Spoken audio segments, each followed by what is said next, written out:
I hope the volume's not like way too loud. I'm actually gonna try to link and prop my phone and do all the things that'll make it so I can actually see what you guys are saying as I randomly talk and play. Oh, this should go away. You were supposed to be for another stream.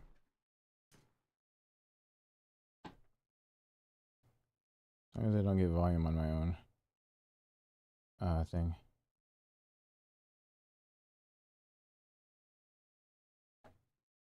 Yay, we're going. I'm right here. What's going on? Let's see. Hey, look. Does that mean I can actually... Oh, God. This is not going to help me much. But I might be able to see more of you guys. Also, Nightbot, please do not go rogue. I can't handle you going rogue. Nightbot, I need you to fall in line real quick here, Nightbot. Someone tell me if Nightbot goes rogue.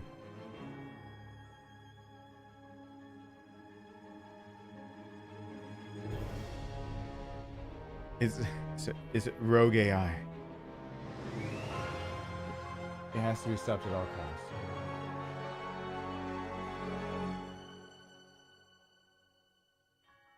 Where is? Oh, there it is. Let's see if I can bring Nightbot back into like control. I'm glad you like the guys. Hey, Vicky. I am trying to make it so I can look at both. Oh gosh, wait! If alerts are turned on, they play immediately. It's a no troll donation stream. We would like to buy one child, please! I appreciate that sarcasm. I really do. Thank you. Yeah, it's not just the day. It's I don't know. This year it might be a little different for me. Maybe it's. I don't think it's because I feel any different. Let me get into the game. Thank you, sarcasm. Let me get into the game. Thank you for the continued support. Today is a hard question to ever ask. How do I feel?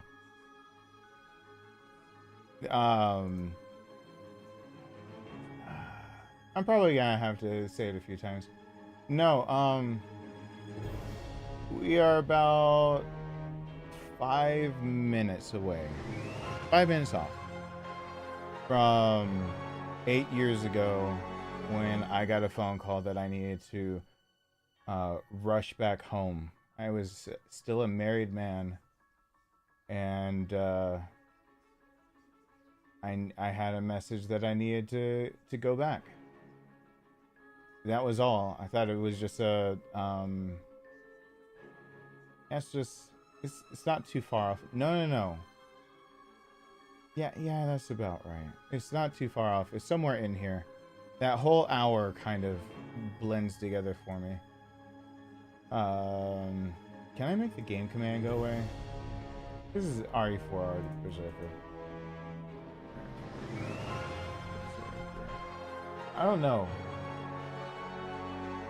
I don't necessarily feel like I have an obligation to say anything or talk to it, but I hope I can say some things. This will only be the only time you say the burner is an OP. I am trying to make it so that I can actually keep up with you guys. Might be a first, might be a last. But I've got it to where I hopefully do not have to look over at the other chat box thing. Is there a way to make it even bigger? It's so small. Can you make chat just bigger? Why wouldn't it just be bigger? Why isn't there a way just to fill the phone with chat? There we go. I'm playing this because it's a thing for me to do that I can do without really thinking. Give me Navis. I'm gonna try to make this work because that doesn't have my head swiveling nearly as much. I see Sashi. Um.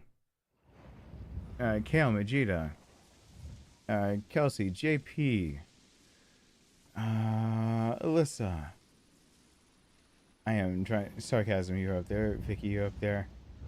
Yeah, I'm trying to make it so I don't have to look away as much because looking down is a lot better than at least if I'm in frame. I hope I'm just in frame so that, and we'll see how this goes because this game is gonna end up being dark this way. Hey, Patrick. And Lonnie. And H-Bot. And John Parker, Michelle. Divies. I see it back there, Paul Golner. Paul Golner. True winner one. Yes, it's strange. Hey, Bruce. What's going on? So that name threw me off. Hope the game isn't too loud for anyone because this is something I can probably run what feels like blindfolded at this point. But I'm definitely not doing it blindfolded right now. Let's not do that. Hey, Blue Jay. That's the same Blue Jay. It's been a hot second. Holy crap, on PC this is much darker. So this is my first time booting this up and seeing how the PC version, I think it looks like this.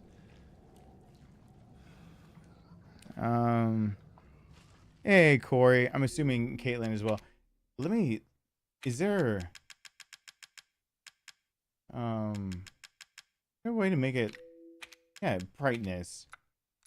You guys are probably, like, struggling to see. There's some of you that don't do as well with being able to... Oh, yeah. It's very dynamic now.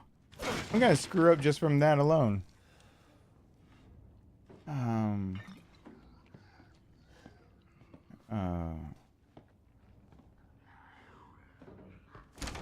Yeah. I guess...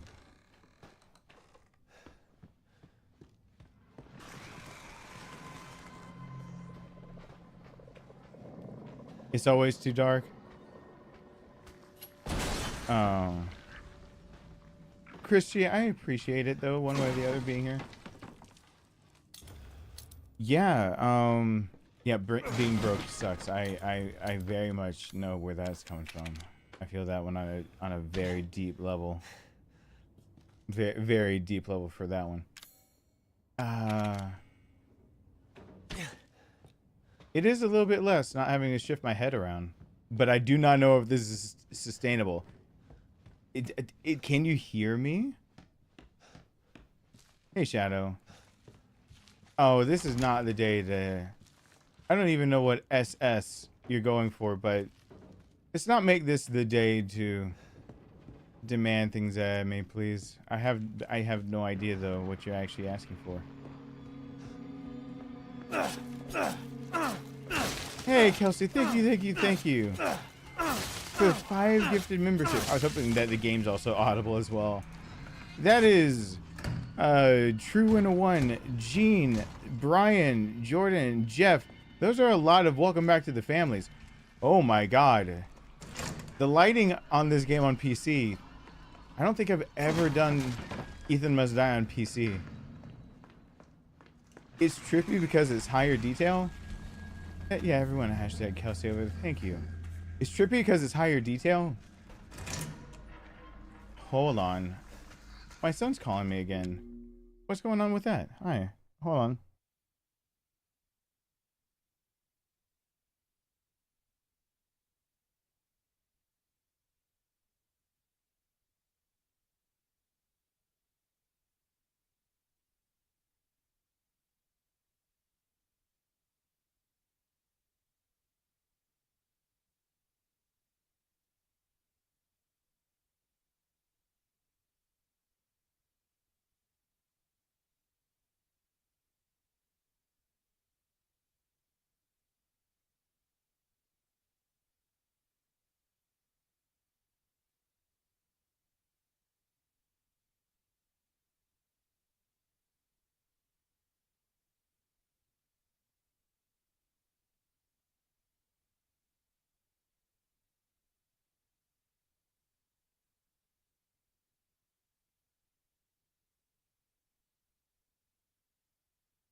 Sorry, me being a dad comes first.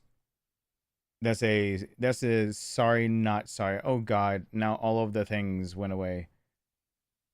That's an immediate sorry, not sorry. Because if my son calls me in the middle of a stream about something going on, then I'm going to talk to my son, and everyone can wait. No, please, God, no, God, please, no. Why, chat? I want you guys to be bigger on the screen. There you go. Oh wow, you guys say it looks way better for some reason on this. Yeah, I'm playing this in 4K with a lot of definition. Oh no no no no no no no you don't. No. Hacks. He scooted right around. Well, it's a sorry, not sorry kind of thing for being a dad. Well, I appreciate it, Kelsey. I really do.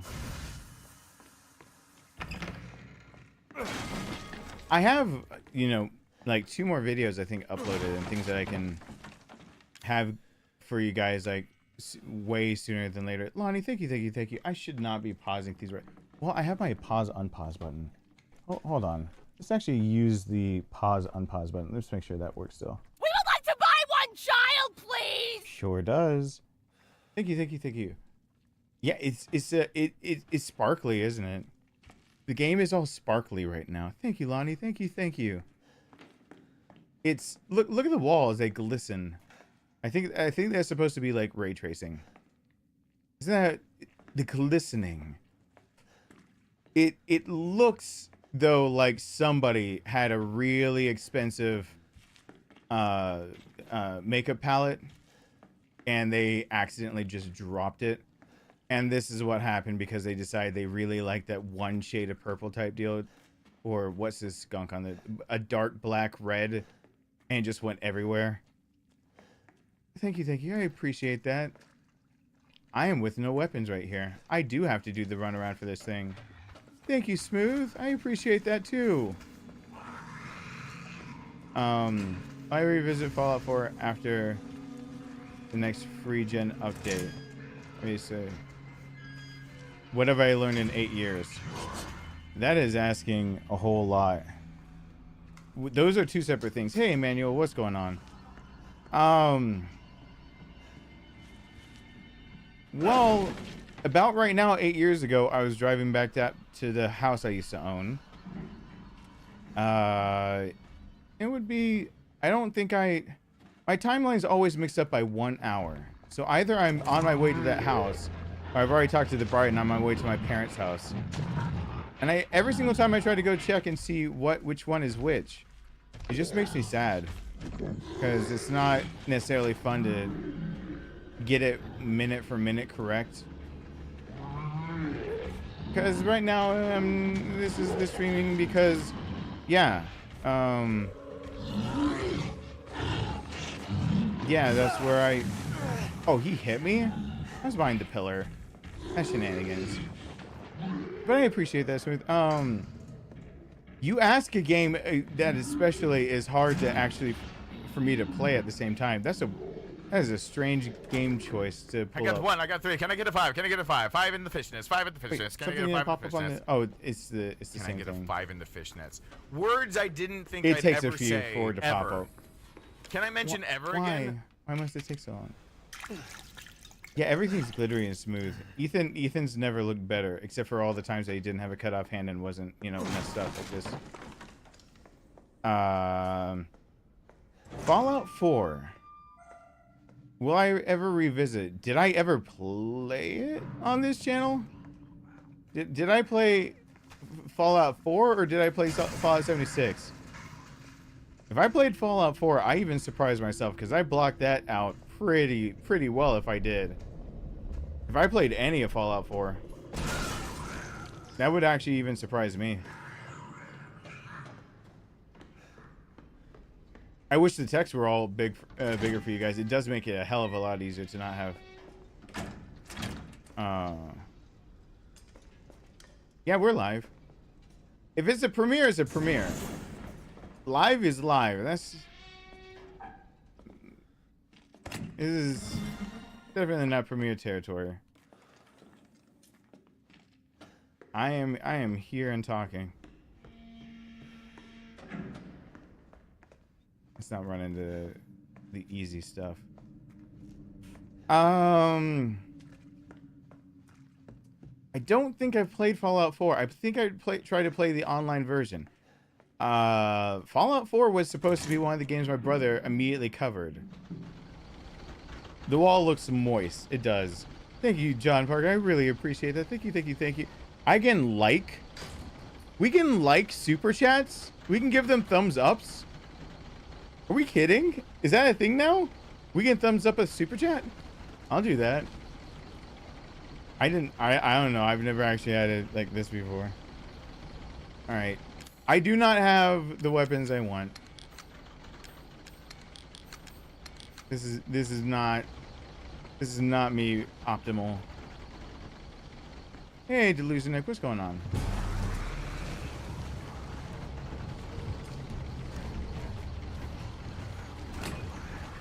I've run Ethan Must Die so many times. Yeah, I thought of all games, this should be the one that I can do while actually still having something up on the screen.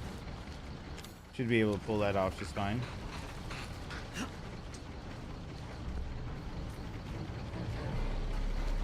I played Fallout 4. Oh, you're looking at an old stream.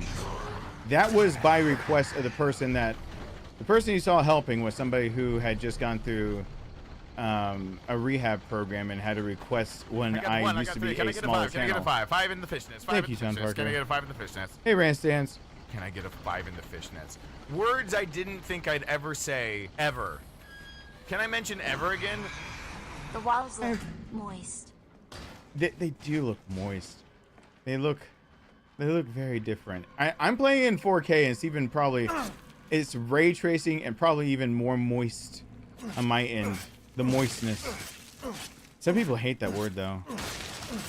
Yeah, there was somebody that requested to play that when I was a smaller channel. I could handle that kind of stuff. I believe in that I might have cut it out. I prefaced it with that's a hard game for me to pick up. The Fallout series was supposed to be my brother's playing on this channel, not me. I only did it because, hold on, as like kind of a reward to somebody that really wanted to be able to do a thing, and I thought it was kind of cool that they were being able to pull off a goal.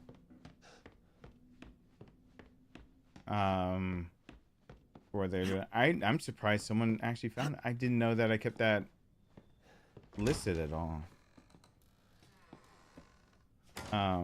Hello and good night. Hey Sal, what's going on? I'm glad you could stop by to say hello.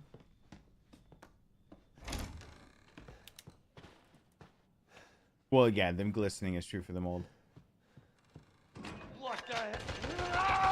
Game volume is just fine, right? Compared to me. It is weird.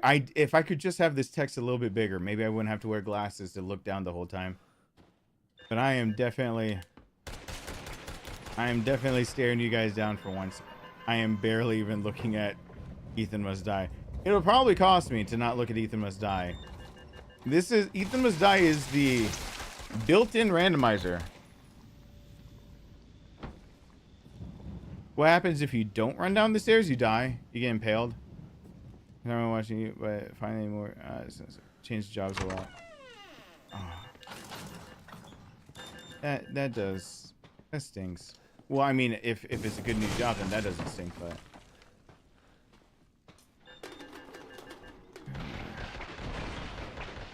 If you don't run down the stairs, the little pendulum thing that's in the main game that Lucas sets up, that trap is in that stairwell, and it just impales you and you die.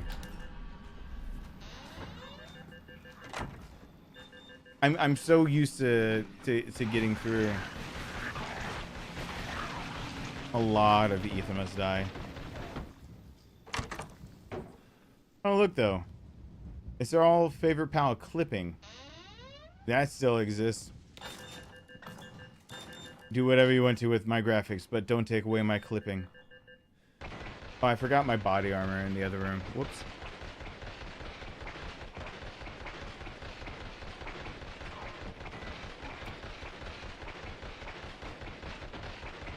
Bad brain day. That's like every day lately for me, like the last week.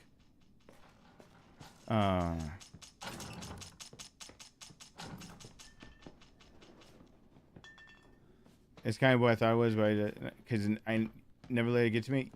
Oh, I'm sure early on. I'm sure somewhere early on, me being the...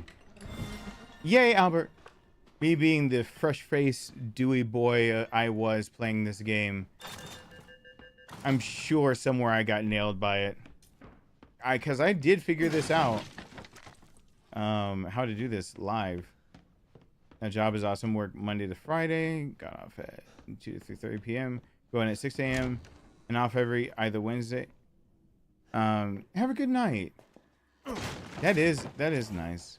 Having a stable somebody else would pay me job.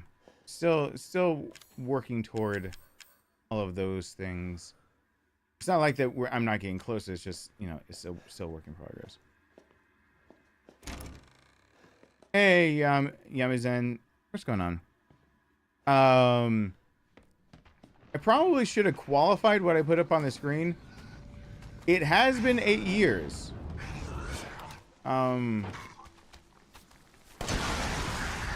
For those who might not know what is 8 years from, I'm just on here doing a thing for a bit.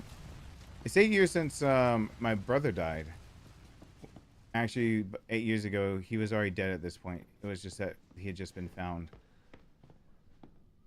So I was actually...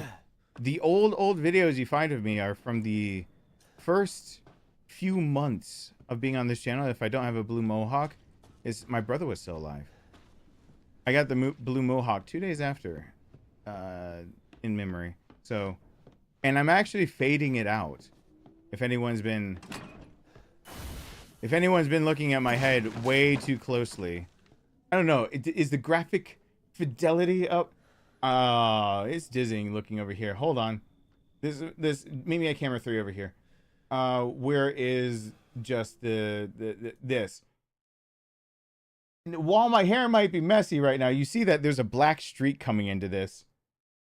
I'm slowly transitioning the hair from being blue mohawk to actually having black.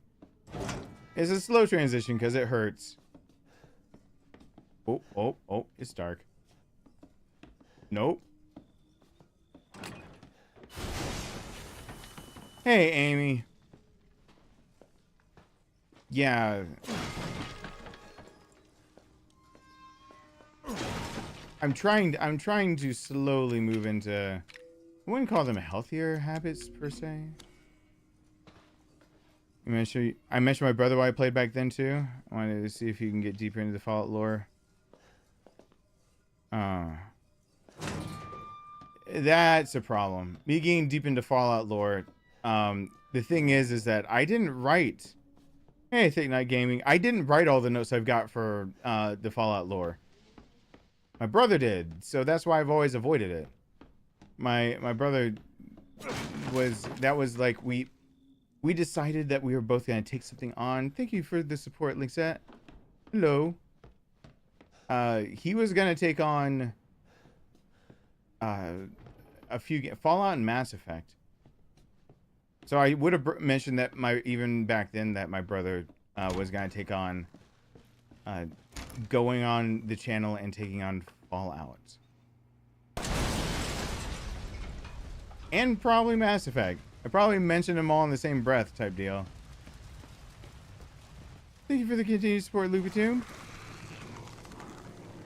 Oh, hold on. Bang. Give me that.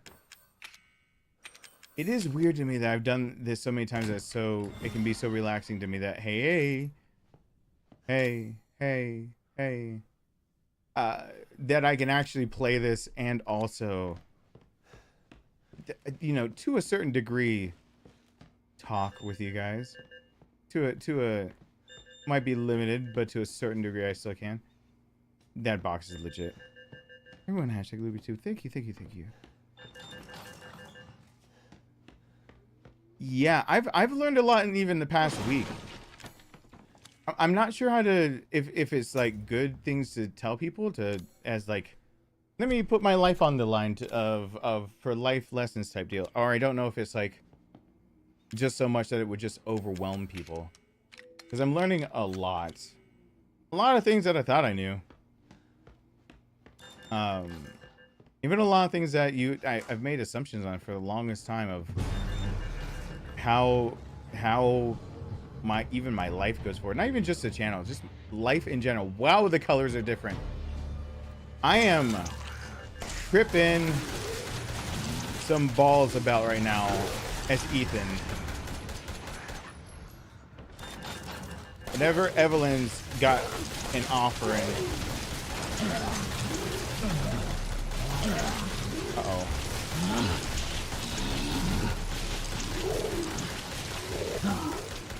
Dealing with her is apparently really, really trippy.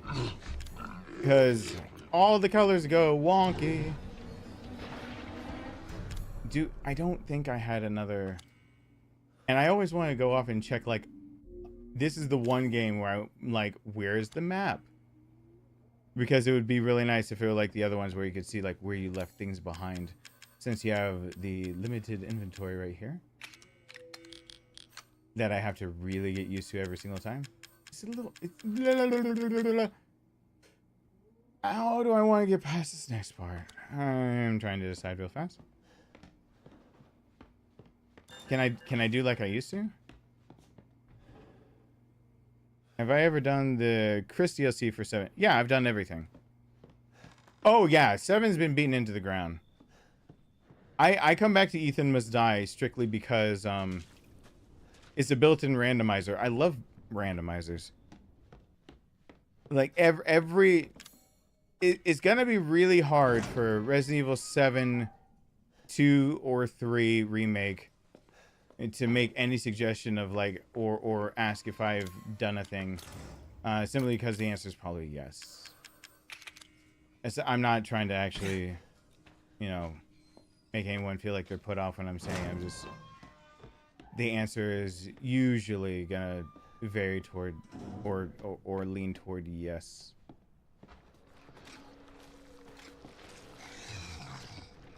Whoa, whoa, whoa, whoa, whoa, whoa, whoa, whoa, whoa, whoa. You are not... What are you doing? What are you doing? Why would you do that? Are some things intrinsically different on PC? Why did he do that? Why would he do that?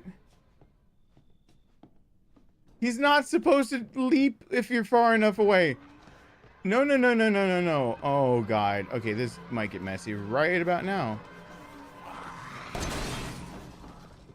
Okay. We're good. All right. No, no, no. Just gotta get those heart palps in. A heart palp a day keeps the doctor concerned for your health, and you should get that checked out. That's the saying.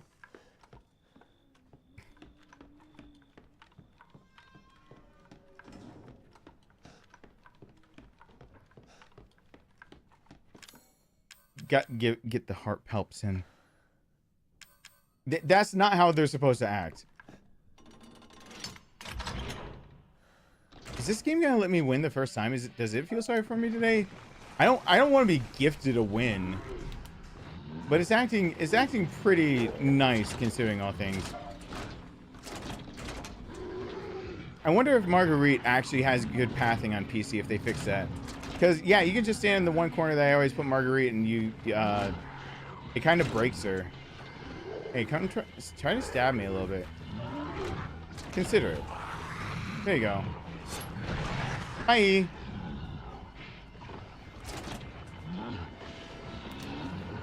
Yay. He considered the stabby.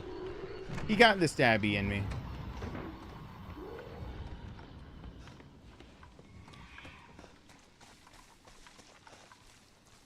Taking on this thing, the game is feeling sorry for me. Oh, then you should take on the complimentary saying of the other side of it is, don't let me do this game. Because I have many times begged the game to not let me get away with things that I know are complete BS. When I know I'm pulling shenanigans and the game just lets me do it. I'm like, I'm not... Don't let me...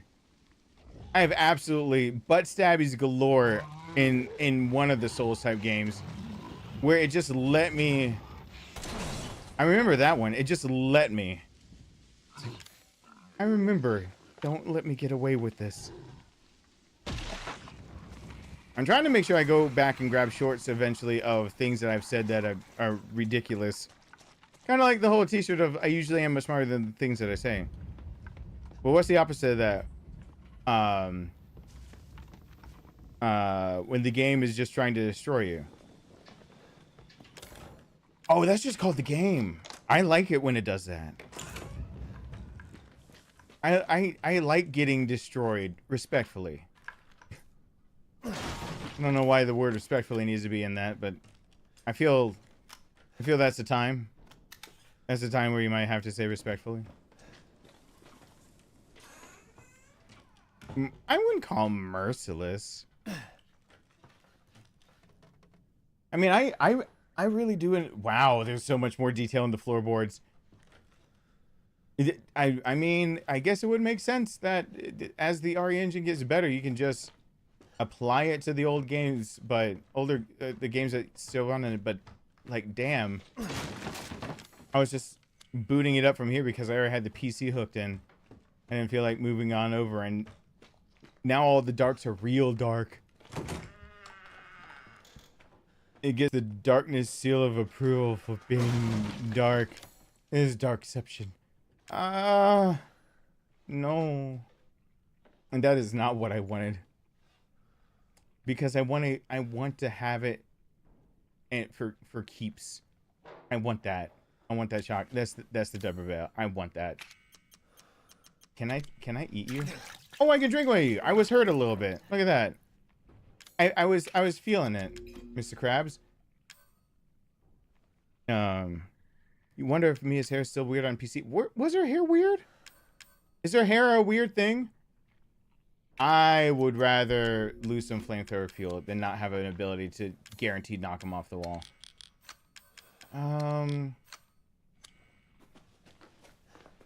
The double barrel for sure knocks him off the wall every time. And then, of course, we gotta switch this ammo out. Was Mia's hair weird on PC? Kind of floaty. I haven't really played this game much on PC. I mean, don't say don't look up. I want to look up immediately. Thank you for the burner fuel. She jumped down really fast. She is not supposed to be jumping down that fast. Holy smokes. Holy smokes. Hi there. Maybe they fixed some of her pathing.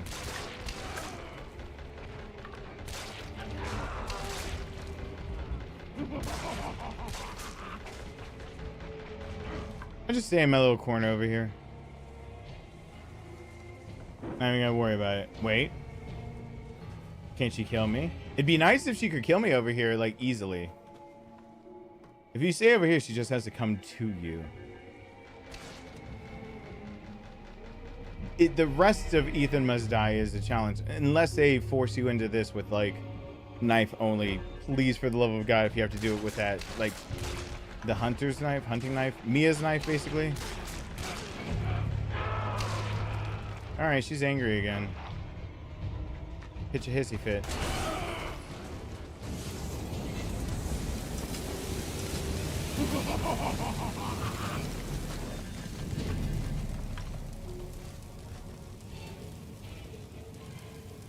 Or just the hatchet. Oh no, look, she glitches on this just like the PS5. Wouldn't you know it? She will glitch out on this too. I am shooting the nastiest snatch in the world, and I don't like the liquids coming out. I'm not appreciative of that level of detail. You're gonna need to move before I actually kill you here. I will kill you. I feel nothing over a victory like this. I'm giving her shot after shot. I'm not throwing away my shot. I'm giving her a shot. She will unglitch. She always eventually unglitches. I've run into this before on PS5. She just looks side to side and she's stuck. She's very indecisive. I wonder what's in that box. That's nothing I want.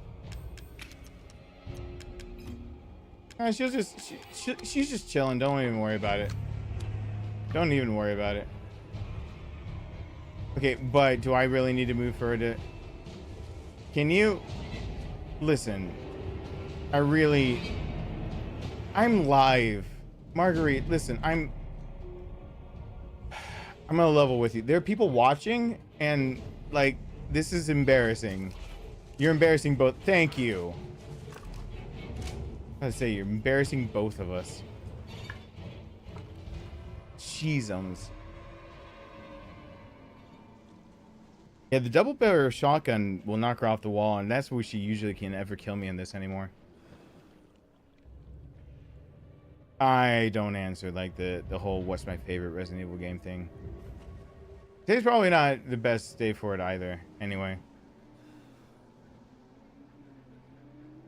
Just because I don't really do that often of I don't know, all of them have varied strengths and weaknesses. There are some that are I think are just, yeah, I guess made better than others per se, maybe. But I don't like putting the idea, like, I don't know. I've always had an issue with, like, ranking, things like that. Wow, you're faster. Slow your rolls. And don't flail right there. Excuse me. Excuse me.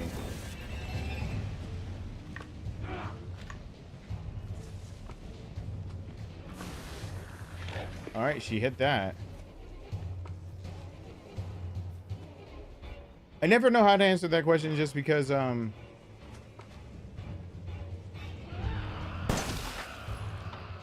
she dead. Let's go run over and talk to her if she dies. She's dead. Wow, first attempt, death. Okay. Well, I was looking at chat more than I was the screen. I was looking, that's...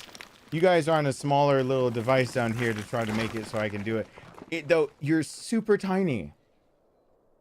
You're super tiny down there. But I can actually see what you guys are saying, at least, without having to swivel my head.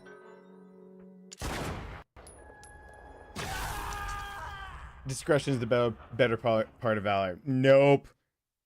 We run into the abyss. Do I actually have to keep up tabs now?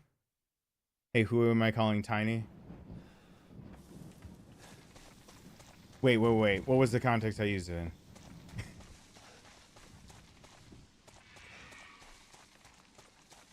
in? Context matters. We're gonna throw titles around like tiny. Context always matters.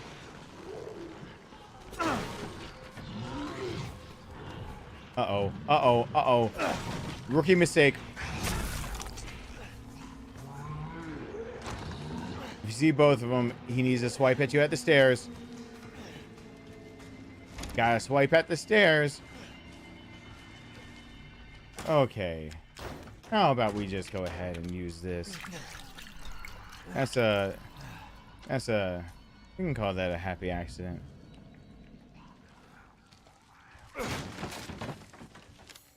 Or a sad accident. It was an accident. Whoops. I hope I don't run into trip lines trying to keep something down here. You're in the... Oh, in the screen in front of me. You're tiny. You are tiny. You're hooked up to my phone, which is... then hooked up to my computer, which means everything starts dinging really ridiculously if anything goes off. Any one thing goes off and it all just goes up in smoke, but it's not really a sustainable way of doing any of this.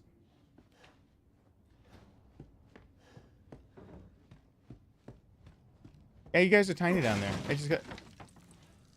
Wait. I think my son just tried to FaceTime me again. If he calls back, everyone has to wait again. Because I told him to call me back if he had any more issues going on. But I don't know if my phone just didn't pick it up. Because my phone is buggy as all get out.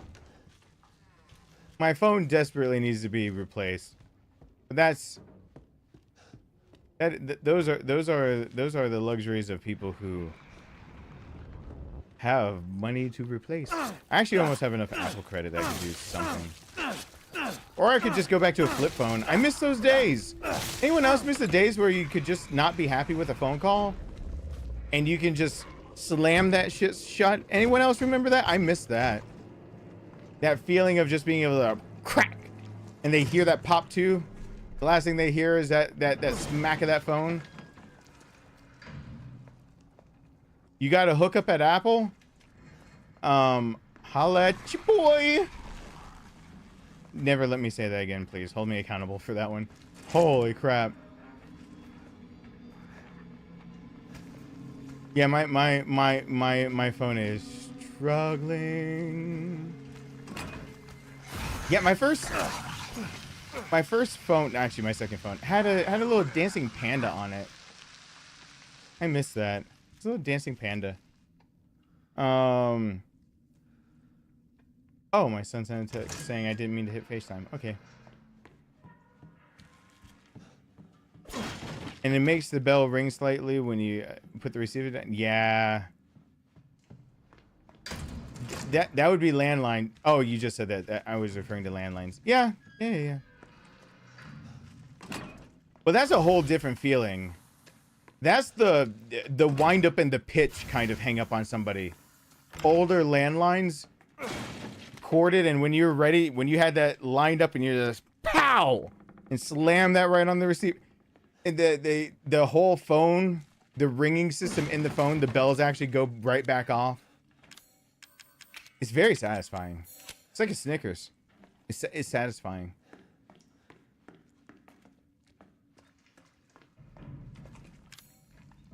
Can I give this guy the runaround 2 times in a row and get away with it? Let's see.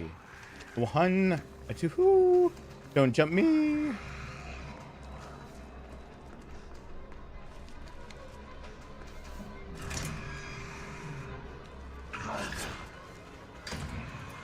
Where the cord was super duper long and had private conversations that ran through the door. Oh yeah. Yeah, I bought actually a cord for my at my parents' house, a phone. And then I actually, because of running my own business, I actually had to have a second line installed into my parents' house, a second landline I had to pay for. I don't think I've ever said that one before.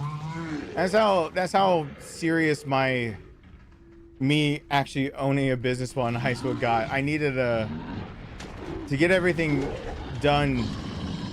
It seemed like I was like one of the rich cool kids, but in reality, I'm over here having, you know, phone companies install a second landline into the house so I can run it up through the floorboards into my room just so I can figure out how to write people's 1099s every year. That was a weird thing. But before that, yeah, my brother was the smarter one. He figured out how to just get the cordless phone. You know, the one that screws up everyone else's connection to anything cordless. The one that used to, you know, get in the way of the remote controls. I kicked my dad off the internet so many times they're picking up the phone and making it. Yeah. Everyone had their place to take calls. Mine was just in my room, though. My parents trusted me with a lot of things. And, dial-up was the worst. I mean, yeah, I do not miss the days where it took a day to think of like, oh, I want to hear that song. That banging track. Let's wait hours. Can't wait to hear it whenever it finishes. The sound of the dial-up, yeah. Though okay, full transparency, I absolutely, to keep people off the line sometimes, because the day my brother figured out that he could actually snake my landline from my room with an extender to his room and use my phone line that I got from my business. In his stuff, I started. I recorded on my little, my cassette disc where you could record your mixtapes from the radio. I recorded this sound of that dial-up and just play it randomly. He'd get off. That worked for it worked for at least 2 seconds, which is 2 more seconds than I would have had. So, you know, gotta give myself props for props to do with that one.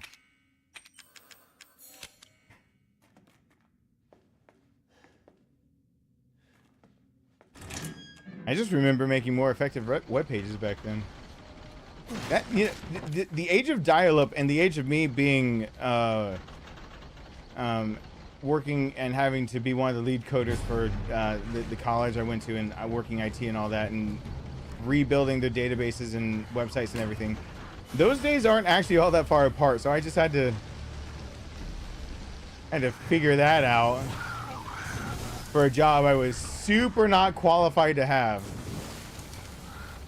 And I mean super not qualified to have.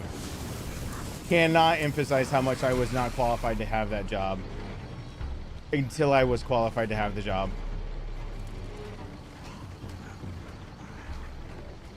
I applied for anything because I was desperate for a job. And I just figured, whatever it is, I guess I can learn it. Who would have known the callback I get was that?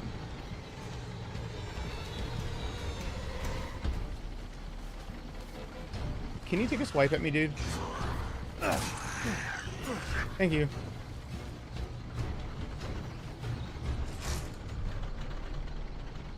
Yeah, we landed on the moon with less technology than we carry in our pockets today. That is absolutely correct.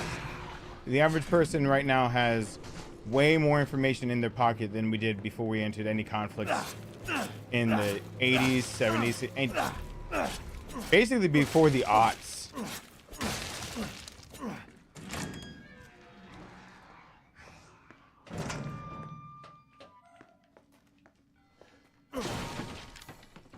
Though, I gotta say what's actually going through my head right now. The song "One Last Time" from Hamilton. Hold on. And it's spoiled on the worst generation of young people. I almost agree. I'm afraid, I'm getting really scared that the worst generations of people are 2 generations above me and mine. I'm starting to get scared that that's the actual case. There are more people doing more significant things that are younger. And I mean younger. That are starting to take up things. I'm getting scared that I might be in the part of the maybe we're not getting completely right generation. And then there's the people who consolidated power for themselves, blah, blah, blah, blah. It's like, it's not a big concern. It's just one of those things where I'm just like, oh, okay. Maybe. Okay. I hate the grenade launcher for that. One shot. And it takes up all this space on me.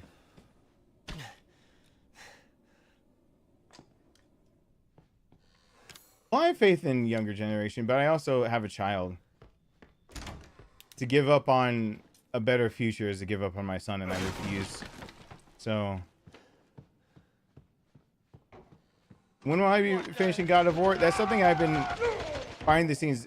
This month was supposed to. YouTube had mandates for what I was supposed to do. This month has been rough. Am I going to be getting into the territory of what the title of this stream actually means, or for people who notice the photo that's on there? Because the person on the left and the thumbnail for the video you're watching has not been alive for 8 years. We're getting into territory of sooner than later. 8 years ago, I was being greeted by a friend who tried to hug me and comfort me before I walked down into a basement and saw my mom cradling my brother's body. That would be 8 years ago today. That's a fun one.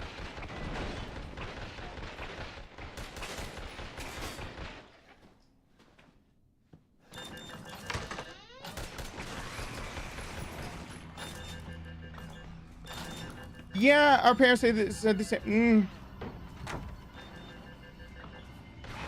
Not completely. I don't know if I want to get into that because I was very, very interested in how the ups and downs of different generations, how people have basically handled themselves as it's come. And we're not necessarily but that's getting to the political side of things, and people that watch this, I've got plenty of ways to make people run for the hills without getting into that too much.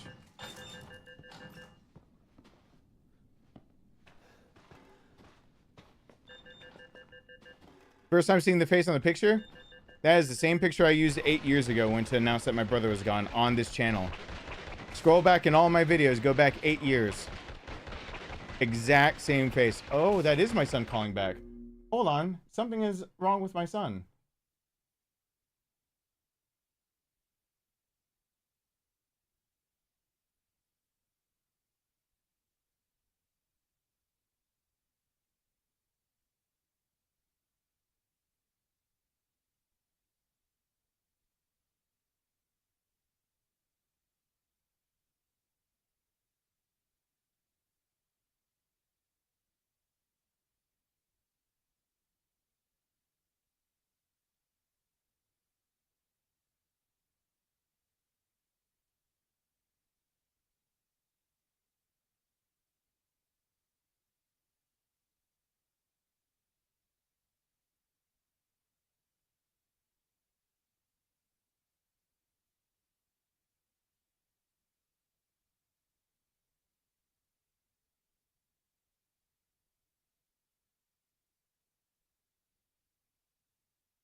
Sorry, not sorry. I mean, more this is going right. Sorry, not sorry.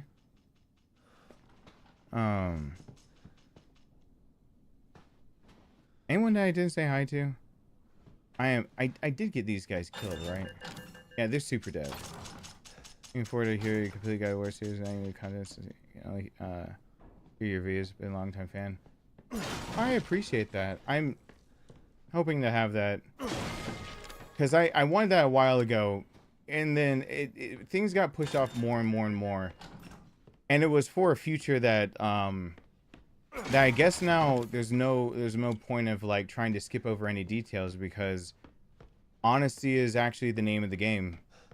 That if I want the future that I'm going for, I will be judged based on my honesty, and being dishonest disqualifies me for what I would like to do with my life. So now is not the time for me to. That would be a bad time to decide. Oh, come on.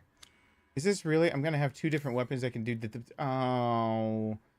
But I could use oh, well. You see, the thing is, put the pudding and the no.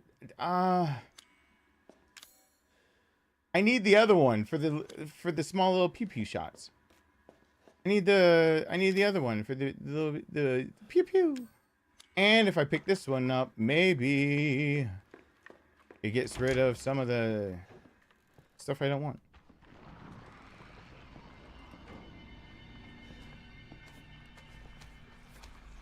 Whee. Whoa, whoa, whoa, whoa, whoa. Whoa, your lunge was too fast. Why? But why?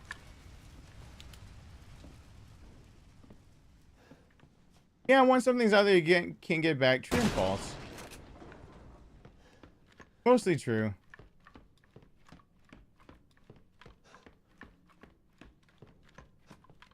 Yeah, I mean, yeah. I don't even know where to begin. My brain is going, just start at the very beginning. It's a very good place to start. My brain actually said that. I am disappointed in myself that my brain decided to go that route. My brain did choose violence with that one. I count that as violence. That's a handgun. I'm taking the uh-oh. I'm taking the other pew pew.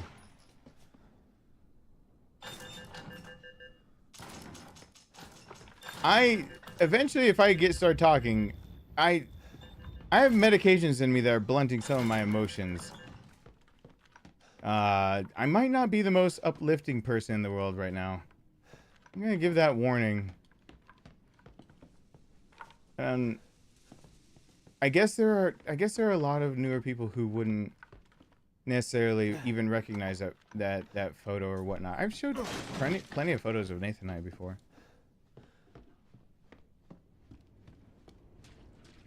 It's really weird though. It is still a really, really strange feeling with so I mean,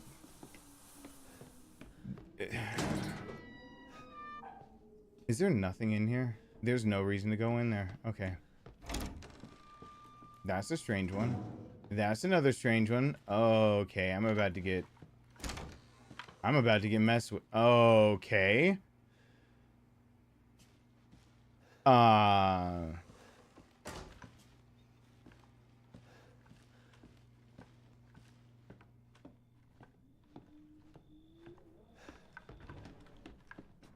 Yeah, I mean, there's a lot of. Might have been before you discovered the channel. Well, if you discovered, I mean, barely anyone had discovered me before that happened. I talk about it quite often, but my brother's birthday is the day, if you go to the About page, that I made this channel. September 23rd is my brother's birthday. That was 2015. My brother died, his official date of death is April 23rd, 2016, 7 months later. He actually died no less than 2 hours before right now, 8 years ago. My mom had already checked on him, but he was already completely cold. Internal temperature was too low. So there's a chance. There are very, very, very few people, few and far between, who actually were around on the channel. I am going to have to get rid of this blood bag. Uh-oh. Okay. Just one of the most valuable assets in the game. That's fine. No heals. We will deal. Deal or no deal. Patrick, yeah, depression is no joke whatsoever.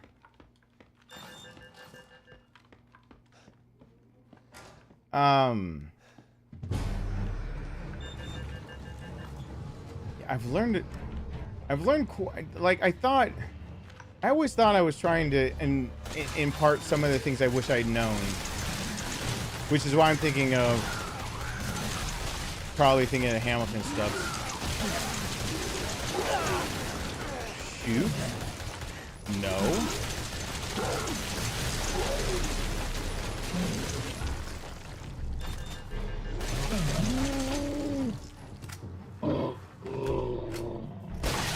Hey, Ollie, what's going on?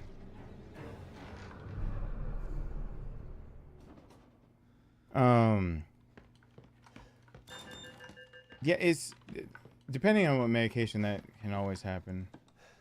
It sucks. I mean, saying it sucks sounds like I'm downplaying it, but like it's hard to like put it as anything else, like, of what's going on. It's hard to describe for just as a, here's a general like big topic. Let me go ahead and describe it in like 5 seconds or less. But thank you for the support. I appreciate that. Which one of these do I shoot for the other guys, though? Do I always wait for these guys to be right here?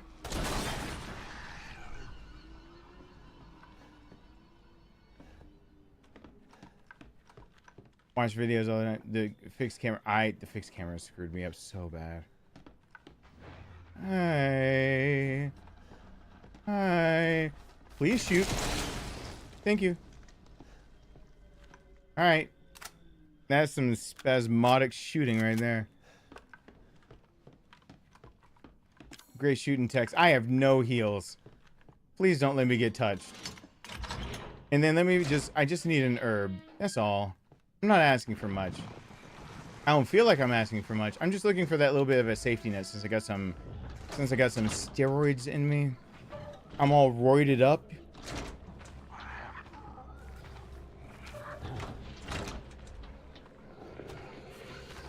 Yeah, I don't know how to find pictures that... There they go. I don't know how to find pictures of my brother and I when, like...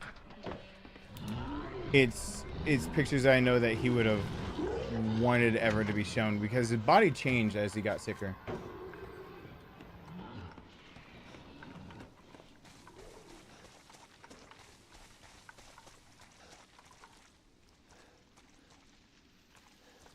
That's the best attitude to have about it, Patrick. It's not, because it's not an easy thing, especially when sometimes it takes a lot of time to be able to get over some stuff like that, or to start being on the road to recovering is the wrong word. I'd say on the road to being able to learn to, or to bounce back. How about that? That's probably a better term for that. Am I really gonna beat her 2 times in a row this fast?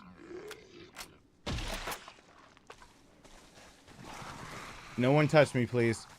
I don't want to be touched. Germophobic. Ollie, thank you for the 10 membership bomb out of there. Wow, thank you. Hold on, I got a key here. Daniel, Hammered Hobo, Chrissy, Edwin, Rob, Seffi Chris, D Roundtree, Ryan, nobody. That is welcome to the family, Daniel W, and everybody else is welcome back. That is every other person on there is a, you got your membership gifted back. I thank you so much, Ali. I really, really appreciate that. The rest of you guys know what's going on, but Daniel, hey, that shield's wooden.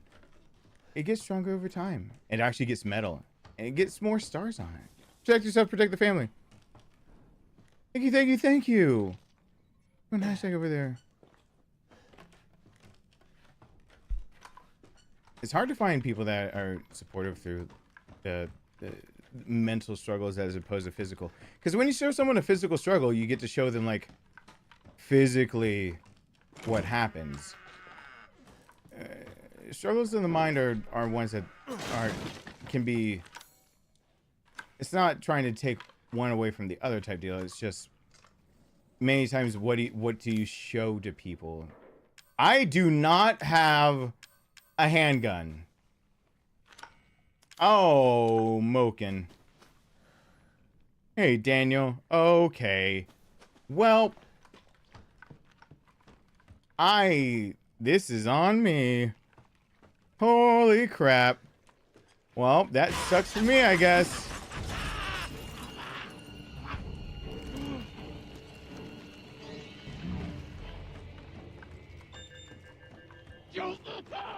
I'm not looking up. Okay, we're getting machine gun ammo though, apparently. Apparently this is the run we use the machine gun for everything in. She's dropping down way too fast on the PC. Hi though.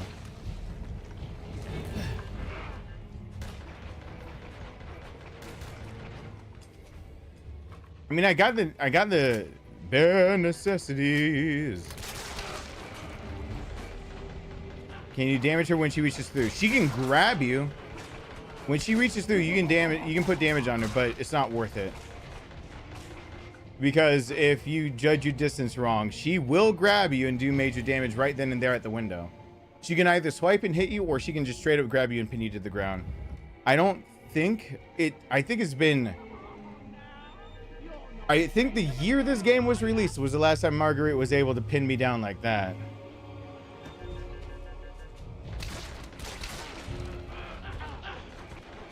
Hey, Larissa, I don't think I said hi. Is there anyone else I didn't say hi to? Hold on, give me a second. I got this spaz.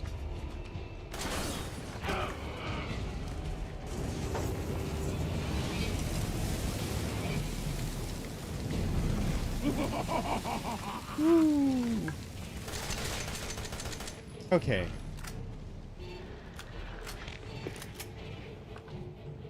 Yeah, you better put that, Patrick.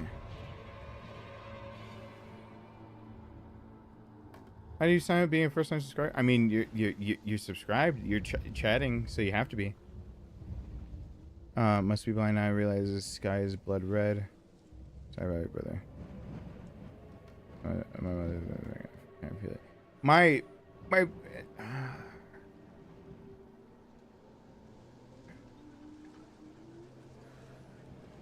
Oh, Mike Graham. Hey there. Yeah, I see the must die. My brother was yeah, I think I usually put the chat to subscribers only so people can't come and troll. I have people that randomly will come in if I don't put that in, that they're like, you had to write notes for when you played Resident Evil 2? LOL. Like, okay. I play a bajillion games. I'm not a one-trick pony.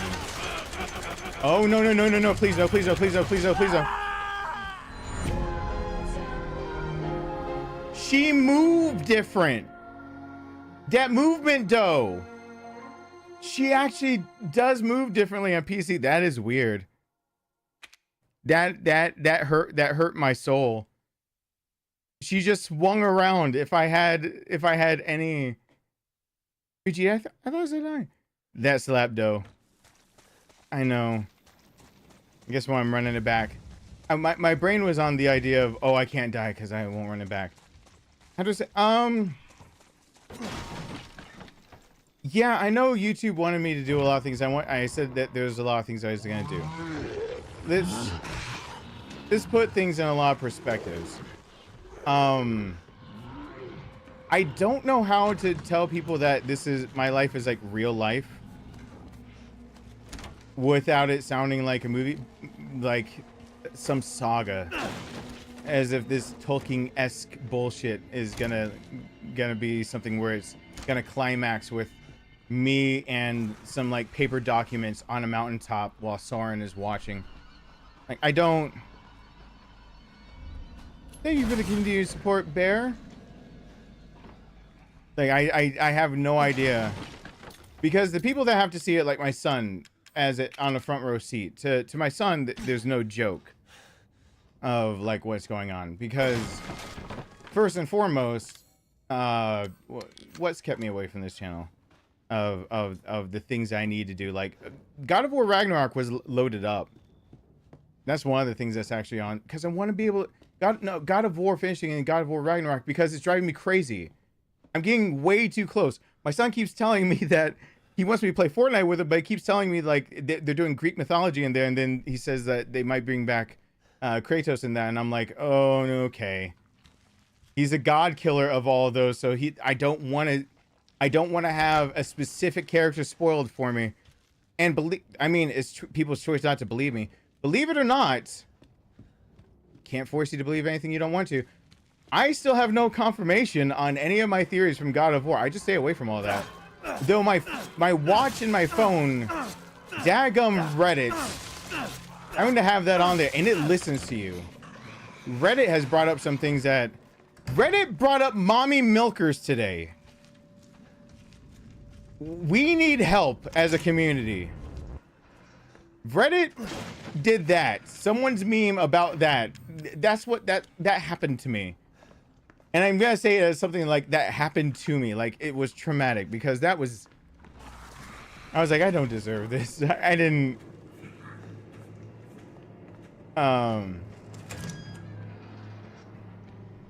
Yeah, but if I don't have Reddit, other people will say things in other random places that I have no say over, and it gets bad.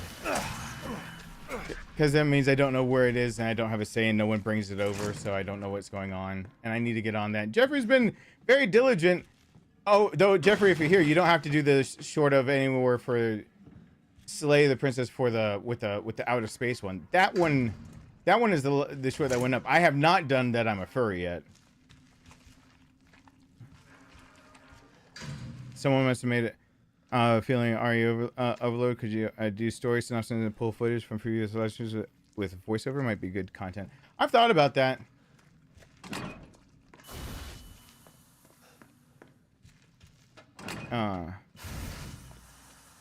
The RE overlords. I thought about doing that. Hey, look, the burner. I thought about doing that. I'm not sure. The one I want to attack first are some of the scripts I wrote. I'm afraid that we lost one community member because it took me so long. One, to recognize I needed help for adult ADHD at all. And two other things that I really don't want to say, because if my son is listening right now because he's not feeling his best, I do not want him hearing without like me next to him. So I'd bring up two other things that are actually equally not necessarily the best. All right, let's go, dude. Run in circles. Hi. Oh, he's still he's still chasing.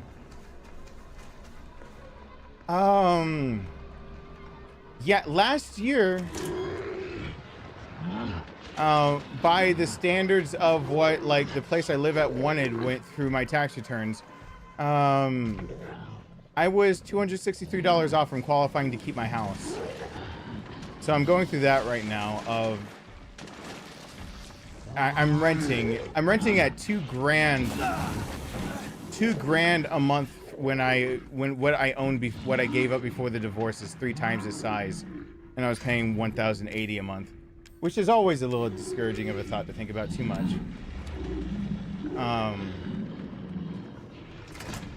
Yeah, last year I finally got all taxes and everything settled, and there's nothing I could do. That was a big hit of me staying away. Realizing I was $283 off in my taxes to qualify, because they warned me that I was my revenue had gone down, as I didn't my mental health took a huge hit in 2021. So that'd be 2022 taxes. No, wait. At end of 2021, beginning of 2022. And so when I did last year's taxes in 2023, I was warned that I was gonna get checked this year. Sure enough, they're gonna check me, but like,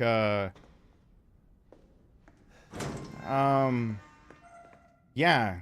No matter what strings I tried to pull, I was doing all my taxes any way I could. $263 off, and they're being petty about it. Is a hard number to swallow. When I did make that much of what they want, it's just that I wasn't able to, for everybody else's tax purposes of being able to give tax breaks to people that are not making as much. Individual tax income sources changed a bit of, did I blow that up and then not get anything? Changed a bit of how a few of the mandates are blah, blah, blah. Long story short, TLDR. Trying to make a deal, but there's always a chance that I actually lose my house that I'm renting, which is crappy because I most likely could run a huge risk of losing being close enough to where my son is to be a proper dad. So that's a thing, a thing and a half type deal. Sucks, but I'm trying to deal with it. But things cascaded over the last week, and then it dawned on me like as time was passing. Oh shit! Because yeah, 8 years ago, I'm most certainly sitting there trying to understand. 8 years ago at this point, I'm trying to understand why my dad wouldn't go downstairs. My dad had wisdom. He had wisdom to not want to see his son like that. I lacked that wisdom. There's a sequel for Hades coming out, yes.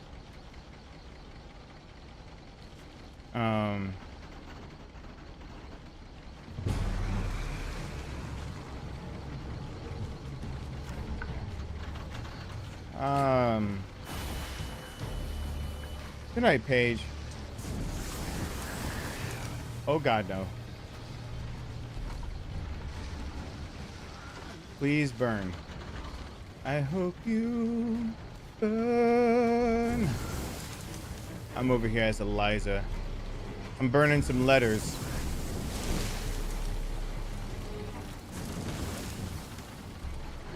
Oh, what am I doing? Hi. Oh crap, he wasn't right there next to it. What am I doing? I claim to be good at this game. I am a fraud, just like I've been accused so many times of. I don't know how you're a fraud at something like this, though. I don't understand. It's a randomizer. The early days of me being on YouTube, and I was always so, feeling defensive, I guess. Because I didn't know how to deal with the idea that people would just randomly come around and be like, hey! Hey!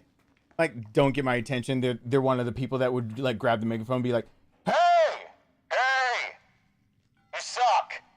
And I'm like, okay, I don't know how to respond quite to that. That's, But that's just not being nice, is it? Like, I didn't know how to... I had no idea how to deal with that. I had an idea, but I not the idea of, like, on the scale of, like, random people getting onto me for, like, just the dumbest things. You're very welcome, Trip. What's going on? I started playing Hades. I didn't get far into it. I actually started playing it on my personal time, just like me playing Gungeon. I actually have a few games I started on personal time instead, which I know me now having a career that goes around playing games means most of the things I do don't usually get to have like personal time attached to it, which I guess is its own strange thing. But it does exist every blue moon. Where I actually do something just for me. It's not often, though. I think Final Fantasy XIV still takes the cake for the thing that I do most for me. Even though the graphics update and all the things that I've been trying to script out of how to get people caught up with the storyline, so maybe they'll let me play it on the channel. That graphical update and all that comes like a month and some change, 2 months, something like that. I don't know. I actually got to get up. Hi there. I actually got to get on all of that. Ali, thank you. I appreciate that so incredibly much. I hope those aren't muted or paused. I'm gonna let you in on a little known secret of comedy. Thank you. Bad things Oh, read it out to funny when they happen. I don't have to look Daddy. on over. What about mommy? Wait, there's no. Mommy's fair game. Go for the throat. There's no message with it. Well, thank you. I appreciate that. Everyone hashtag Ali over there.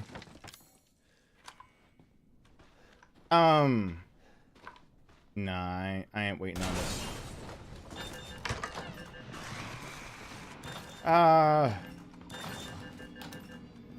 So let's see. I filed my taxes on the 15th. Hi there. Hey there, LJ.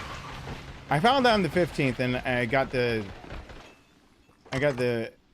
news that basically, I mean, I feel like I failed my son more than anything else, because I learned things I have learned. I should get all of the other things out of the way so I could actually say, like, people are supposed to bury their parents. Like, I had to talk with my dad within the last week of realizing how much he's actually trying to do before he's gone. With his condition, if he lives another half year, I'll be surprised. I'll be extremely surprised. I know I'm only 38. And so, and my mom still has her mom and everything. So some people get there. I know you're supposed to bury parents before you, but doesn't make any. It's not like all of a sudden it's like, well, I accept that, and now I'm not sad. It's not quite that. But my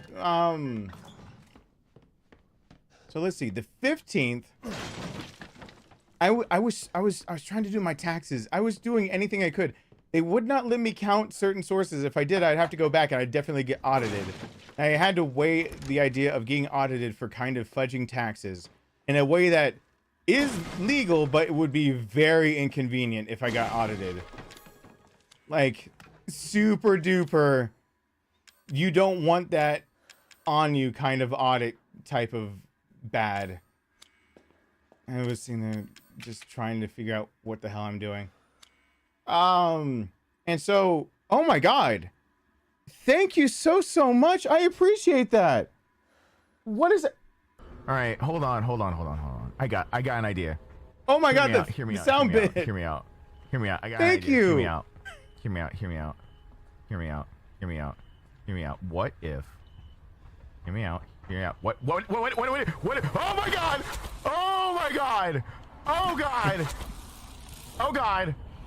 Ah! Nope, no one heard that. I think I just snorted on accident. Whoops. Your videos save me during a tough work shift because they make me laugh. I'm glad they do. Thank you so much.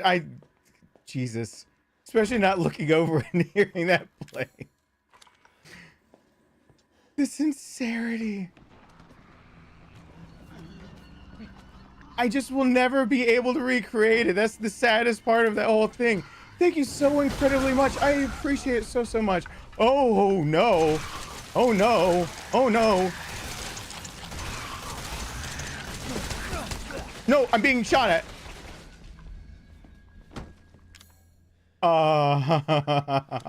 No. Let's not and say we did, or let's not and say nothing. Holy crap. Thank you so incredibly much. Everyone hashtag Ali over there. Thank you.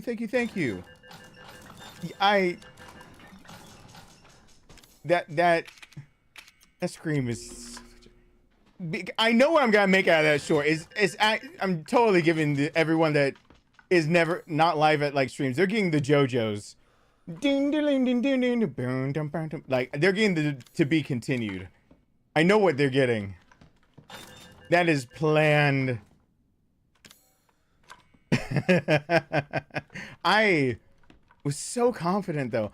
That clip, by the way, I pulled up and I saw the quality of it and I was like, ah, making a short out of this, and I saw like the quality of how much bandwidth I could push out for streams back then. It was I needed to realize that I needed to start recording streams in the background that I was doing, because the quality you guys get sometimes would be fudged with YouTube. It was not the most clear, and I was trying to get Easter eggs, literal Easter eggs. I was very determined. I was quite the determined person trying to get all the things. Oh God. Okay, ducked around the corner. We're good. We're good. Don't worry about it. I spazzed for nothing. Gunpowder. I want you. I want you though. Everything between that and the 17th is a little bit of a blur, because my life is intrinsically going to be taking a few different detours and paths, I guess. No, I don't know how else to put it. Oh, come on. It blew up the top one. Why would it do that? So everyone here knows that I've been, for the longest time in the background, been working towards being a nurse, right? We're all on the same track for that one. That I've been double, tripling, quadrupling down more lately, but it's been a years-long thing. People that came around during the time that the pandemic started would have quickly realized that it wasn't just having generalized knowledge. There's some things that, like, actually studying and trying to be better. Can someone tell me what that video thing is from? It's from a live stream at Scream. You're a nurse? Yeah, that's where I'm.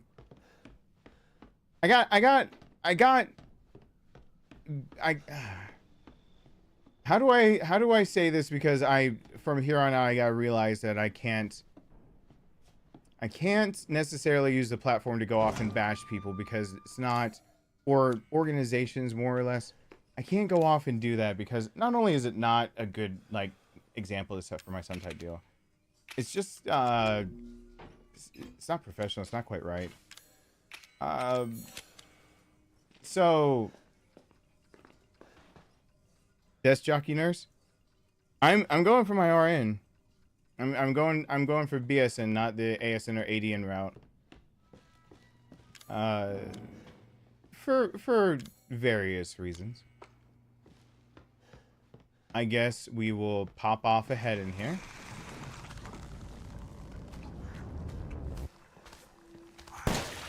Hi. And then once I drop this, we are really flubbernucked, aren't we? Yeah, nursing school is rough. I'm mostly self-taught with the addendum of I have my bachelor's degree already, so it's a lot of self-taught to bypass, because there's ways to test out of a lot of the classes you have to do. You can't test out of labs, but that's like, there's a line of events that like got me to the point I'm at right now, because I'm not going to. Hey, Chadwick, what's going on? I'm not going to lose faith that everything works out. It's just, sometimes it is hard to see a future when it feels like other people already decided what your future is supposed to look like for you. When it feels like the decision was already stripped away, it's hard to feel like you can see what a good future for all that looks like.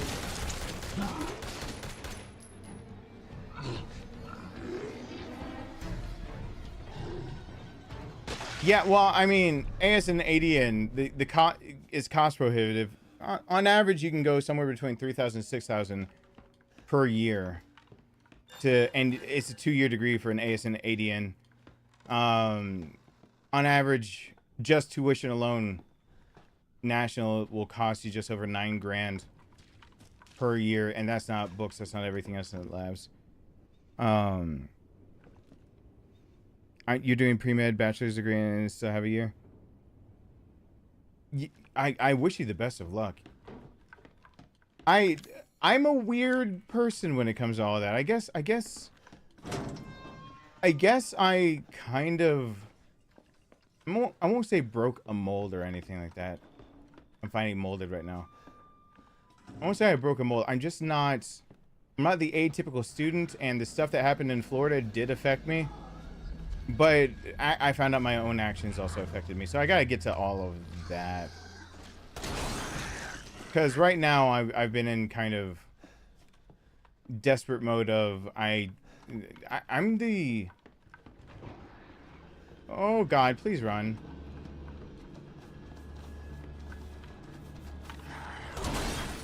Thank you. I'm the younger brother that actually was always a little bit behind. This year's a little bit different from a lot of years. This is actually getting towards time where my brother should have actually died. My brother was supposed to make it toward at least 40-ish. The first time he ever came to me about his medical everything slipping, he still did actually think he was going to make it to 40, but at best 40. So of all times that I have to look back on everything, this is the first time I have to realize that I'm, one way or the other, this is finally it. I might have been saying goodbye to my brother about right now. That's a hard pill to swallow. It's been that long. And it's weird to think it's been that long too, because I still talk to him every morning in my own comfort of my own home. But he's in a box on the mantle. It's really hard to like have a two-way conversation with that.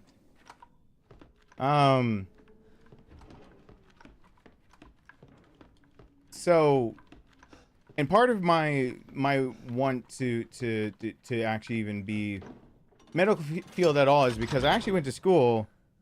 Don't worry about being 30. I'm 38 talking about getting through stuff. Don't worry. Don't worry about age for education. Those two things have absolutely don't have to worry about those two things having any.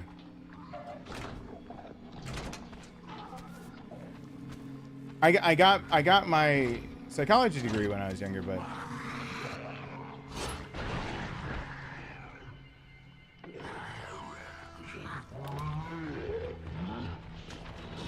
but this is a bachelor's in science and psychology with like just tag on a bajillion minors to it is what I graduated with. And when I was going through and getting my psychology degree, I remember in my developmental class, there was somebody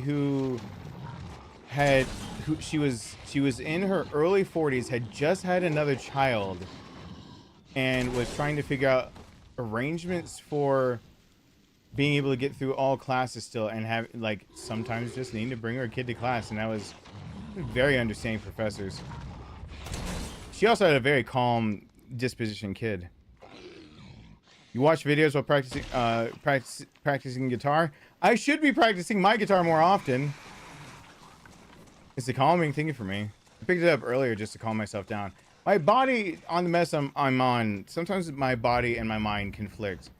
I know that I'm having like the beginnings of something that could be classified as panic or anxiety attack. There is a difference between the two, whether there's an acute stressor or something, or if it's a non, basically a generalized versus acute reason. Sometimes you can see the onset of them longer. Blah, blah, blah, blah. Became interested at 34. Yeah. I was hoping to be one now. I was actually trying to use some of the rules and regulations that were happening to my advantage, and all of that didn't work out the way I wanted it to. In fact, it so much didn't work out, it just kind of felt like that fell apart. But I'm still gonna keep going.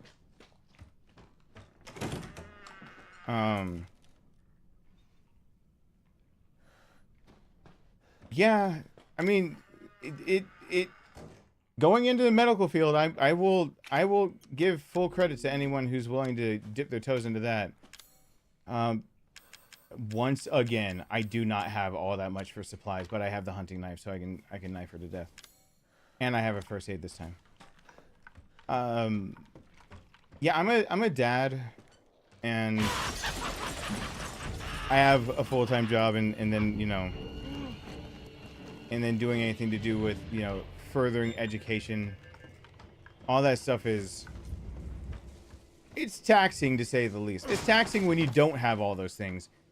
It just gets more of the tax when you do. Just in case I find, but I know I need these. That helps me.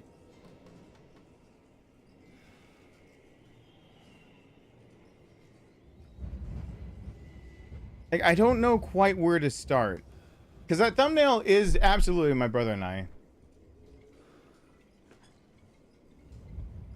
I wonder what he'd think of the route what it's come to, because things have, it feels like life has come really full circle.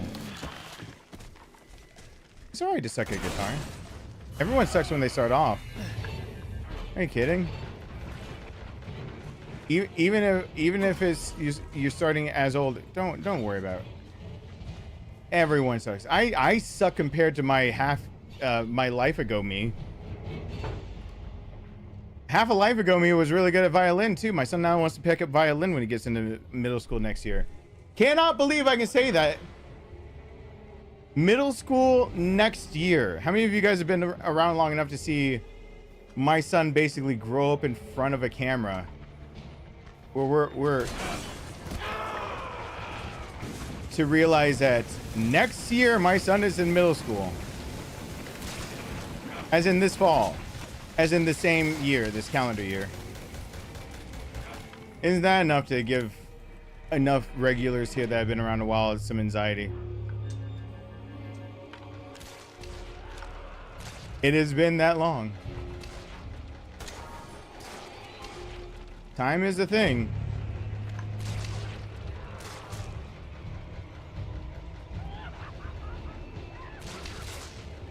I mean, he's in 5th grade.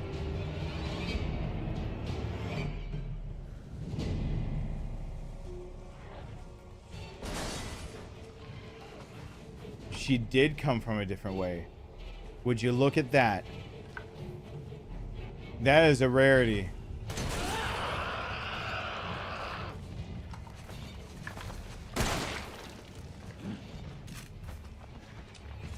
She can't lunge.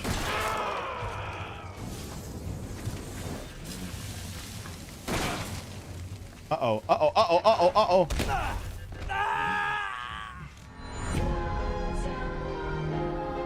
I can't believe I've lost twice in a row. When was the last time that ever happened? Like, at her. It is different. I can actually say that for sure now. It is actually different between playing it PS4, PS5, and PC. I guess it's the idea of how fast it can render everything.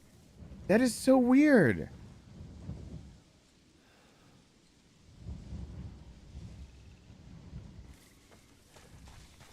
Well, as my son would say, wah wah. My son has been saying that way too often lately.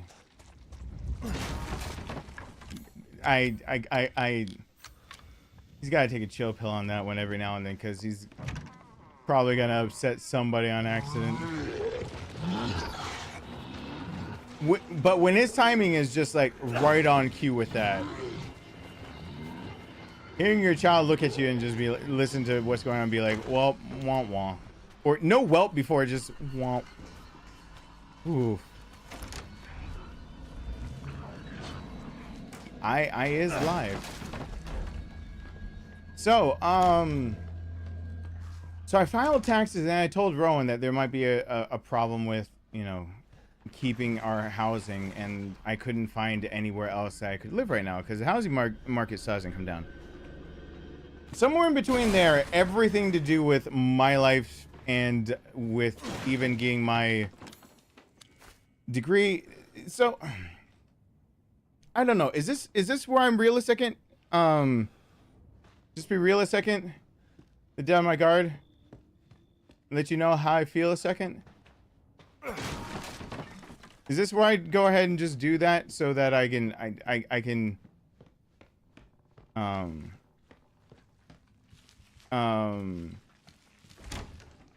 get that as a thing out? Because there's a whole, I don't even know how to sum it up. I guess I should start by saying, for those who were wondering how I was becoming a nurse at all, I was trying to go down a route that basically wasn't getting around rules and regulations. It was during the big C coming around, there were ways to be able to try to fast track a few things, and I didn't mean to like cheat any system. Of course I didn't want to do that. But I definitely did want to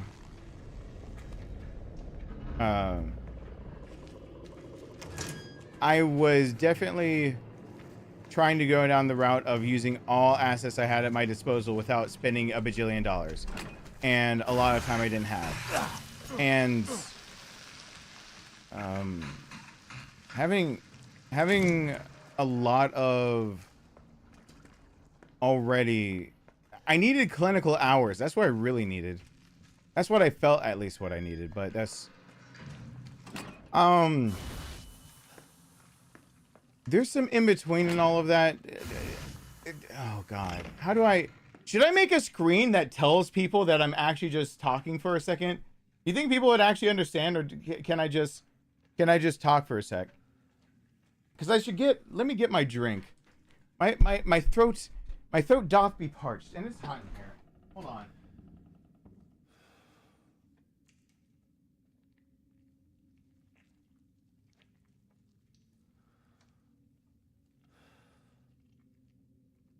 See,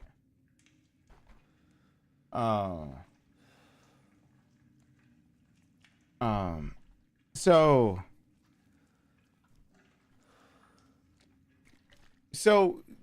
yeah, just giving it, just have the screen say taking time. Oh yeah, but I have to turn over to the screen and thank you, Vamp. I really appreciate that. Welcome back, Sir Constant Pantheon. It's so much easier to not. Natasha, J.E., and Jaws TV. That is only one welcome to the family. Jaws TV, welcome completely to the family. That's a wooden shield. It gets stronger over time. Protect yourself, protect the family. You got emotes you can use. I'm going to update those. I've got updates waiting on my computer. Actually, on my laptop. But welcome back to Constant Pantheon. Natasha, J.E., thank you, Vamp. I appreciate that so much. Let me see if I can do a... How about this? What was this ever... What is this before I get way too dizzy to look at this? How about I just talking with you all. I'm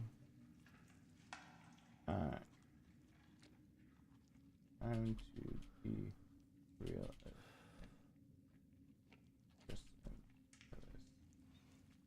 I'm gonna quote Hamilton. Oh.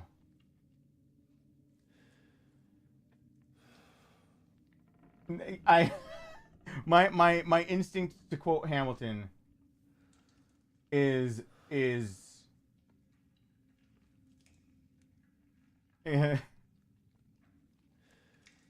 why?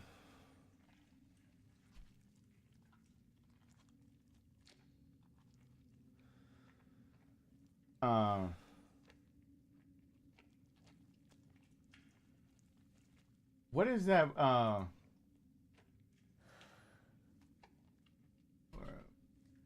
My card.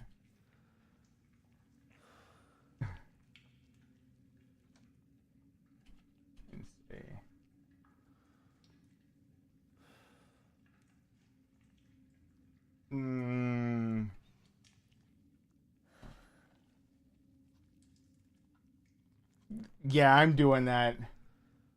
Let's see if this all pops up.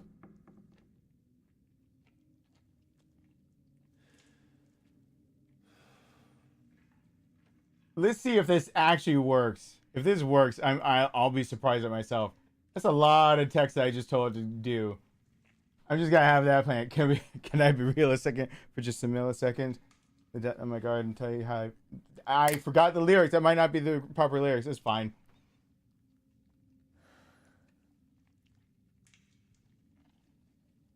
So,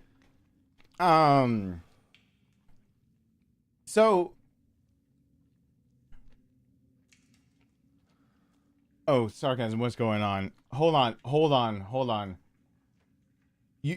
Thank you, sarcasm. I'm gonna play that in a second because you have a lot of text. Let my eyes warm up and acclimate. Because it's making me sick. I have the phone down here and it's actually working. It just requires my phone to be plugged into the Mac and the Mac to actually plugged into the landline, and it's all just a pain in the butt to get working properly because my phone is just deciding to screw me over, and so is my internet provider. Thank you, sarcasm. I will play that in a second. So, okay. What's going on? Well, 8 years ago, right now, I'm waiting on a coroner to come and declare my brother's dead, and we're waiting on a hearse for him to go away. It wasn't fun. I lost all sense of myself during that time. For those who have been here on the channel for a long time, it was, if you go back 8 years ago and see the video of where I announced that like my brother had died, if you turn up the volume really closely, I had already grabbed my parents so they could be close to me. They're in the room next to me, and I didn't realize they could hear me while I was recording. And so my parents are, you can actually just hear them crying in the background. It's not fun. Because there is a big difference between, like, a child burying the parent, but parents are not supposed to bury their children. It's not supposed to be that way. And that's been a hard thing for them to swallow. During all of that, my brother confided in me. So some of this is new to some people, some it wouldn't. My brother confided in me that he was dying faster than he lit on. Yeah, at first he said to everyone he'd at least live until he was like 40. He did just throw that out there. And then when he came to me, it's almost like he was trying to warm me up to the idea of what was happening. He told me like getting to 40 is a little bit of a long shot, and then that's when he kind of like dropped it on me of he had been through his 4th surgery. He had a tumor that was encapsulating his pituitary and choking it out.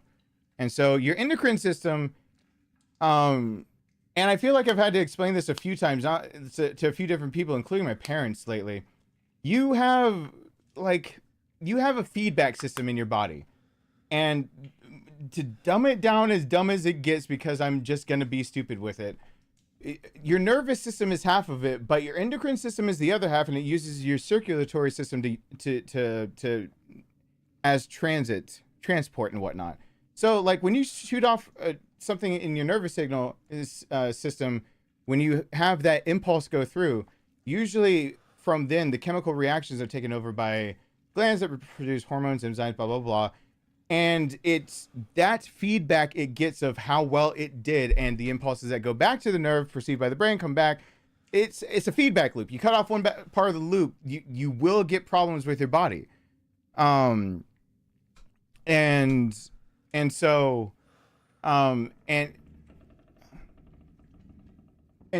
when I say that my brother, a lot of people ask like what happened, like my brother had cancer. I get that comment at least once or twice a week on random videos where I mentioned my brother's dead, and people said it's awful that I had cancer. He did not have cancer. But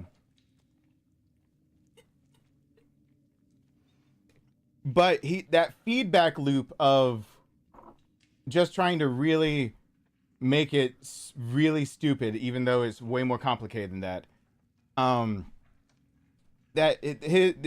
You think of the master gland and everything. People forget that the pancreas is the only organ that's also a gland type deal. But you've got a lot of different things going on with that feeds into that. Without it, your body will just not know how to. Both sides will start suffering. So I get to see both sides of it because my mom has multiple sclerosis.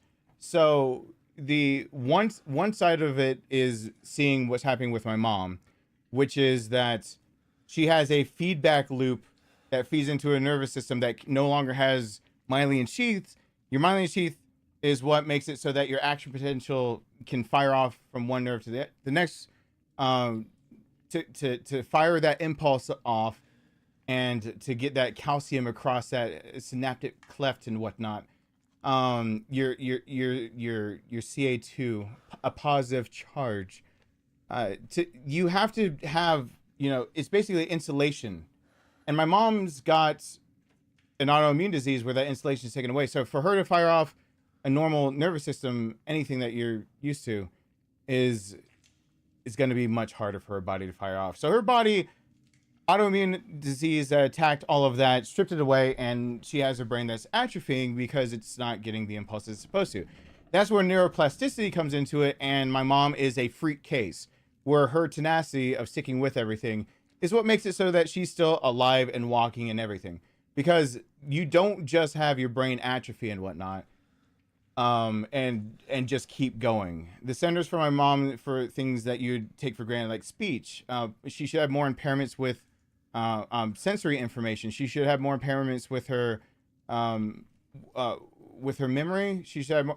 In fact, going off of the most recent scans, she should actually have issues with things that technically neuroplasticity doesn't really explain as well. Autonomic systems don't usually get in the category of when the brain starts malfunctioning, basically, not getting the correct signals it needs to get. Your autonomic systems aren't usually up for grabs for being remapped to somewhere else in the brain. But my mom's brain seems to have been able to pull that off. So that's a thing and a half, and it's really, really, really weird. So yeah, the other side of it is that I got to see my brother go the other way of, like, you send off an impulse, it's interpreted by your brain of what needs to be done. Signals are sent to parts of your body that to help regulate, if just to make it still stupid simple. And most of your regulatory functions come now from your endocrine system, using your circulatory system as the means of transit for everything, right? Cool. So you break either side of that and you're not living very well or at all. My mom's still alive. My brother died. He didn't have cancer.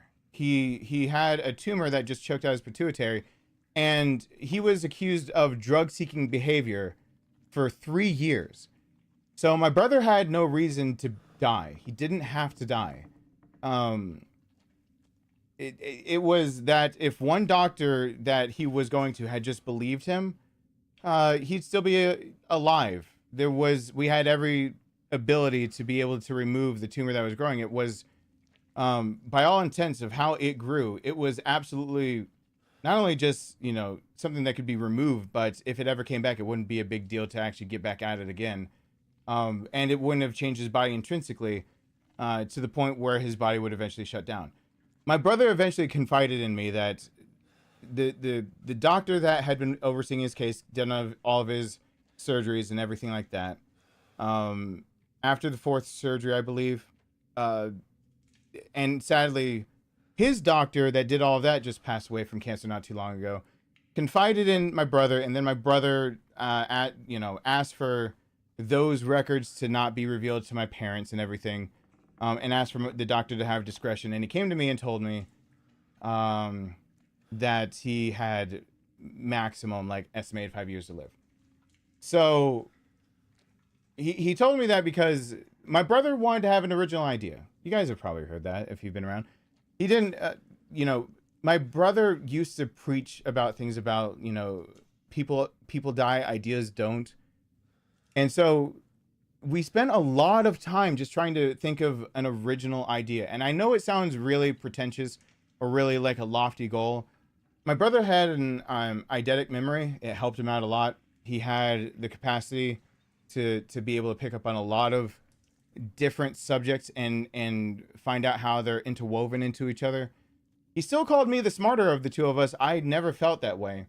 We were just two different people. And I always say we're two sides of the same coin. for people who never catch the analogy of being two sides of the same coin, you know, you're never going to see face to face because you're looking in opposite directions, which is kind of why I felt like I lost half of me when he died. Because the way I looked at life was I didn't need every bit of information to start to make, you know, deductive reasoning, what you would call critical thinking, you know, the thing that's missing most in the medical field right now, for a lot of things that could just be happening, where you could take basic concepts that you learned, anatomy and physiology, your labs, everything that you did, and you could upgrade that into, you know, just figure out what should be happening even as you go through all of the you know, med surg and everything that you learn of patient treatment care and different systems, different functions, adults, peds, going through the having your base psychology behind you, you know, your patient care plans. There are some things that when you're getting your clinicals in, you're going through, there's much more that goes along with it. But when you're going through all of it, you realize a lot of it is, it's just, can you think on your feet?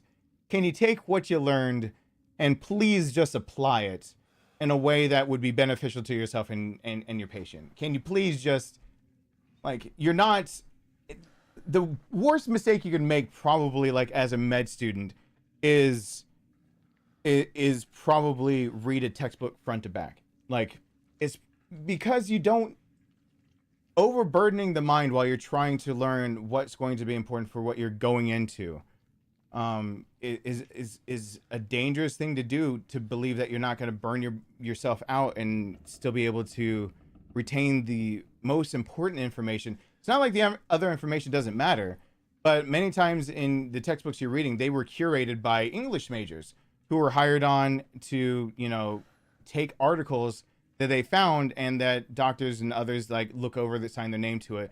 So sometimes there can be repeat information. Sometimes there could be extraneous information that doesn't necessarily need to be there for what you're trying to train for.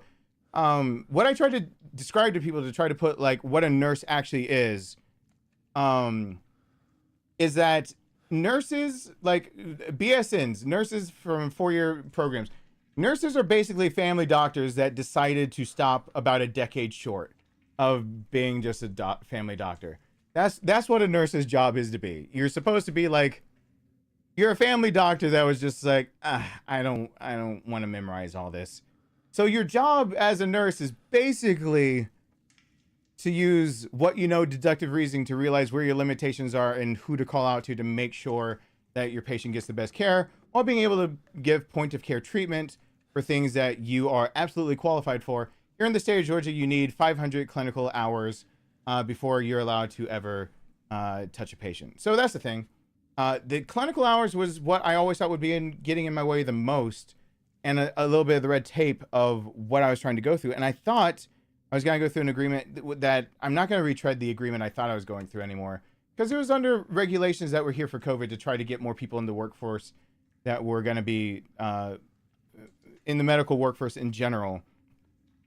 And I thought it was kind of like my way in of being like, you know, I wouldn't mind being the LPN that's, you know, or that gets crapped on, or, you know, the CNA that's trying to get a little bit of experience. But I didn't want to go the CNA route because CNAs don't get the hands-on experience that they're going to actually need and utilize. And I was trying to use some of the rules to my advantage of I'm never intending to like hurt anyone.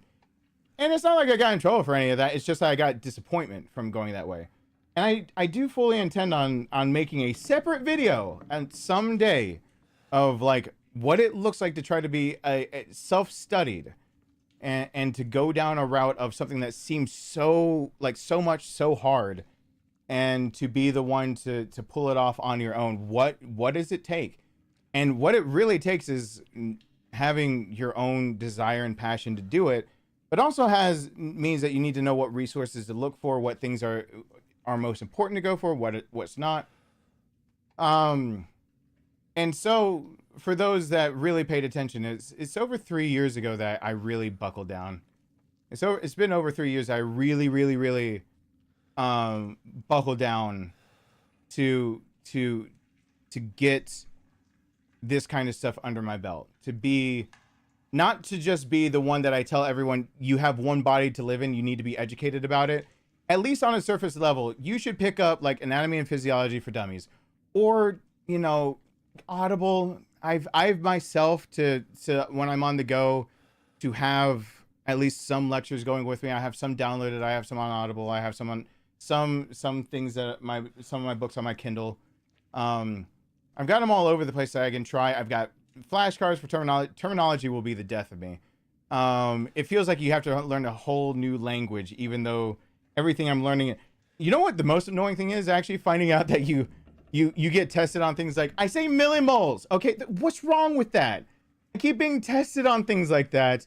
And then all of a sudden I give everyone else the heart palps because it's like, oh, that's something that we got to leave behind when we got to use the real measurements that I used on the floor. And I'm like, then why am I being tested on it? It doesn't matter.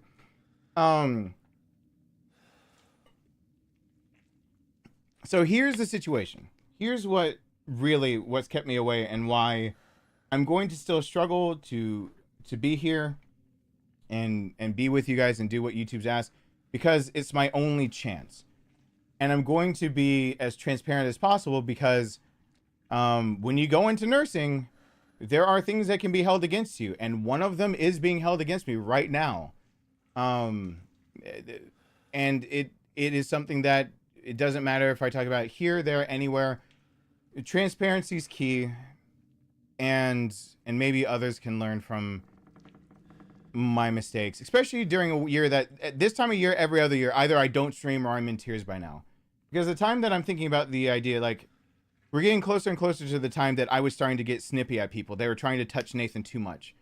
That I had put on so much muscle back then and been working out so hard so that if my brother ever needed medical attention, if my brother needed medical attention, I could carry him.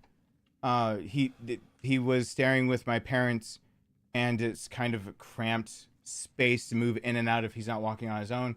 So the idea of like, we might not have the ability for like 2 people to help carry him, and he's gaining weight because acromegaly is a awful thing to have to watch someone to go through. And so my goal was just to be strong enough to carry him on my own. It's about this time 8 years ago that I'm starting to get really snippy with people for feeling like they're treating my brother like a I don't know, like just random baggage and luggage to put aside. So usually I can't be this coherent. One is the medication I'm on. I'm not gonna lie. I'm on what people usually call Adderall. Your amphetamine, dextroamphetamine combination. Vyvanse was called in for me today. I'm on a list now to see if maybe if it ever comes into stock, I can get a hold of it. Because it's not like the dextroamphetamine isn't in Vyvanse. It's just that your body actively needs to break it down so there's fewer side effects and your body can absorb what it needs a little bit better. Supposedly, it's all medicines, talk to your doctor, blah, blah, blah. These are class 2 substances for a reason. So you shouldn't be taking any medical advice from me on that kind of stuff as just a generality. But my emotions have been blunted, so maybe that's why it's a little easier this year, even though I feel like I'm about to explode inside. And maybe once I explain it, I should just explain it, right? I've been rambling. I guess part of me just doesn't want to say how awful and how humiliating it's felt of going through what I'm going through right now. Because, you know, I'm a grown-ass man. I have a child. I've owned 2 different houses. I sold my house further down south to move closer to family. I own that house. I gave that house up in divorce. I thought it was the best thing for my child. Part of me wishes that I hadn't given up what I gave up, but it is what it is. What happened. There's no sense of going back and beating myself up about the past. I learned on tax day, basically, that there was no way for me to do my taxes to make up a $263 gap from last year's income that would make sure, for sure, that I got to keep this house because I was making at least double the income per month of what this place costs. And I'm renting this place at $2,000 a month. Would I rent for cheaper if I could? Abso-fucking-lutely. I wrote in my divorce decree basically something that would bind my ex to me on purpose and me to her, so that my son could never be treated like a piece of luggage. And in doing so, and overestimating my ability to adapt to anything thrown at me, I stuck myself in a situation where like housing market and prices going up, and then like lenders going up, and all these other things like just skyrocketing. It's hard. And so it's not like I can find somewhere else just intrinsically. I can just go move, and it's like, oh, that's, you know, you lose where you're living, you just go move somewhere else. Places that I could possibly even afford that are close enough, I don't count. They're not close enough to keep 50-50 custody of my son. And if I'm not doing all this for my son, then I don't know why the hell I'm even talking to you guys. It's not like you guys aren't lovely people. It's the idea of a long time ago, I figured out that I truly actually could be happy alone, without people. Like I did figure out that there was a part of me that was never, you know, lying to myself, that I had this. When I got my dog Sheila, that's when I figured it out. When I started spiraling out the most is when I lost my dog, which when I put it like that, and it sounds so weird to a lot of people, my dog had been there since the birth of my son. Before I married, sees me get married. My dog's there for when I'm getting divorced, birth of my son, growing up. My brother's alive and still healthy. When I first owned my dog, my brother is still racing me, saying that, you know, he might be gaining a little extra weight, but like, not to like, you know, for me not to get a big head. He can still beat me any day of the week. We're from the idea of when I first got my dog, my brother can still try to outpace me, to my brother's gone. My dog was my constant. So like somewhere in there in just 2022, I tanked. And when I tanked, my business really took 2021, 2022, I tanked. I went from being able to make enough that everything was fine to, I guess transparency is it, when I had to look at everything. I think my total income was only, and think about this, for my rent was still $1,700 a month. My total income was $32,000. That's how bad my depression hit me, and why it was such a big hit, and why I don't want to take it out on anyone, because it's not you guys' fault. Like, you guys shouldn't have to give me my sick days and whatnot. I wanted a different way of doing. I didn't want this to be my full-time job in the first place. But that's why I kind of felt it, and it still feels really odd when people tell me to take care of myself. I did. I took care of myself, but then I saw view rates drop off, memberships cut in half. When I'm not streaming, no one does anything, no super chats, no anything. I went from the year before to last year and the year before that combined do not have me making as much money as any one of the previous 4 years before that. 2 years worth of me working hard do not combine to any 1 year before that for 4 years straight. It went from me having to, before, you know, the government taxed the bejesus out of me, and while I'm trying to save up for a house and to get back to where I was, because I lost everything basically in the divorce, I gave it up willingly. I went from, like, before all of that, the business bringing in technically 90,000, that finally got just barely to about 100,000, but like a lot of it goes to taxes that you wouldn't think, and a lot of things don't get written off that you would think as well. That's not like money in my pocket. That's the business, and then I got to pay myself. And then it goes immediately from that to 32,000. That is what actually tanked hard. It was a hard morale hit.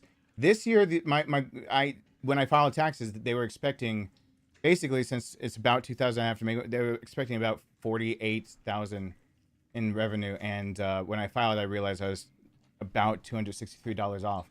It makes me kick myself in the head, in my back over and over, because it's one of those what if games. What if I just shown up?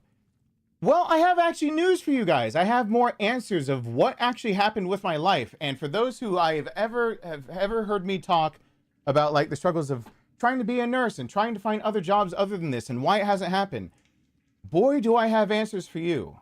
I thought I knew my life, and I didn't know squat. When my brother revealed to me that he was dying faster, I made a very bad judgment call, I hated the idea. I believe it, and I'll have to go look because I need to present this all to the Georgia Board of Nursing. Eventually, I need to put this all together so they can see it. I made a very bad call. Instead of using the money that I was claiming, for example, my camera that is over there for recording static videos, I still actually have to use a grip, a third-party grip on the bottom of it to work the camera. Even though I use it to do, it can't run. It's a Canon 5D Mark III. That camera was under that claim that I got in trouble for, but it did need repairs. But the problem was I was going about it in a way that I knew I was not going to be using that money on repairs. Like the claim that I was putting through, I had an ex that was really concerned about finances all the times. I had my parents that I knew were under so much debt that if they even tried to step up to help my brother, it would be over. And I think what actually broke me, I still think to this day I think it was Patch Adams. When we thought we had a lot of hope on him getting help through that foundation, when they wrote such helpful letters and whatnot. And, you know, he's got friends like John Green. You guys have like heard of like The Fault in Our Stars and things like that. So he's got other friends that like in the writing community that can help him pin these things down and make convincing arguments of why, you know, money should be going to him to get him help. I think that's kind of the combination broke me. My brother confided in me because he knew my dad. And my dad is a wonderful man, and you guys are about to find out just how wonderful of a man my dad is. Even me having to go look up an old web page about me, stumbling across it, trying to find out what the hell happened to my life. I ran into an old web page I made just for Google Analytics, where it had the exact same quote on it. And man, I'm going to get myself dizzy as hell, aren't I? I still have it pulled up. I used to use this quote all the time. It was about my dad, and it actually matters in the long run of what I'm saying. It's a simple quote because of what my dad is to me. My life goal, to be half the man my father is. If I can do that, I'll be a step above our generation. I used to put that on everything to try to give people a feeling or a semblance of like where my personal goals are and where my everything was. And I got impulsive. I have tendencies of borderline. I've never been diagnosed, but my brother and I worked on that. And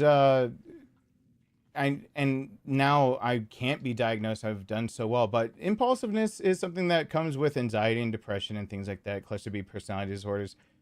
It was a hard pill to swallow that there was no one else willing to put up money, and my brother's life came down to money. So I made a mistake. I used my own business, and I had equipment that needed to be fixed. But I knew that I was basically being really nitpicky at that point. Like every single piece of my equipment that needed to be fixed, all of a sudden, it's all on the docket of like, I'm putting it on a claim so I can go get it fixed. Because I knew that, you know, and there are small things. In retrospect, my ex was complaining about, I believe, $2,400 on a credit card that I never understood how we were making the money that we were making back then. And somehow the credit card that she has control of, I let her control a lot of the finances. And I never knew how I spent so many hours in the office and I had so much income coming in that I could pay for all the bills on my own. And somehow $2,400 that was, you know, the credit card in my name has a $15,000 credit limit that it has $0 on it. And I'm being able to try to build businesses off of that where I immediately pay it off. She kept holding over me this like $2,400 because it was like seed money for you to become a photographer. I always wanted to pay it off. I never understood why she wouldn't just pay it off. So I just worked harder and I never really thought too much about it. I wanted to pay that off. It's not much money. I wanted to pay off what my parents owed. And then I wanted to try to make what was estimated at $20,000 for my brother to be able to get specialized care. And then after that, I knew that the bill would end up bringing up. Our estimates were anywhere between $50,000 and $200,000. My brother confided that in me because he knew my dad in particular. He knew my parents would give up their entire life to save even just a month of his. And my brother was very far gone. It's not that he was mentally far gone. It's physically. Acromegaly really doesn't care about your feelings and wants and needs. His heart was getting more and more compressed. His chest cavity was too small for lungs, heart, everything to be in there and to have a normal sinus rhythm. He has got no function left really in his pituitary. I think it was down to 5 to 10%, which is going to shoot the rest of his endocrine system. Every single treatment we tried to throw at him didn't work. We removed the tumor 4 separate times and it was too much. Even by trying to basically relieve his pituitary of this tumor that surrounded it, that we would have caught if he just wasn't accused of pill pushing, for 3 years by one doctor. I don't think it's outing a doctor to say the doctor's name, but I'm not going to say his name. But if he had just believed, doesn't matter. My brother's still just as dead no matter. My brother confided in me because he didn't want to die alone. And he wanted the objective, too, of having that original thought. So my brother and I guess we still poured over books. One of the things my brother and I did the most was, you know, when I got punished when I was younger, I was told to read the encyclopedia. What's first in an encyclopedia when you have to read it? A, anatomy. I ran into anatomy and I was just enamored by the idea of like, that's how a human body works. I'm 6 years old trying to understand this. It is a punishment as a kid. I didn't understand most of the words, and my mom went and rented like a dictionary from the library for me to look up words so I couldn't have an excuse to not read the encyclopedia. Because the encyclopedia set was passed down in my family. So it's not like we could just own encyclopedias. We're dirt poor. It's just that they were there, and then my mom goes and rents like a dictionary, just like, all right, then look it up. I'm like, all right. I'm crying, of course. I'm 6 years old in trouble. Shy little me is really, really upset. But that started this fascination I had of like the world around me, how people interact with it, you know, be in biology. That's not too far down the line in an encyclopedia set. And remember, I'm talking about like early 90s, and this encyclopedia set is from 1976. So it's not like, you know, it's back when you could make an encyclopedia set and it could actually fit on a bookshelf. Might be a lot of space, but it can actually fit on a bookshelf. With the transparencies and everything for the anatomy section. So like you'd have like with all the transparencies down, it's the skin, but you could peel back the skin and you could peel back and you could just go until you just bones. The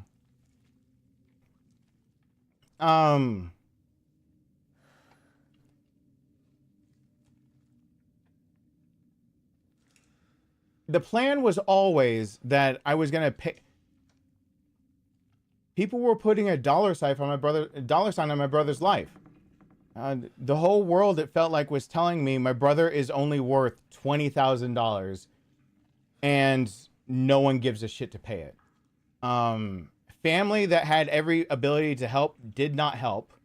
In fact, we got chastised by family members, even so far as that my own grandma said that my brother's causing part of his own situation. He should just get up and exercise more and eat better. This is one of those times it's like, stay in your lane. Don't. She told him that like 2 months before he died.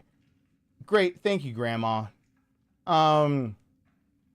My family dynamic when it gets past my mom and dad is not the healthiest.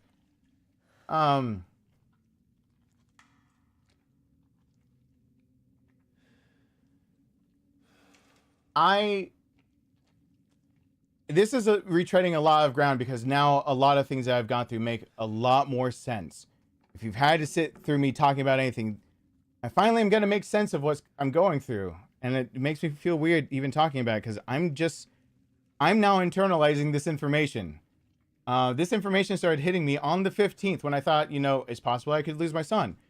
The 17th, I got inundated with emails, and then that started spiraling to the idea of what is actually happening. And now that I've been through like you know, through my legal insurance, like half a dozen different lawyers, but like 2 that gave me an hour of their time and were specialized in the subject. I know what's happening, and it's scary.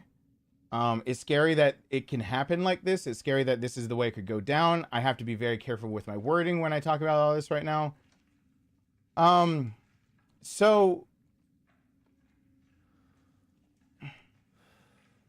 I always knew this would come back to bite me in some way, but I thought to be a parent and to teach my son the right thing to do was to tell the truth, that I had to tell the truth. My brother always got on to me of why didn't I just lie again? And I shot back at him as if I had some righteous indignation to say it. I shot back at my brother, why didn't I just lie? I said, because I have no right to tell my son to tell the truth if I just lie. And so I got basically the information I needed. I already knew the person taking the claim didn't quite believe that somebody could need that much equipment fixed, which wasn't actually, that wasn't actually the issue. If I had just taken the money and gotten my equipment fixed, then, you know, everything's fine. Like, my brother just told me to lie. Well, he said it in retrospect. I had already done what I did. When he found out what I did, he was just like, you're an idiot. Why didn't you just lie? Because I knew that I was going to use the money to help my brother. I knew I wanted nothing standing in my way. I didn't want some dollar sign, and I would just work more jobs. I just hustle. I've always known the idea of like a 100-hour work week does not scare me. So the idea of me having to work, you know, 12 hours a day, 7 days a week, nonstop, I just call that growing up poor and then hustling to be able to own things like a house. That's what that looks like to me. I know it's not as easy for some people, but then again, now that I can reveal like ADHD is in play, I was channeling a lot of things that are a disorder towards something that was, and that's not an uncommon thing to happen, to be able to take symptoms of that kind of stuff and to channel it toward something productive. And that's kind of what I was doing. I was pushing myself consistently. It seemed like no matter how hard I pushed myself, I couldn't get over this hurdle of getting my brother help. And so once I realized basically the insurance company is already looking at me sideways because I am nitpicking over all of my gear of what needs to be fixed, even though they claim complete coverage for everything. My idea basically was, now that I'm being looked at sideways, it's time to go down to the police station and ask, what do I do? Because you know what? I am being nitpicky. I do need gear that needs to be fixed now. I have gear that can wait. It's not completely broken. I don't need to go off and like buy something new for it or anything and give them the old stuff.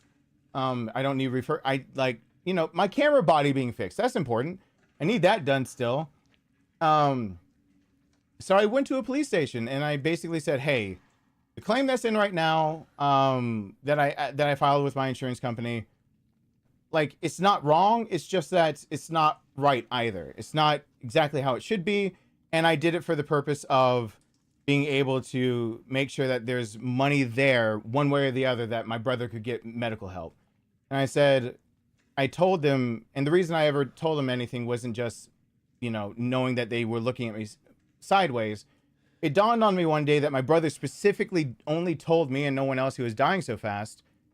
He told me that because he didn't want anyone being acting in the heat of the moment. And but that's exactly what I did. I mean, it broke me. I seriously cannot remember if it's Patch Adams, but I will throw them under the bus every time. Theirs was the letter that hurt the most. I remember getting so much hope. I felt so much hope when they said they take care of Nathan. And then just to get that letter in the mail and find out after reviewing everything, no. And my brother's my older brother. So I'm used to him taking care of me for so long. But there's 6 years of my life where I needed to be there for him. And he's,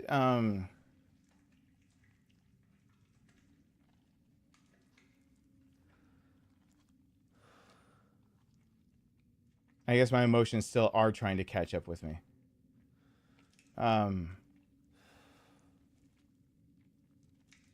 He's about a year and a half older than me. And so to see my brother decline like that, my dad would have given up everything. My dad was being treated for cancer at the moment. My mom's MS had taken a decline. She was back in, she had relapsed. It was really, really bad. Nothing seemed to be going well. And with even the best treatment, my brother was only going to be able to buy a few more months, maybe years to his life. But to be realistic, the damage that had been done to his body for never being able to get this under control enough, he would go through a procedure, a surgery, to try to save his pituitary still and to get this tumor out of him. He would spend 3 months in recovery to have 1 or 2 months without the headaches and the blindness. And, you know, he has a tumor inside of all of that directly impinging on his optic nerve. When people learn about nerve bundles and things like that, and what happens when you decide to actually interact strictly with a nerve 24/7 that's not supposed to be touched, not like that. The pain that they tried to describe to my family was saying the pain my brother went through on a daily basis was worse than being burned alive. And that was to try to put in perspective for people who didn't know what he was going through, because when you go and look up, like, you know, the most painful ways to die, almost always you're going to see being burned to death as, if not number one, like in the top 5. And so I had a lot of, a lot of people trying to be explained like what's happening to him, and that he's going downhill, and that even after the surgery, that tumor coming back still made a cascade of issues where he goes through like recovery for so long, and he gets a few months back of feeling like he's kind of normal, just to feel the pain start coming back and more and more and more. And then the symptoms come back, and all of a sudden now his, you know, with HGH still going through his body, his bone structure is growing. His ankles are twisting inward. It looks like there's even clubbing going on and everything. His shoulders are not seated correctly. His hip was already broken when he was a wrestler and whatnot. And to have that hip fracture now extended, a fracture break, the exact same thing. It's just kind of how you describe things, blah, blah, blah. To have it kind of just, he just went through so much pain over and over. I mean, I thought I could get in trouble. I expected it. I expected when I went to the police station that I'd get in trouble for this. What I did not expect, and you could not have convinced me or told me would happen, was that by the end of the conversation, I'm very confused on why they're acting very, very antagonistic toward me. And that I had set up a second time of needing to talk to them. And I asked the very innocent question of like, am I going to be arrested for this? And the police officer just laughs in my face and he was like, oh yeah, you're getting arrested. And I'm sitting here very, very now, like I have to now go home and tell my wife that, hey, I did something that is like an offense, and I don't know what it is yet of like what I'm going to be charged with, but I do know that the word insurance fraud is being thrown around, and got to talk about that, I guess. Well, for those who might know about the medical field, I've always known that could get in the way. Yes, having any kind of charge like that against you can get in the way of like I live in Georgia. The Board of Nursing isn't the nicest necessarily, but I was also always told that it shouldn't be the biggest roadblock in the world. That you know, it is something that I'd have to deal with eventually, but we'll deal with it when you get there. Let's get your education and all this other stuff under your belt. I got locked up and for like just to be arraigned eventually. And I found out the DA's recommendation was $81,000 at least. It was higher than that at first, of restitution, and then 2 counts of criminal insurance fraud, of felony insurance fraud. Didn't understand the second count because I didn't do anything. I actually had, and I can't say the company name. I'm not allowed to say their names and whatnot, but there's a company that helps photographers and kind of is all around. When you're a part of them, you do get partial insurance, and they threw them under the bus as well. I can now make sense of what happened and what's happened with my life from then, but it felt it felt like I got punished really, really hard for telling the truth. That I wanted to do it right. I wanted to be that dad that can tell his son, if you're honest and you fess up to what you've done. Because at the end of the day, the realization finally hit me. Who's the person in my whole life that always outsmarted me? Like, no matter how smart I ever thought, no matter how much my hubris told me that, no, I can get around this, I can think around this. Even with my brother being on like oxy and morphine and just throw in your third, tertiary, whatever's going to help control the pain at any given time.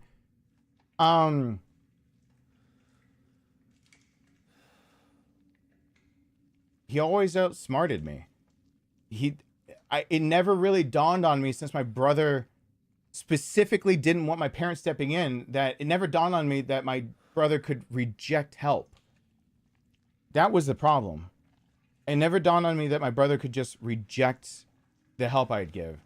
And it never dawned on me that he would ask, where did it come from? And to me, I still didn't understand my home finances with my own wife, of like, we are bringing in two separate incomes. Each one of them separately can pay for this house. And all of our expenses. Why can't we help my brother? That's a whole different subject. We're not going to go there. Don't worry about it.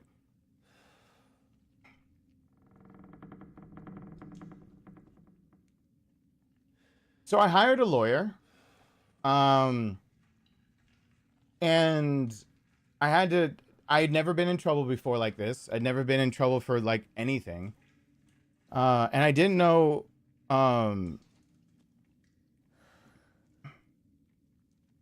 I didn't know anything to do with this realm of like what it's supposed to look like. It was scary. It really was. Because I was already being treated like a criminal, and I kept thinking, but no, I told the truth. Since I told the truth, there of course there's some credence of like you didn't let it continue, you didn't let it progress. You went back and you did the right thing. No.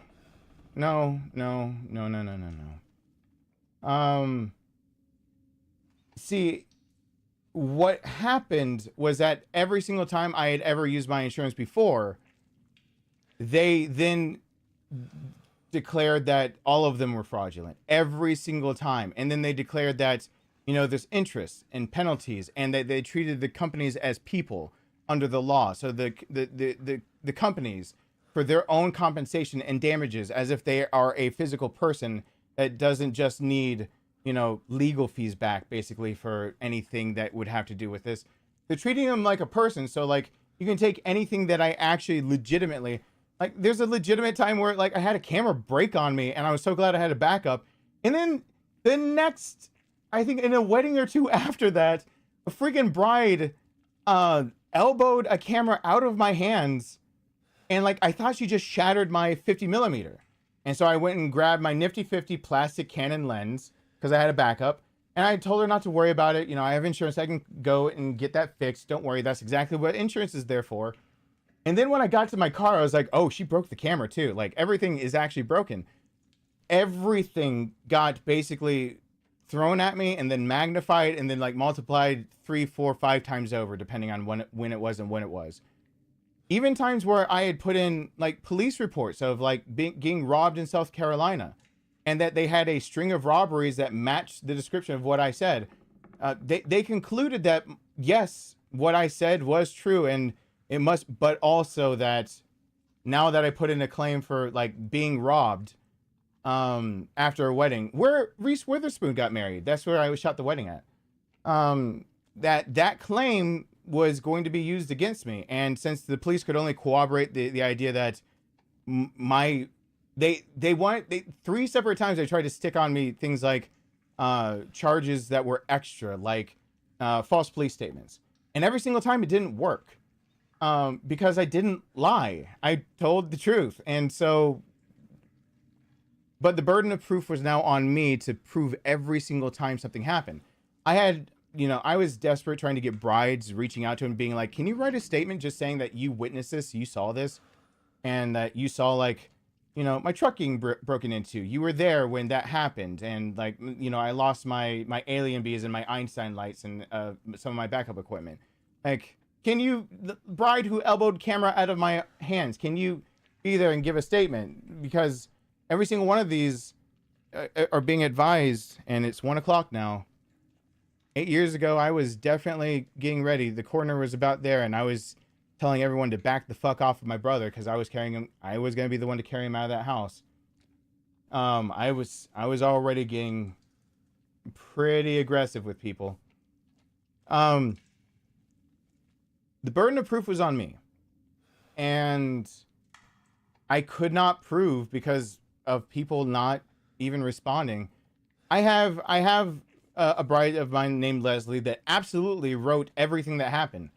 From her own words, we had seen a couple that we thought they were like making out near where we were taking pictures near a river, and it was getting later at night, and they broke into my truck during it. And so when we got back, like, it's me and Leslie and her husband, now ex-husband, they sadly got divorced.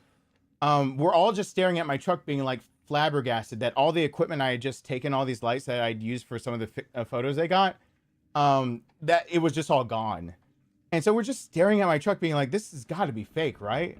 Like this doesn't happen. And the conclusion we all came to was that couple that looked like they were just kind of sneaking off, and they didn't look like they had any interest in us. We heard that car go away within 5 or 10 minutes. We were just like, oh, they're gone. We felt uncomfortable taking photos up there. We're back up there, and now my truck's been broken into, all that. That got dropped. But every single bride that didn't respond, that stayed as a fine against me. And so, hired a lawyer. This is where things finally will make sense to anyone who's been following this the entire time. That I've talked about this before, and I've talked about I didn't want... how many times I've said that I didn't want this to be my main career. I've held down 6 different jobs at the same time. I never wanted this to be my full-time anything. I didn't want to be like some internet beggar and whatnot. And because after the adpocalypse, no one that had, unless you were a giant creator, if you did not have like a Patreon or some other way to get fan funding basically before super chats came in, once the adpocalypse happened, there are people who had millions of subscribers. I was about to name drop one, and I feel really bad for him because I knew who he was. He was someone who used to be like GameSpot, and he had and GameStop. He had deals with them to give reviews and everything, and his channel just ceased to exist. Even with millions of subscribers and like tens of thousands of views, and if not hundreds of thousands per video he put out, could not sustain the business anymore. I didn't want to keep going in a business that got hit because people were like being abusive, and advertisers like Walmart pulled back out of their ad dollars and all that stuff. I hired a lawyer, and I just kind of trusted my fate to her. I shouldn't have. So that's mistake number 1 I found out about. Over the course of the last few days, I found out that my lawyer, to stay in good graces with the court, and out of also just one actual mistake, one and only mistake, to my knowledge, as I've been advised by another lawyer, could be mistaken. Please do not take this as me saying anything other than is a possible misunderstanding. But the misunderstanding seems to be a little too egregious. That a few things might have been kind of done behind my back because I looked like a lost cause. I was in South Georgia, and I am a dark-skinned person in South Georgia, being judged. And when people dip out of my channel a lot when I talk about like being dark-skinned, and I have 2 very pasty white parents. Like, my mom is my mom, and she is paper white. My dad adopted me, and so when he adopted me, they changed the birth certificate. The person on my birth certificate is my stepdad, who adopted me as my real father. But it makes it look like it's like, it makes it look really, really weird when you have the family photos of like the 4 of us together. And it's like, no, that's my legal mom and dad. You're adopted? Just my dad. And they're like, I don't understand. Like, I came out of that one, the woman I came out of, but the guy, he chose to be my dad.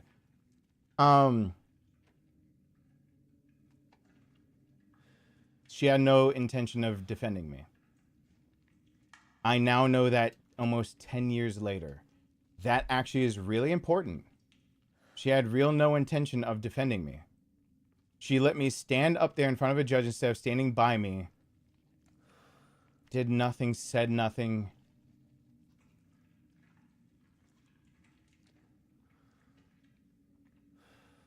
I trusted her with the idea that I'm scared. I've never done legally something wrong. So something that now is getting blown up to being so egregious. I'm just scared. And to see, like, in the fall, really close to the fall before everything happened, to see the DA's recommendation, the assistant DA passing that on, the DA's recommendation being like 2 felony counts of insurance fraud. And then there's a code next to it. And I thought it meant like how long the sentence should be, of like how long it could be. I learned also I was mistaken on that one. And that's scary. And this is where my story gets really scary, really, really fast. I keep looking at clocks and trying not to remind myself, like, within 9 minutes, I'm starting to snap at people for trying to touch Nathan because he's being declared dead and they want to move him to the hearse. The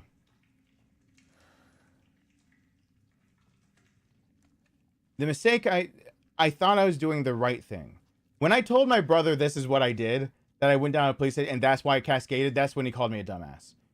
That's when my brother immediately got onto me and just did not let up off of me that I had been a dumbass, that I should have done anything I could to just use the money to fix your equipment. And I was like, that's not the right thing to do. And my brother tried to emphasize to me the right thing to do in the long run might not be the right thing to do in the short run. You already lied in a sense to get to this point.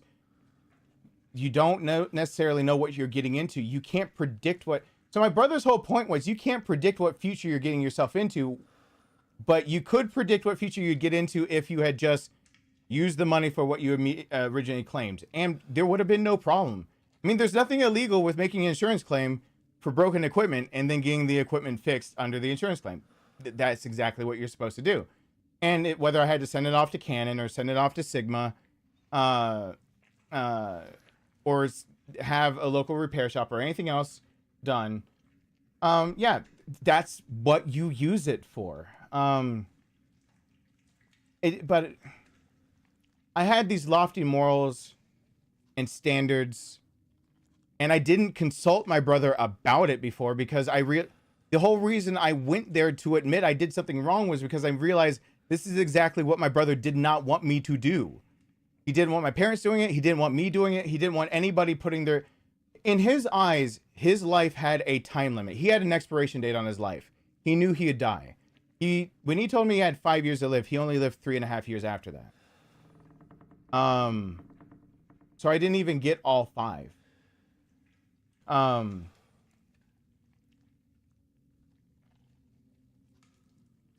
The reason that this year is actually meaningful is that this year he turned 40. The first time I had to come to terms with that my brother was dying, 40 was his expiration date, if you will. Like, maybe he'd make it to 40, but not really anything past that. It would be a struggle for him to get to 40 years old. My brother would be 40 come this September. And so that's why this year is the real not easy one in the first place. This was the year that I was supposed to lose him. My son's going into middle school. So many more years of like having my brother by my side through all these ups and downs of my life, when supposedly I'm the smarter of the two of us, but he's the one that seemed to be able to, he'd read a textbook and then just tell you what page of the textbook to go back to because you missed something. And that's not, there's no such thing as a photographic memory, but eidetic memories do exist, and the ability to retain massive amounts of information and to be able to pinpoint where that source came from is a real deal thing. Photographic memory is more science fiction than fact. But everything that you usually hear from that is leading to what I'm talking about. So it's not too far off.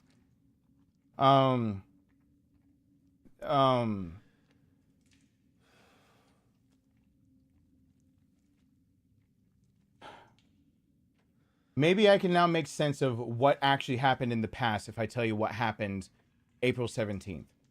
I got a bunch of emails, finally, from a lot of places that I was trying to hear back from of what I'm supposed to do to be able to become a nurse. I have a bachelor's already in science. That means there's a lot of core classes that me getting 120 credit hours is not going to be the issue. And then, you know, going forward from that, I know that there are some classes I have to re-up. Well, there's a program called CLEP that all of the Georgia programs I'm trying to get into accept that if they need me to, basically, you pay $93. And I hadn't really looked into it all that deep. I knew they would send me down that rabbit hole. You can pay an extra $10 to get like the PDF of like to study for like what will be on it. But it's basically saying, hey, here's a semester's worth of a class. You can take a test, and whatever you test on that is on a rubric, and you will get a grade from, as long as you first talk to the admissions board in the college that you'll go to, they'll just take that as your grade. And then when you get enrolled, you know, that is part of your, it rolls into your GPA. So you really want to score well on these tests and whatnot. And then ones that you can test out of through any program that has to do with getting into a nursing program or an undergrad program that leads to nursing and whatnot. Like they usually give you 2 tries at a test. After the second try in Georgia, you have to wait 2 years. So you only get 2 tries in the first place to prove that you know what you're talking about in the first place. But that didn't scare me. Because my biggest concern was get me in med surg and get my clinic hours under my belt. I got email after email after email.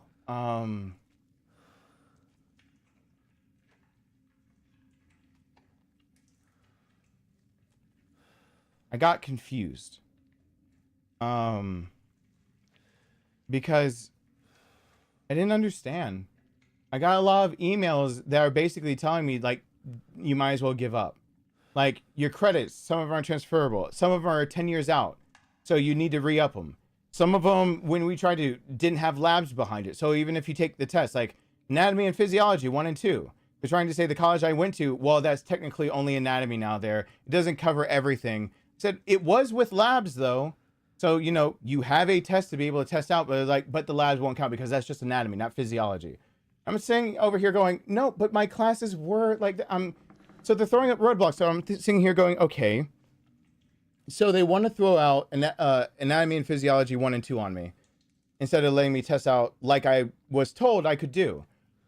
Okay, so maybe I can figure out how to get into 2 separate programs and convince them to let me double stack.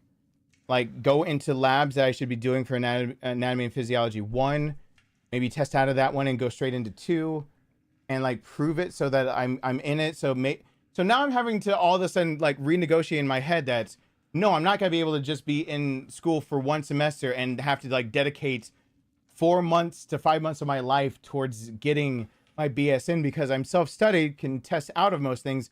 I can audit what I don't know. And then by the end of the year, I can test out of everything else, make sure that my GPA stays at the minimum that's required for Georgia standards of most, you know, anything 3.0. My GPA was barely shy of a 4.0. So like for my undergrad, so none of these things like really worried me, but like I'm getting all these updates of thinking, okay, so they want me to enter into a program. Undergrad students, I guess I'm going to have to try to afford 2 semesters of college. So I need to fill out more stuff, try to find more grants and anything to pay for it. I can't pay for it out of pocket. I've got to do whatever I can on my own.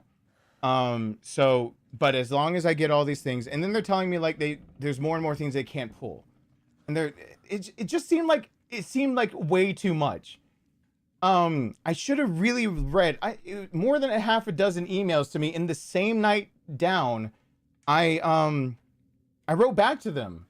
Just basically kind of telling my side of being like, hey, you have a legitimate person here who has been able to, under his belt, already say that in trauma care, just on the side of the road, by stopping for accidents, there are people who are alive today that would not be alive had I not decided from a young age to try to do my best to learn anatomy and physiology, take first aid, CPR, but then go steps beyond that and take courses that were meant for adults to try to, before Good Samaritan laws were in Georgia that would save you if you tried to go help somebody and give them emergent medical care.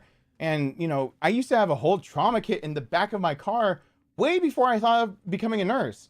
It made me, I don't know how giddy I could try to describe to you guys how giddy I got for the idea of, there was this neck brace that just came out that was mostly metal. And like, if you try to keep a trauma kit of any sort, a neck brace is a good thing to have. But like this new neck brace that was coming out that was going to be affordable, but it's still not really all that affordable. And my ex was saying that like it's way too unaffordable for me to have for just some random strangers, and I could possibly lose it in transit. But like it was adjustable, so it was any size. Like you only need a smaller one for a kid, but anything else. And then they had ones that could even adjust down for a kid. So it's just the idea of how like malleable it was for the idea of like, I could run into someone who needed their neck actually stabilized. And I know I could dork out about these things. Don't worry about it. I dork out about a lot of things that just no one else gives a shit about. But to me, it was really, really cool. Like, if the prices are coming down on this, then like eventually, instead of carrying like 3 different size foam braces that every single time they get exposed to sunlight or heat, they start, degrading and getting harder and less malleable and less useful. And they're like a cost sink. Instead, I could get one that like has padding that can be replaced and is mostly metal components that can actually be adjusted to their proper neck size. And like I'm even smiling about it now because even today, if I put back together a trauma kit, that's absolutely what I want in there, because it would make me feel good to know that whoever needs my help gets it, and they get it in an efficient way that is tailored to them to make sure that they have the best chance.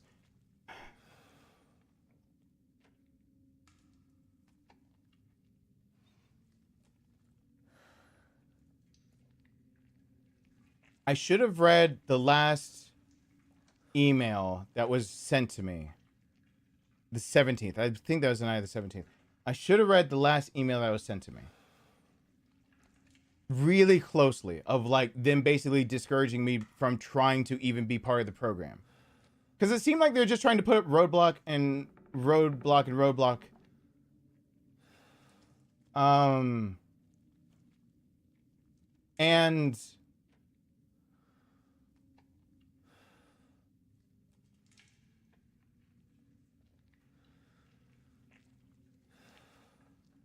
And then the word moral turpitude comes out. While I might seem like I'm some kind of genius, I don't remember all my SAT words all the time. Having to go, reach for my phone and Google, like, what does that mean? Evil, wickedness. It's one of the standards I forgot that now was being told to me, that my moral compass is being thrown under the bus on whether I'm allowed to be a nurse. And you can appeal that. You can actually go ahead and appeal the idea that that's being thrown at you, because you get character statements from people that know you, people that have seen you, people that can basically say they've seen what you do, why you do, when you do it. But having this like word just thrown at me, and like the gravity of what this must mean, and then Googling it, and just after I Google it, I see right then and there, like that is absolutely been there the whole time. Moral turpitude means that you can't be a nurse, or be, as long as that's being levied against you, they can reject you from nursing programs. And so it was a lot of realizations that happened really quickly from that moment on. A lot of life-changing realizations that happened that night. See, for those who have been around and hearing me talk, you might have heard of me wanting to be a nurse, but like it sounded like more and more desperate from my side. Well, it's because it was. Going into it 3 years ago, 4 years, like actually hitting the books, and doing my best to learn everything I can properly, ground up,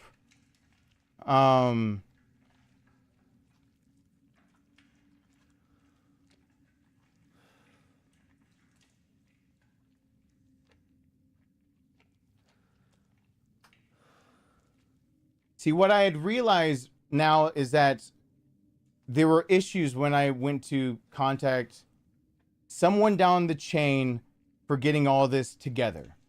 And somewhere down that chain, someone decided to do a background check on me, which is fine. I'm under the First Offender Act, the Second Chance laws, because I've never done anything wrong. So I absolutely qualify for that. When you actually get your disposition from that, from a courtroom, when everything's settled, there's another piece of paper that has to be filed right then, right there, or it does not get counted as part of anything.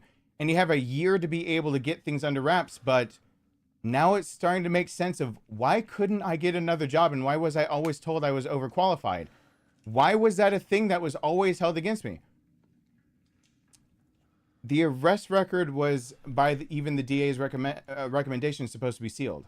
The idea that I'd been arrested on charges of insurance fraud was not supposed to be something that was available to anyone for any reason. It is. It was never filed. So that day when I was just 10 years younger, shaking in front of a judge, wondering why my lawyer won't get up to stand next to me, wondering what's happening, why they're being so cruel and not explaining anything as if I'm supposed to know how this legal system works. I'm looking at my lawyer. I try to say anything. I get snapped at by the judge of keeping my mouth shut. And I'm looking at my lawyer of like, what am I supposed to do?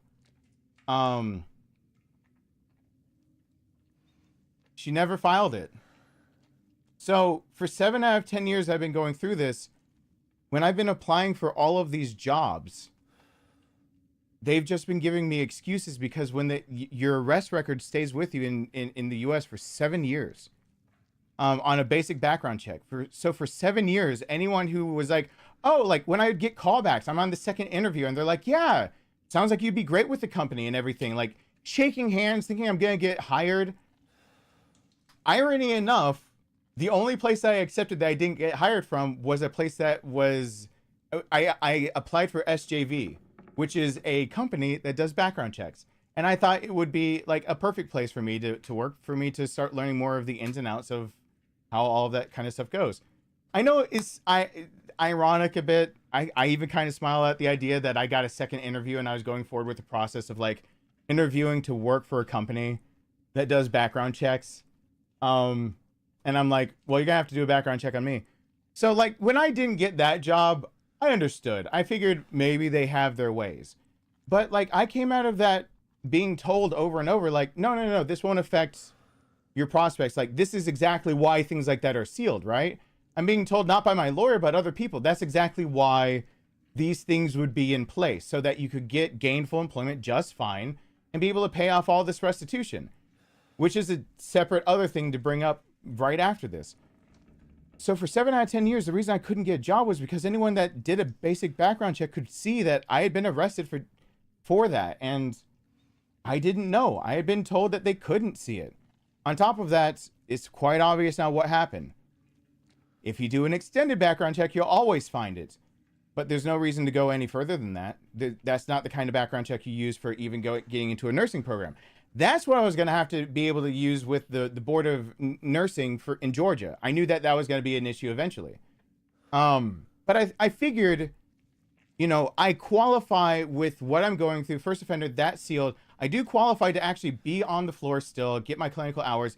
Technically, under the laws and statutes of being in a medical program, I still do qualify for that. It would just be me having to talk to the Board of Nursing to qualify for everything else and to go further. And I figured, you know, people that I work with doing, you know, the 500 clinical hours that are required in the state of Georgia, getting all that under my belt, being willing to work as an LPN, do whatever they wanted me to do to show that, you know, this is, you know, my mistakes, don't worry about them. It won't go on to my patients. I do care. My care comes from the idea of I'm tired of being a bystander to people dying and needing help. And on top of that, I know what I finally can and can't do. I can't be a psychologist. At this point in my life, and possibly for the rest of my life, I just can't be a psychologist. That's where my degree is in, but that's what I can't do. My brother and I had it backwards. My brother could help people's minds, and when they decided to give up on themselves and take their own life, he could actually live with those consequences. I'm the one that thought I could be a psychologist, and I couldn't.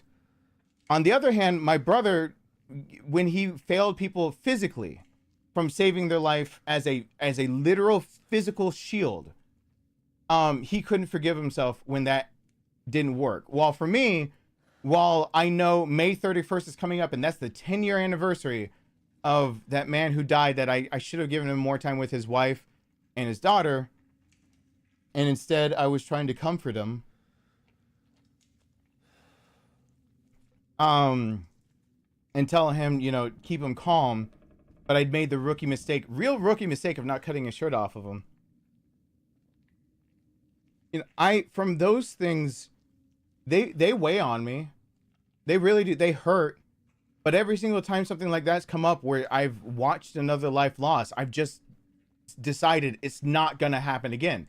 And so I've gone crazy at learning just that specific thing. And that's really where a lot of my roots of getting into anything medical really started. My mom, multiple sclerosis. That means I have to know a lot to do with everything to do, nervous system, your autoimmune disorders, diseases, anything, what causes that, which means that you're getting into endocrine system immediately. My dad has cancer, COPD. That means we're getting into pulmonary. My brother has a tumor on his pituitary. There's more endocrine system for you right there. We're getting into being able to, my dad has a heart attack. All right, we're getting into cardiac. I might as well be going for CC nurse at this point. Why not? CCRN, get a pay hike and still work the same units. What the fuck not? Like, I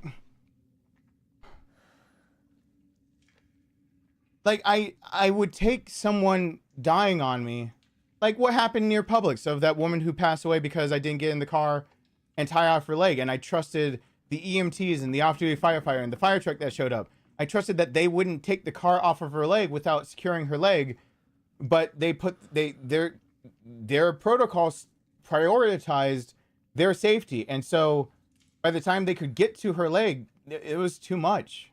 She had died by the time. And so I blame myself for walking away when there was no reason I couldn't go in through the driver's door. I know, yeah, there's glass, there's metal shards. Let me go get another Tdap shot and just call it a day. And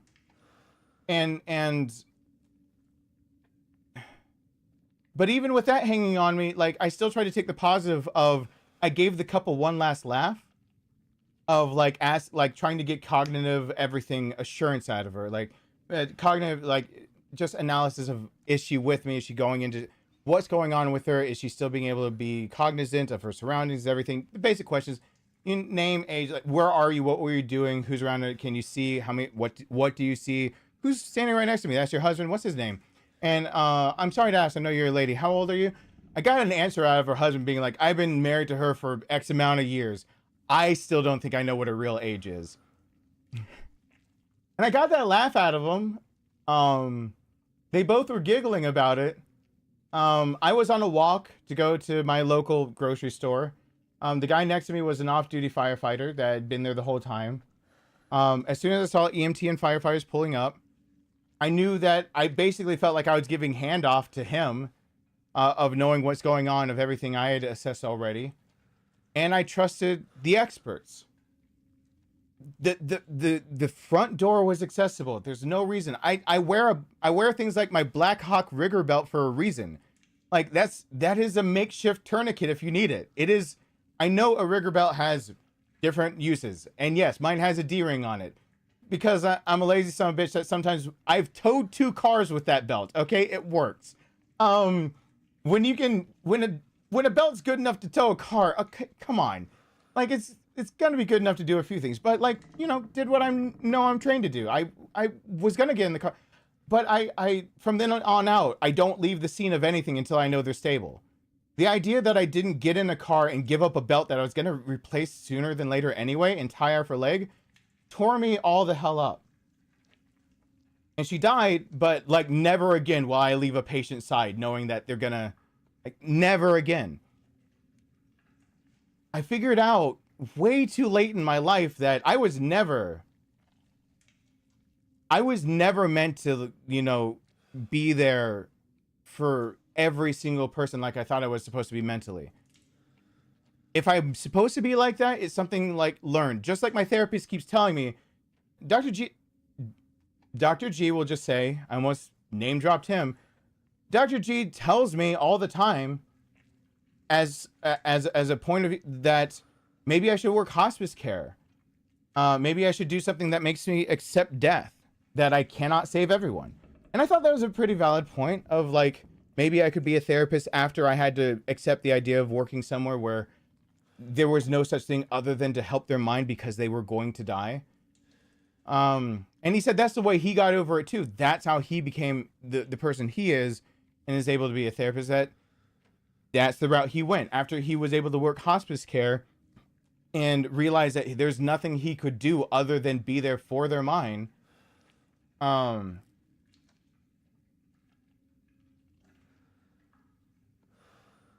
so I thought that was pretty, I learned too late that no, I'm absolutely meant to be around that.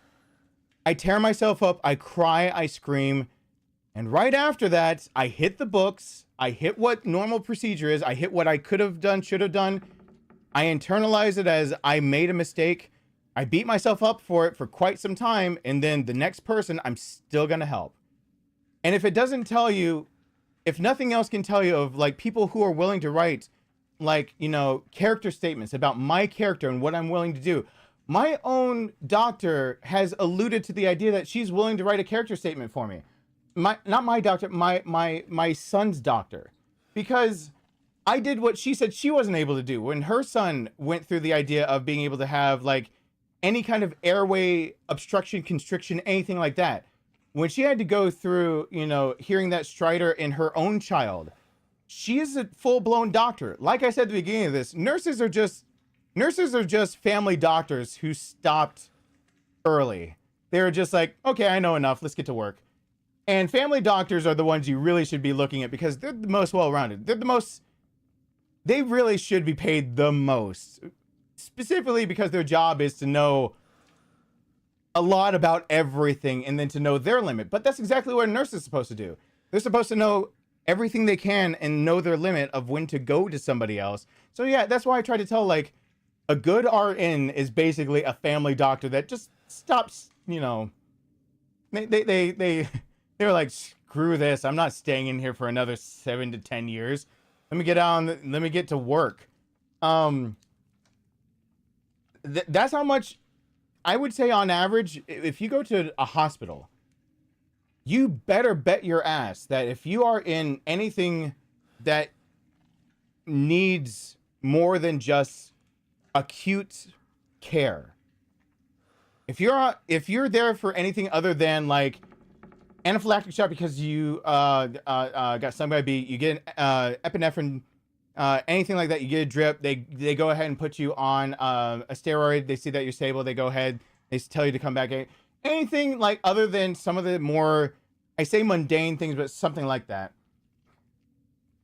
I guarantee you what you don't realize is that minimum 75% of your care, more than likely 90% of your care is actually being done by the nurses, not the doctors. The nurses are the ones like getting your labs back and looking at those and thinking, maybe we should change medications. Maybe this needs to stop. Maybe this drip starts, this stops. Like, they're the ones getting the XAs back. If you've got a heart condition, going like, let's tune in that heparin drip. Let's get our XAs in another hour. Let's go and get all that, like, overnight. Who's got eyes on them? Who's the one that has to go and, you know, give an update to the doctor because maybe they should be on a medicine, maybe they're having an issue? What happens to the people that are having the the issues when the doctor's not in the, who's got eyes on the patient the most? Who's the one? And when you know that the nurses in our current system right now, that the only way to fix this is having enough nurses that are willing to take on this burden and willing to go from the ground up to fight an uphill battle of making administrative bodies realize that there is a correct way to do it. And there's enough nurses that see that the correct way to do it is also way easier than doing things like taking a blank sheet of paper to take report. Are you kidding me? Why? Why are you taking a blank sheet of paper to take report? You're gonna forget something. There's even in nursing courses that you take, they give you like these like already like these print-offs of like cheat sheets of like how to take report and like a generalized guide of like how to start it. And then you see a lot of like nurses' brain where it's just, there's no rhyme or reason to it. So like, what if that, you're so used to things. One of the most commonly missed things when you see nurses that are first starting off is that they miss the order to stop an IV. And I'm not talking about like a medicated something or just a normal isotonic solution. They miss the order. It's a very common thing to happen because, you know, it just gets thrown in there with all the other orders of things that are supposed to be in there. And when you see like those kind of things being skipped over, you know that there needs to be some kind of system in place. There needs to be things that where you can kind of go down a checklist of making sure that you didn't accidentally forget something. You're not accidentally leaving something else. You're doing your best you can for the patient. But when you go into a hospital, your life is not just in the your life is more in the hands of the nurses, not the doctors. I don't know how to emphasize that enough. It's not to downplay the role of doctors. It's to emphasize the role of nurses. The nurse is the one that makes sure that there are eyes on you. The nurse is the one to make sure that if there's contradictory things, they're calling pharma, they're checking the database to see if there are any interactions. They're calling the doctor to make sure like you had something prescribed for you and it's not the correct thing and they caught it, or you were supposed to have something in your chart of what you're supposed to be starting and it's not there. It's the nurse that catches that. And you know what happens half the time? The doctor swears that it, you know, they got it wrong. Half the time the doctor will sit there, you give them an update and everything and say, oh, well, yeah, this was supposed to be in the chart. They were supposed to be on this. The order's not in. And they're like, I already put it in. No, you didn't. No, you didn't. It's the nurse that caught. The order wasn't put in, you know, having to bug the doctor. Please put in the order, please, for the love of everything. And then after putting in that order, like, or, you know, something's supposed to stop. Nurse catches that. Please, like, they need to come off of that. Blah, blah, blah, blah, giving them a report.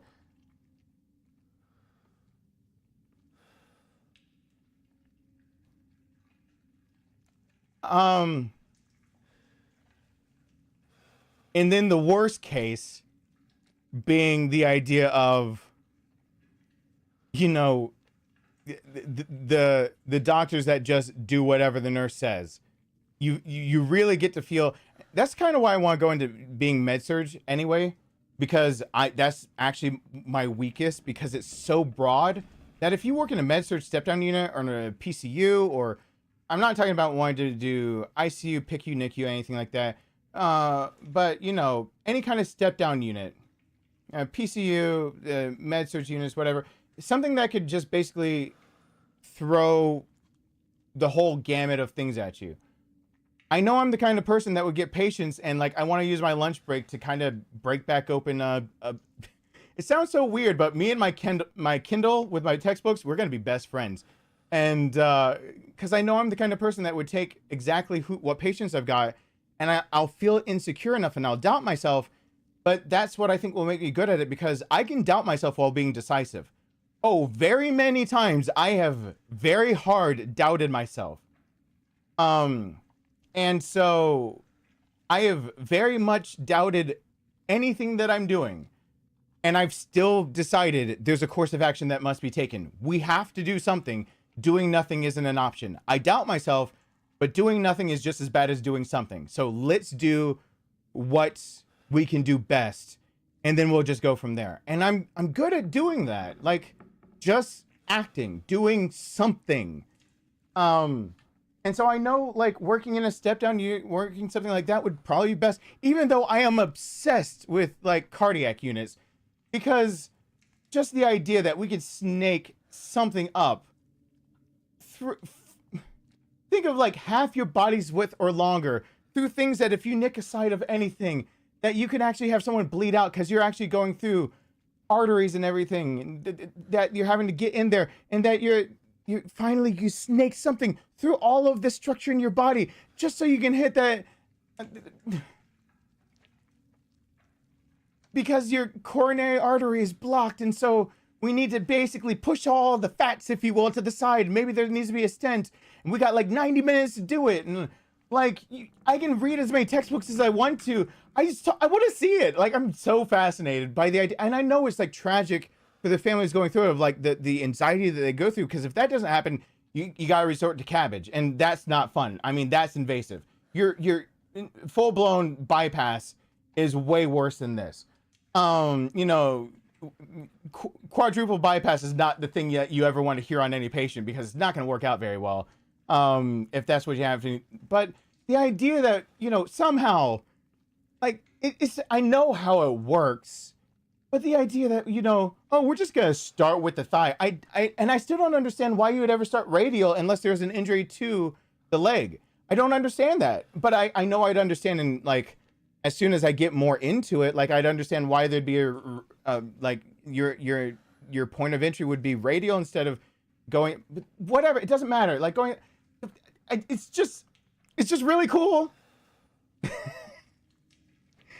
It's really cool. And I know it's not cool for the people going through it, but the idea that I'm just going to lead a line halfway through your body, hit one, the thing that profuses your own heart with blood during dystole, and I'm just going to, you know, get on in there, make sure all the fats are scooted to the side and put a stent in if I need it. Like, that's so cool. And I still would rather be like stepped on unit meds or something like that. Don't let me dork out about this. I will go on. I will dork out, and I won't stop, and I won't get to the point of what I'm talking about, because I really have to keep myself distracted for a few more. This point 8 years ago, I am absolutely picking my brother up, and I am absolutely, Nathan's declared dead, and I am absolutely, I have already, I don't remember clearly. I know that others told me that I was ready to be aggressive with others, to say the least, but I told people to get their hands off my brother's body. I literally trained in gyms for so long to get strong enough that my brother gaining a few extra 100 pounds was not going to be possible to get one person, and they were trying to wrap him up in the sheet that he was in and drag him out like he's some fucking, like he's now a lump of meat instead of being my brother. And they wouldn't get his damn hands off of him, and I almost snapped at my best friend. I about ripped his head off because I told everyone to back off.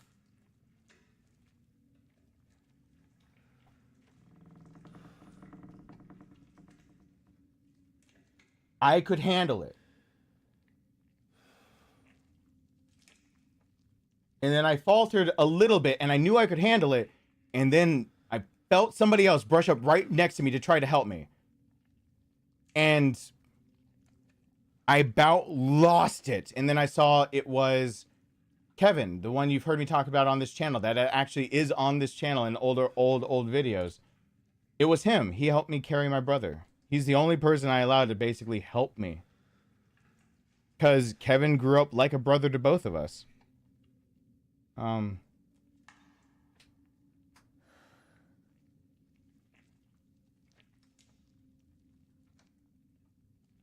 Moral turpitude. Moral wickedness was thrown at me. Something that the university system shouldn't have been able to see when I was trying to be admitted for the nursing program. If my paperwork had been done correctly almost 10 years ago. If almost 10 years ago everything had been filed correctly, this shouldn't be an issue. The reason it looks like I'm getting more and more dramatic about things is because I realize that my worth to the Georgia system, the Georgia legal system, my worth is based on my skin color and then what I can bring to the table after that. I wish it were different, but the judge that judged me back then 10 years ago is still presiding. So when I have to go back, it's the same judge that slapped me with, even though the judge could even freely admit that I shouldn't owe this money, it's still the same judge that said, you know, here's tens of thousands of dollars, pay it back in restitution. Restitution for what? And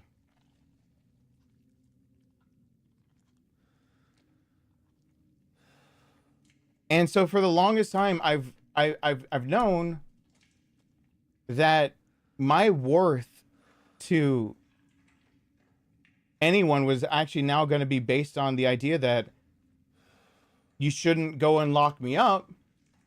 If you just let me go be a nurse, the thing that I now know I can be good at, that I can do, that I have proven over and over, that in that situation, whether it be my dad being 2 days off of death and finally getting a charge to believe me and take a chance that I might actually know my dad's everything, what's going on with my dad, and that we don't need to be afraid of trying Dilaudid one more time, because it's not actually going to, while you can see it as being a sedative because it is an opioid, you don't need to be afraid of it because his body was crashing because it can't handle the influx it had from its sympathetic system skyrocketing, going overboard, and now his organs are just now getting so depressed over not being able to rebound off of that. It's okay to give him something to that at first when he was admitted might have conflicted, but now won't be a conflict.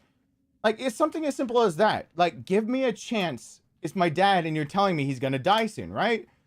Like, my dad had hours, and then finally, you know, I get a phone call that a charged nurse is like, hey, here they are. My dad just told me yesterday, I put the fear of God in all of those doctors that were looking after him. Because after that charged nurse listened to me, after we started talking, having communication about like, okay, you know, like his pain was actually becoming the thing that was depressing his system. So it wasn't what you're thinking of, like, we can't try more pain medications, because when you have a patient that's starting to, when you start seeing their cardiac output going lower, their O2's going lower, you've got their respirations are irregular. You're going up from 35, 40 all the way down to, you know, 15 to 10 per minute, and it's bouncing back and forth. You're having the idea, like, you know, you can have tachycardia for a second, and then after that, you're looking at the brachycardia and not knowing what happened in the inside of it. His body was fluctuating so much, but the biggest tell was that his systole, dystole, both were going down. His heart was just getting worse and worse off. They couldn't, and the obvious answer was just, let's put in the order and take a chance. If my dad's gonna, and I mean, once again, it's me, I'm doing the research in the background of like my dad's medical history. What have we tried? What's going on? Why is he there? Why can't we get this in control? Why are his lungs killing him right here, right now? What's the biggest issue? And they were writing off the idea of pain management simply because he had had bad interactions when he was first admitted to the hospital. And in my eyes, pain management now was the only way to basically get some variable under control, because obviously his body was not being able to tolerate all of the things going wrong. Just in very simple terms, his body couldn't tolerate that. And so while yes, it's going to have sedative-like properties, it's not going to actually depress his system. If it does what it's supposed to do, it's actually going to relieve his system.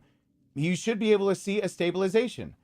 You should be able to see that blood pressure is actually going to now stabilize a bit more, and that you should see, especially his systole coming back up. I mean, he was 70/40 and dropping still.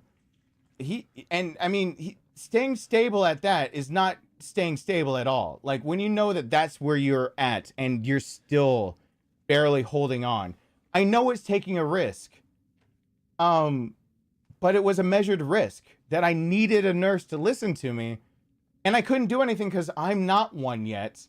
But I haven't put in my 500 hours. I want my clinicals and everything.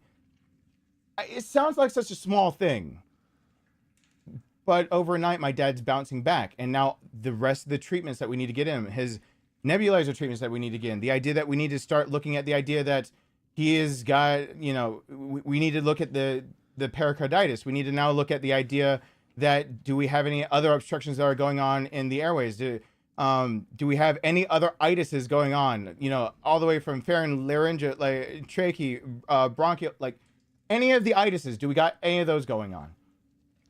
Are we just worried about basically inflammation and retention or anything fluid around his heart, his lungs. Like, now we got one factor stabilized, let's go attack the other factors. But they were writing off these things based on something they did a week ago. Yeah, the second that happened and I actually got the doctor on the phone, yeah, my dad told me yesterday, I put the fear of God on because they talked to me like I didn't know what I was talking about. And of course that's going to piss me off. So, you know, finally, instead of me sitting here trying to give like the long story short, me actually being able to bark back right at a doctor saying, no, this is exactly why, because these were his stats. This is where the levels are. You had him at his, okay, when his, one, they're not even doing XAs at that point. I'm trying to force them into doing the XAs to dial in the heparin. They're doing APTTs. That's for long-term care for warfare, not for a heparin drip. They're trying to dial it in, but it's fine because you know the additive. That gives you a better, no, it fucking, don't give me that bullshit. You're not dialing it in, and when you're showing that his levels is at a 4, he's already on the, if a normal human being is at a 1, therapeutic range is 2 to 3. If you're actually at a 1 and you're a heart patient, you're gonna have a thrombosis that is actually created. And the therapeutic level above that, now you're hemorrhagic. He's at a 4. Like she's trying to say like, we're getting things under control. It's like, okay, so why is he sitting above a 4? He's already on blood thinners. Why do we have him at any levels that could be, and why aren't we using XA levels? I know that you guys are like, you're trying to save some costs, but come on. A PTT to dial in a heparin drip for a patient that almost bottomed out on you. You had a crash cart right, the crash team ready, and he almost coded. You're kidding. Soon as that shit started coming out of line after line of what the fuck they were doing, pissing me off basically is what they were doing. No, I got updates from the doctors from then on out that no one could talk. I talked to IR. I talked to IR probably longer than any doctor or nurse has ever talked to IR before. Which, I guess, like they came out of the little rabbit hole. They saw that there's grass and sunlight. And then had to, you know, talk to me. I've been able to sit there and know that I could be dead wrong about my dad because that was a long shot and I was using inferences and just what I believed was common sense. And we're taking some long shots and we're taking some risks. All of his other treatments aren't working. So let's attack the things we know we can go after. No, if you're putting all these other things in his body, it's not the same as if we attack one thing at a time. Let's get his stats back up by trying to treat. To me, that's just critical thinking 101. Let's just play the ABCs on this one. And if we're playing ABCs and we've got his airway, his breathing is depressed and whatnot, I know that's what you're worried about. But I'm sitting here worried about if we got cardiac dropping, nothing's working if he's going into cardiac arrest. I don't want to see an infarction because he's not being able to perfuse enough blood to his heart. It's obvious he's in pain because every single time he's conscious enough to say anything, that's the only thing he's expressing. My dad is not coherent. He's not cognizant of everything around him. The only thing every single time he's coming back with it is to express how much pain he's in. And if we aren't paying attention to a patient that's saying pain is the big thing, and he can point to that pain as not being what we're looking at, we've got another issue on our hands. And that is at the point where we thought he had 3 broken vertebrae, and instead he had 11, and then we're like 13, and it's like, fuck, how many did he actually break? Like, what the hell happened?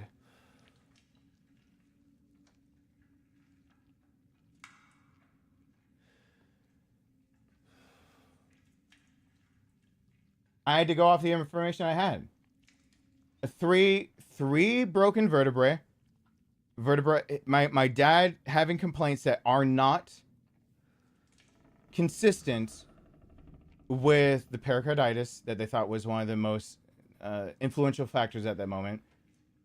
With the idea that his COPD, his emphysema specifically, was going to be getting in our way, that we possibly had, you know, we were fearing a pulmonary embolism, and that's why we have to, up the heparin. That we have vasoconstriction in the pulmonary artery, so we're already going to have a taxed respiratory system.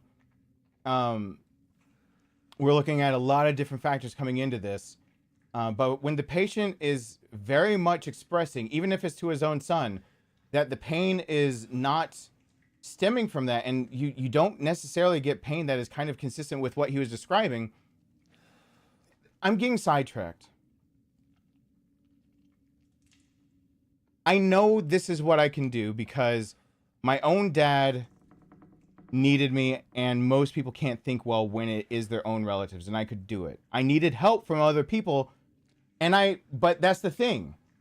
I asked for help. I didn't shy away from asking for help from people who would know better than me. I had no problem with admitting and crying on the phone over and over, I don't know and I wish I did, but I just need help. I had no problem with admitting that my brain is getting a bit scrambled. That's, it's my dad, and I feel like I should know this, and I feel stupid. But I need to basically, I need help. Didn't bother me at all. It's not about my pride. It's about my dad's life. My son wakes up and can't breathe. My own child's doctor said that happened to her son. She went to the emergency room. Instead, everyone gets to hear the story now about how, my ex and I disagreed on his regimen for what steroid he should be on. And the long story short, I was right. The doctor was right. But I was willing to doubt myself only because it was my ex. And I'm glad that the doctor stepped back into it. But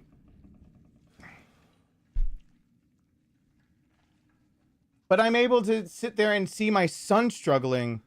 And that's usually a good indication of like, how well do you deal with stress? Is your son presenting symptoms that they could be dying? Because when you start talking about, what could have been happening, and that this could have been slow onset asthma attack, that, those can be deadly. It can be, whatever it is, whatever I'm throwing out there, all of them didn't actually fit. Like croup, if it was going to be croup, he's a little older. It doesn't fit exactly. You're taught, that there's basically two different types. That's kind of a bit of bullshit. There's leeway in between. There's kind of a third category. And your spasmodic can actually be caused by a bacteria and a virus as well as viral croup. So why the differentiation is kind of really nitpicking on we talking about parainfluenza, strands 1, 2, 3. Like, we're having to start really fucking nitpick if we're going to start going between the two and how we're going to do it. But it is true that viral croup can completely shut down an airway. It can be a complete airway obstruction. Spasmodic usually is not. Slow onset asthma attacks are another complete, not just airway obstruction. That's not it. But he was presenting stridor. I was hearing it through a stethoscope. I could hear it through his chip, not a stethoscope I had on me. I just could hear that it was presenting higher up. I mean, I kept my head about me.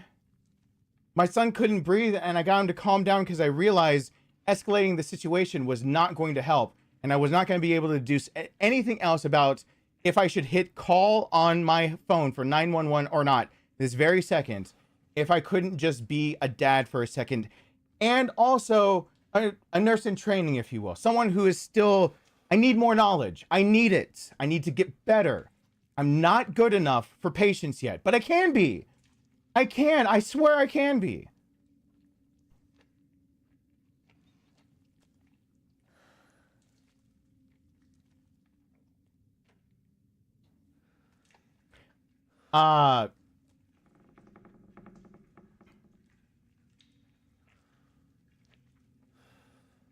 So here's the actual thing that happened to me and what's actually been the issue.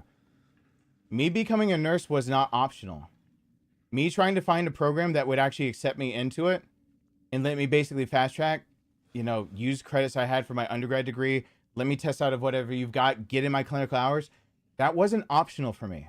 Either I needed to get on the floor, let the board of nursing make their judgment about what's happened with me, let them decide whether I'm allowed to be there. If not, let me be a CNA. There's different standards for that. Let me be where I'm supposed to be. Excuse me. And at worst, I can bust ass with my job as being a YouTuber. I can bust ass over there. Every single penny they want from me, they can take from my paycheck of being actually in a hospital. And then this can all just be a bad dream. Or, you know, under certain terms, I've already been told by some lawyers that have consulted me with me that Georgia sees value in me, no matter my skin color, if I actually am trained to be a nurse. Now it was on the 17th, the realization that no, because a lawyer 10 years ago that I trusted because I didn't know what else to do, because I thought telling the truth was the right thing to do, because they didn't file a sheet of paper with the court that would have made the judge ask me a few questions and determine my aptitude and whether the arrest record should have been sealed. 7 years of me trying to get any job other than this after Bride tanked my photography job trying to get money out of me. You know, after years of realizing that that's what they see on the background check when I never thought it's supposed to come up. Realizing I'm being passed up for job after job that I qualify for when I'm supposed to be paying this egregious lump sum of money that my lawyer did not talk down for me. I had to procure my own evidence of why it that the restitution had to come down. And every time a bride didn't write me back on saying, we saw his camera break. We were there when stuff got stolen. We were there when this and that incident happened. Every single time they didn't, they charged me and then like multiply it. And they put this sum of restitution. And the only way State of Georgia was going to let me out from under it is basically paying them back in full. Early on in my case, I didn't get to hear from my lawyer. She said there's a lot of things that went on, but I was made to believe that, you know, this is an egregious amount of restitution. That at that point, I had only gotten it talked down to, now that I look back at paperwork, $61,000. And now I can no longer legally say that I never took a penny.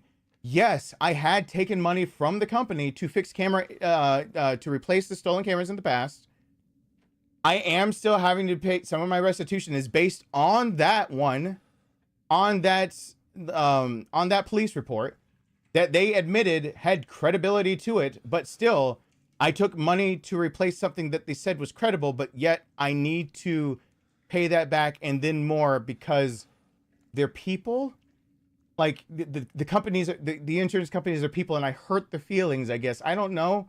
Even though there's a string of crimes that are just like that. And they have the police report. They have the police that's willing to be there. But I didn't realize that I was allowed to ask the police officer to be present when I'm sitting there in front of a judge. I didn't know that. Like, all of this stuff just came at me. It was, I believe, November 6th that this all just happened. And, it starts in April of me trying to stop all of it. By the time everything is cascading, I've got a lawyer, but I don't understand why I owe so much when I didn't take anything. Now I understand that they were holding me liable for everything that I ever did claim, but could not prove out and out. So that technically I did. And then now I realize that the DA, the first sheet I have of the recommendation was not actually a recommendation of years to serve for each count, if not on probation.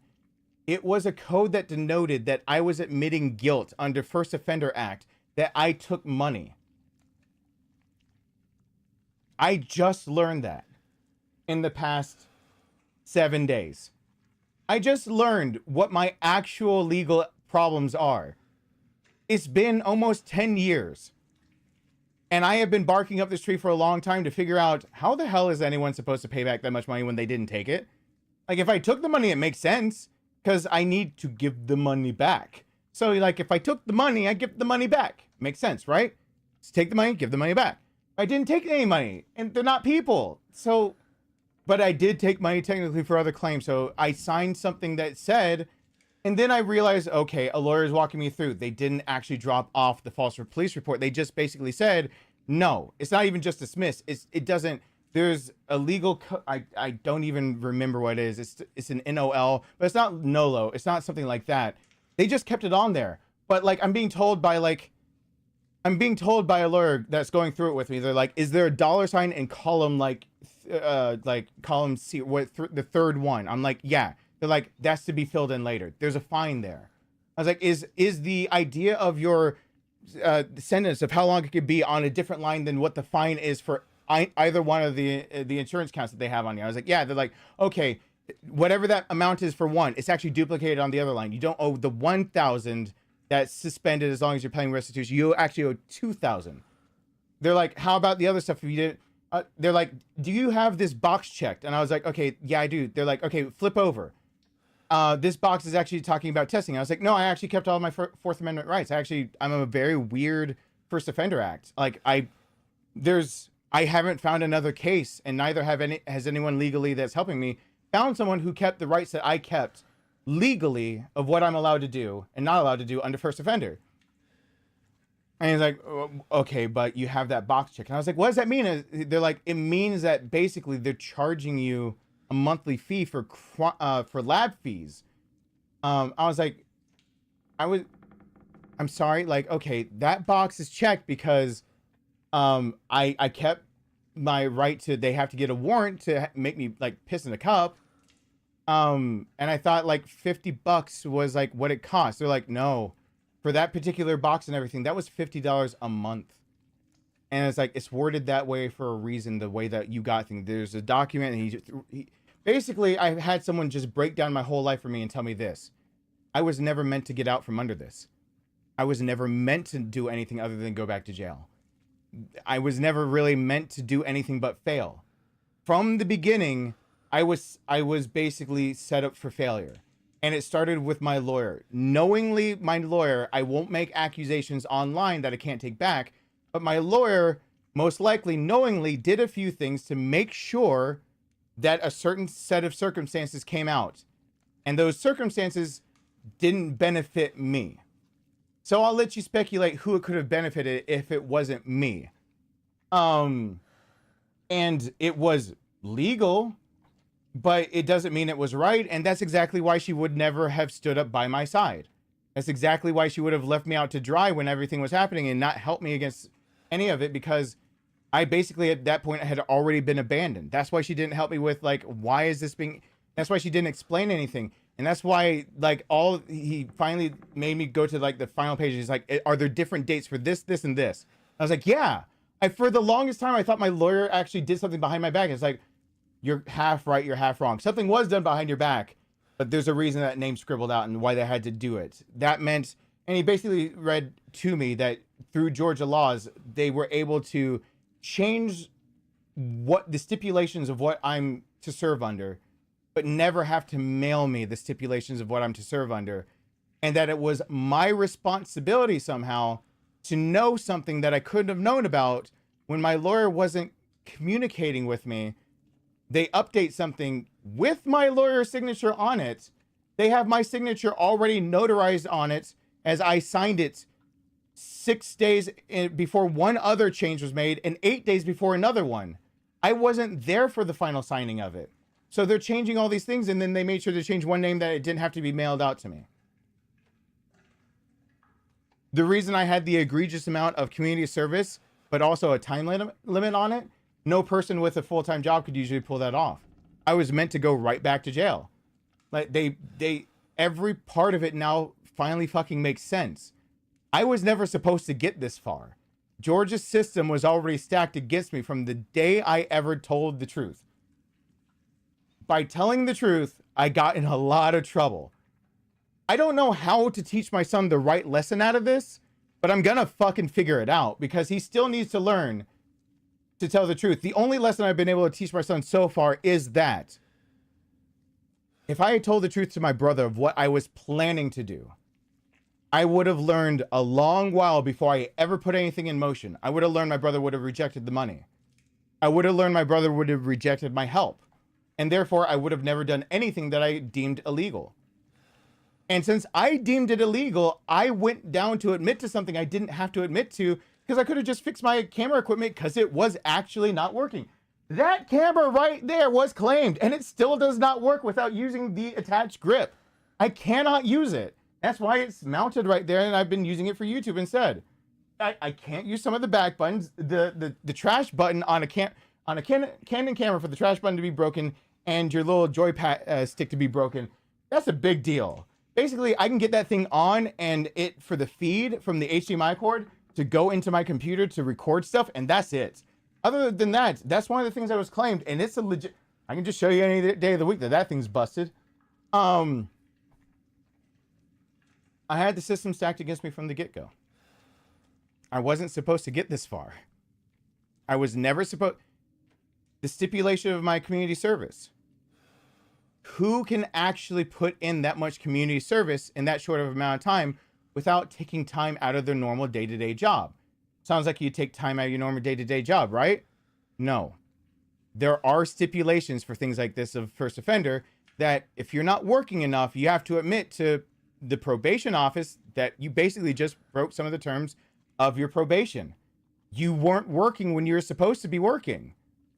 So there was a bit of time where you're supposed to be doing something, but since I own my own business, and that's not something they really looked at, they stacked all of the first amount they had was 240 hours of community service, so that somehow needed to be done in 2 months' time. If anyone would like to do the math of wrapping your head around that one, the original suggestion, when I'm talking about trying to fit in 500 hours of getting for nursing, 500 hours is needed for my clinicals. And if I do that 40 hours a week, that'll take me about 3.5 months to get my 500 hours of clinicals in to become a nurse. That is just basically working a full-time job already to just get the hours needed so the Board of Nursing can trust that I have enough experience behind my belt, under my belt. To put that much restitution on one person is literally unheard of type deal. Like this isn't hyperbole. There aren't other cases like mine. It was knocked down to 120, but they have the time I had to do it in. I got it done, but now I realize I was set up for failure even from the beginning. I wasn't supposed to be able to get it done. I was supposed to take time off a job. They didn't know that I worked for myself. Or rather, the judge overlooked it. And so instead of taking time off for myself and breaking terms of my probation and everything to do, I did both, which already set in motion things of they're not happy. So what happens after that? I never get told that I have a year to start appealing and seeing if I can get any of this knocked down to misdemeanor charges instead, because that's actually what can happen with any kind of fraud like that. Because I didn't actually have money in hand that they were talking about. I could actually go through it. I had a lawyer who had the ability to no longer communicate with me and gave me some of her fees back. The fees she gave back were that I couldn't afford her whole $3,500 fee. I could only afford $3,000, and I asked her if I could do a photo shoot for her and her family. She said yeah. And she put in writing that I didn't have to do the photo shoot. And that was because they weren't able to finish fulfilling everything. Here's some money back so you could find other legal counsel should you need it in the future type deal. All that kind of jargon, whatever. She basically washed her hands of me immediately. So she didn't tell me that I could do anything in the first year. She didn't tell me she didn't file a document that everyone was seeing. She didn't let me know that I was supposed to fail from the get-go. She didn't even let me know there are updated documents about restitution. It took until 2019 from having different officers tell me that I shouldn't owe restitution on this. From having part of the DA office in this the Southern Circuit in Georgia tell me I shouldn't owe restitution like this. It took until 2019 for me to all of a sudden get a letter that I'm in restitution arrears. And that is the first time I ever learned, ever, in writing or anything. I have not a single piece of documentation that was ever given to me, procured by my lawyer that was supposed to be given to me afterwards, that I have not a single piece of documentation showing that apparently from day one, I was supposed to be paying $907 per month in restitution. And now it should become quite obvious what actually happened. I was never supposed to succeed. You see, if you take time off from your job to do community service and you have $907 extra that you have in bills of restitution, there's no fucking way you're getting around that without breaking probation. But since I had different probation officers basically saying they're not reporting me because I shouldn't owe that, and I have people who still will not back me, even though I have names and faces of people who told me in the Southern Circuits that I shouldn't owe this restitution, that they will not stand by the statements they made. They basically set it up to where this is not something that's doable.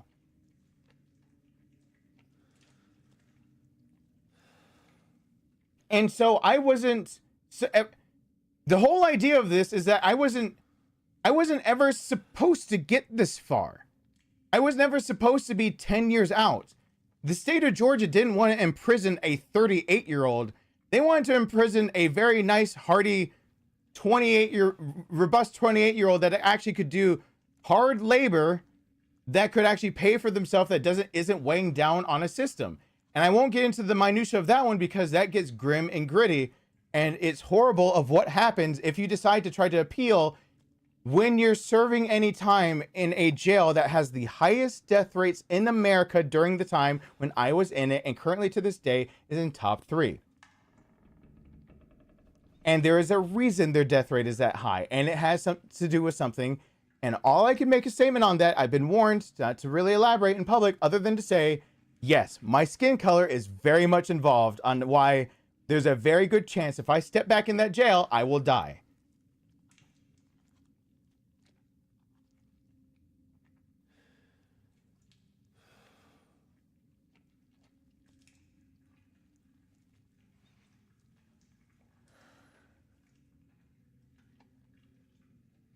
From trying to figure out why the nursing program was blocking me, I started using my legal insurance, and that's where I've been for the past few days. Since the 15th of thinking I was going to lose my son and a place to live, since the 17th of learning that my dreams of being a nurse were being dashed for no good reason, and then finally putting together that if I'm a nurse, I'm worth something. And I always knew that who's going to really use my skin color completely against me if I have value to the state? And they can't have it both ways, and they get their paycheck if I'm working. But I wasn't supposed to get this far. I was supposed to fail month 1 or 2. And so I now finally realize I asked for a restitution hearing back in 2019. In 2019, I was put under restitution arrears for an outstanding balance of, and this is me after knocking it down and having paid thousands of dollars already toward my restitution, not knowing how much I actually owed because they weren't procuring the documents, and I didn't have the time to drive 4.5 hours one way, 4.5 hours back, not knowing that that's the only way that they would tell me the actual amount. Even though I'm calling the probation office all the time being like, hey, did you get the messages? Did you call? Did you do that? I thought I was doing all the right things. I get a letter in the mail, 2019, that says, show up, here's your date, pay $1,000 before as a good faith deposit that you actually will pay restitution. Pay $1,000, bring proof that you paid it. If you do not show up, I believe the date was August 6th, you are going to jail. And so I show up August 6th, 2019, having just dropped $1,000 out of nowhere on restitution, panic attacking because my son is in school, and I'm telling them, if you guys put me in jail right now, no one's there to pick up my son. No one's there for him. I am here. I'm here where you asked me to be. I paid the money. I don't understand the problem. Why does this sheet of paper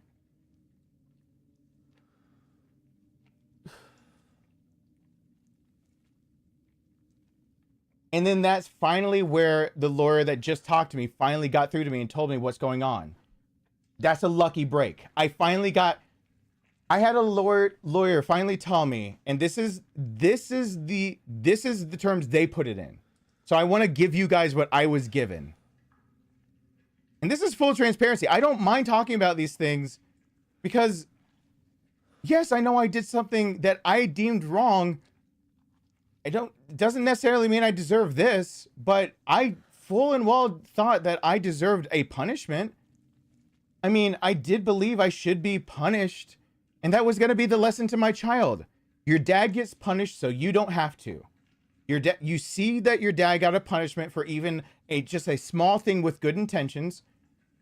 And that after that punishment, you learn through your dad, you know, this is the case of, like, let's quote Psychopaths again. Fools learn through experience, the wise learn through history. Do not take the path of the fool.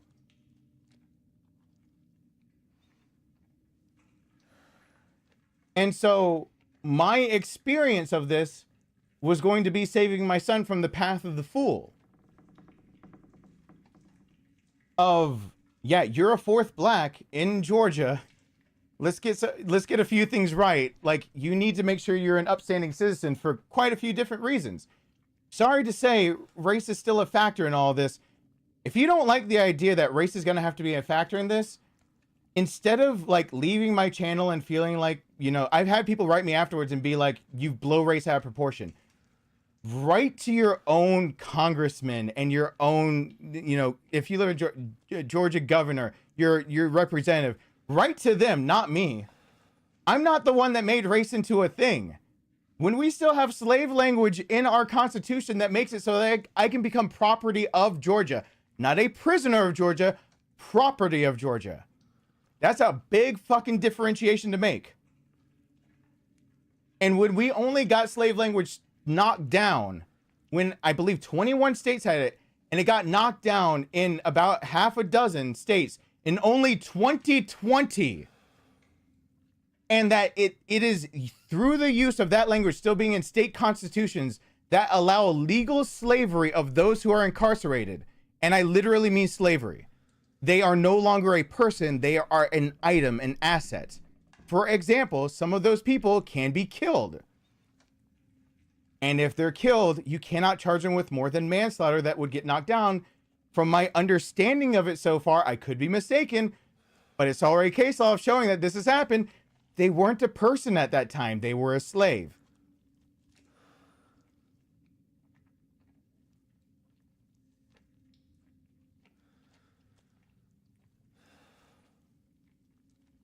So it's convenient for some state constitutions to keep that language in their state constitution, because it means in their penitentiary system, they are allowed to itemize people.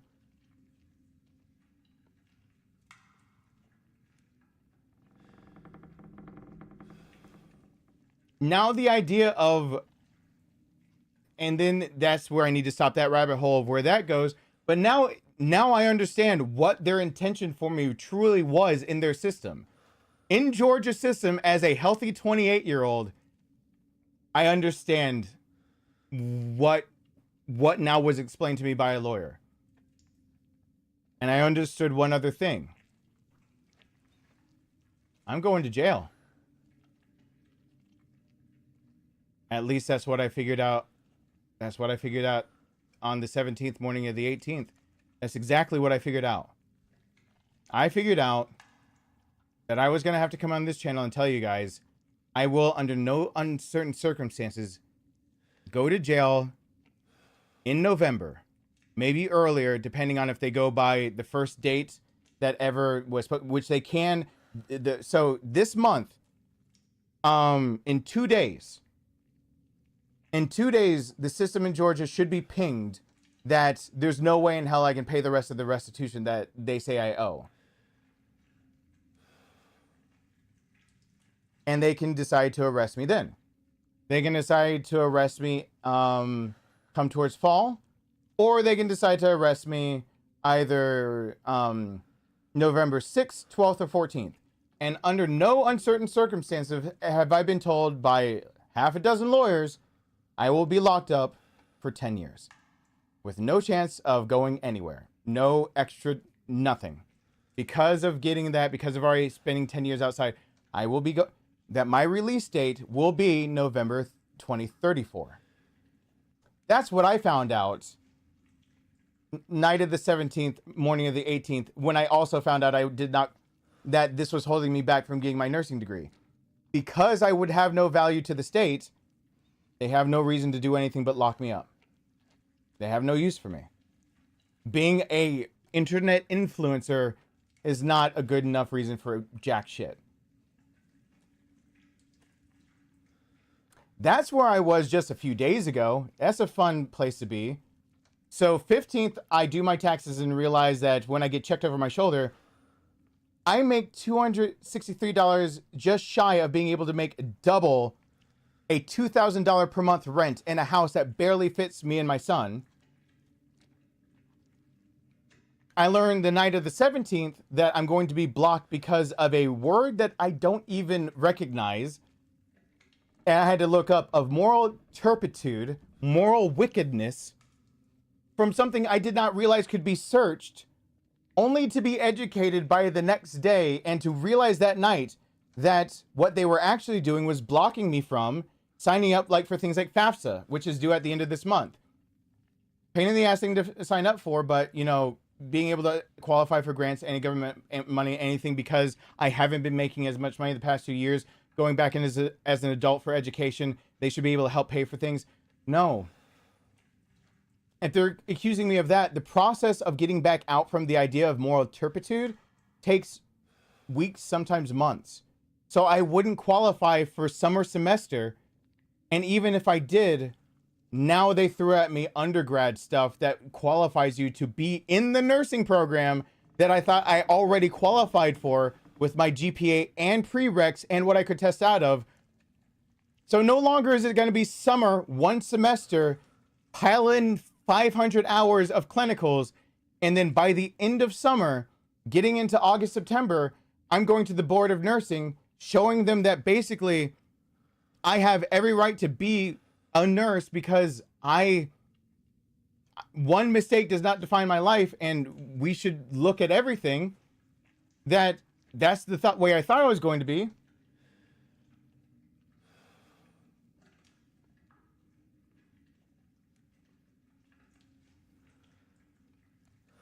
I realize that now that makes sure that no program in the state of Georgia has to take a chance on me because they get to see the outcome of what happens come November.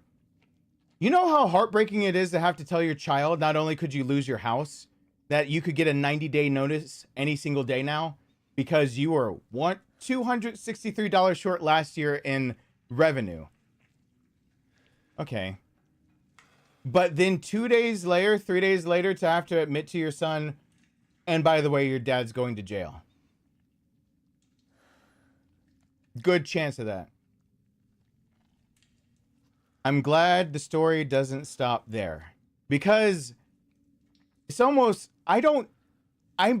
as I've told somebody else before, this is where telenovelas would cut it off of saying, okay, fucking cut, like that's enough.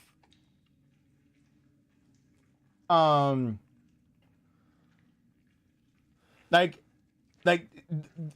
most dramatic telenovela out there would immediately be like, all right, rein it in, like that you went too far. This is too much for them. I broke down. I found out that I can cry. Even on this medication I'm taking, I can absolutely cry. How can I cry and when can I cry? Every single time you bring up my son. If you bring up my son and what will happen with him, you can get me crying anytime. And people think I'm this like big responsible adult that's got all this shit under wraps. Like I've got my life in some way, shape, or form, that I've got some knowledge that somehow is something that other people can't gain, even though they absolutely can. And I'm no better than the multitude type deal. Like, I don't know why anyone would put me on a pedestal for just deciding to have a passion for something and learning it when they probably know way more than I do about dozens and dozens of other things that there's no way I could compete with them in. Why does it have to be a thing? I'm no better. I turned into a little kid. I wanted to tell, I was in shock that in realization that the nursing program would shut me out. I would have no use to the state of Georgia because I wouldn't graduate fast enough. And therefore, because of that, every plan I had would be dashed because I'd be incarcerated no later than November 14th. And that my release date would be November 14th. At very latest, but probably when my release date would most likely be November 14th, 2034.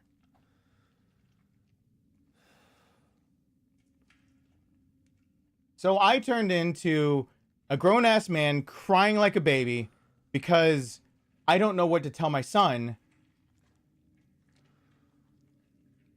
about, like, hey, you know how your dad told the truth about that thing and he's never kept it from you for, like, you know, all of your life and tried to teach you how to be a good person? Yeah, he's gonna go to jail for 10 years of that because his lawyer didn't inform him of things. He wasn't told all of his rights because it was his responsibility to know everything. He never got a chance to overturn everything. He didn't do everything correctly, and now you don't get a dad. And it just so happens that the place are gonna lock me up won't allow you to even see me for 6.5 years.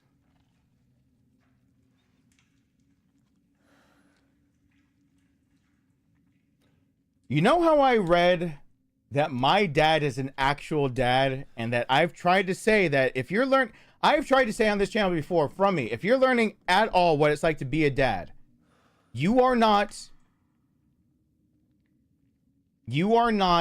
learning from me. You're learning from my dad.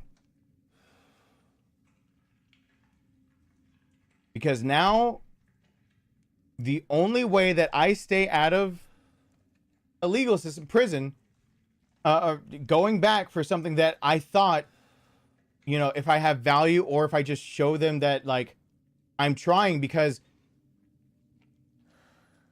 this is before the lawyer called me back and told me that I had a lucky break in here. I had one lucky break on my side and I didn't realize it. Once again, lawyer saying I'm dodging bullets without knowing I'm being shot at. That's the analogy the lawyer is using for me. I am dodging bullets without knowing I'm being shot at. So I dodged quite a few apparently, and I got a actually lucky break in all of it. I called my dad just in tears. I just wanted my dad to tell me it would be okay. I wanted my dad to tell me, how do you tell your son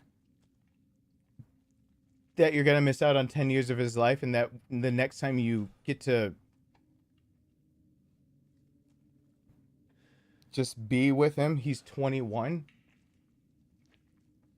My 11-year-old boy, and I'm gonna have to count down months or weeks or whenever they decide to come around, because it pings the system and they find me in already in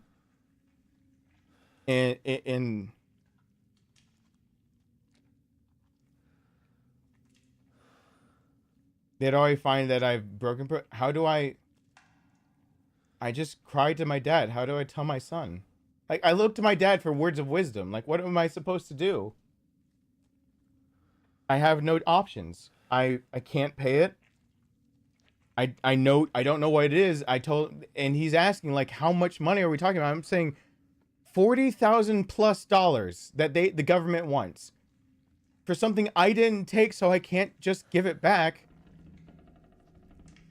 Again, I had not been advised yet by a lawyer that I technically signed a piece of paper that said, by ever taking money from the insurance company at any point, they basically tricked me into signing something that said, yes, as I pled guilty to first offender offenses, which is part of first offender second chances. You have to actually put in a plea of guilty. They basically fill out 80% of the paperwork and they never sign it. They never fill in all the boxes. If you do all the stipulations of first offender, then you're never convicted. That's what happens. There's a big difference between being charged with something and convicted. That's why it's important to have your document of being arrested sealed in that initial thing that my lawyer didn't do, that I didn't know was a thing because I've never done anything wrong. I'm not some criminal justice lawyer or criminal justice major. Didn't know about it.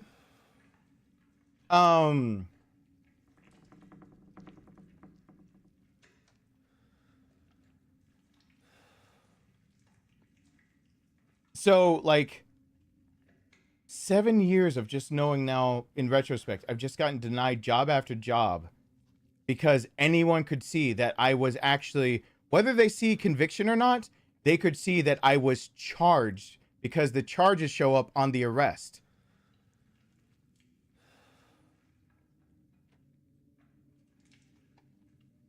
Now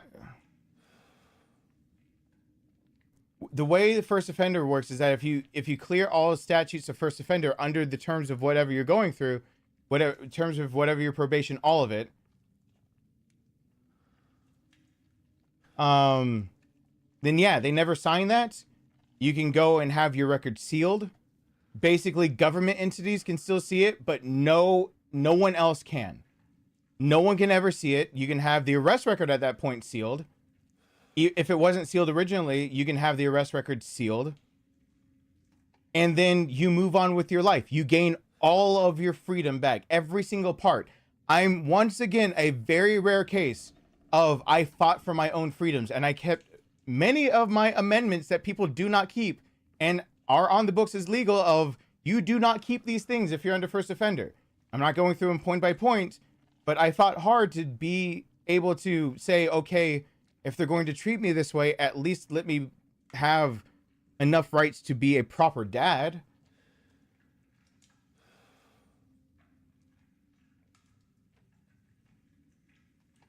I don't even profess to be a good dad. I think I'm doing the best I can. And I think the best I can is by far not good enough.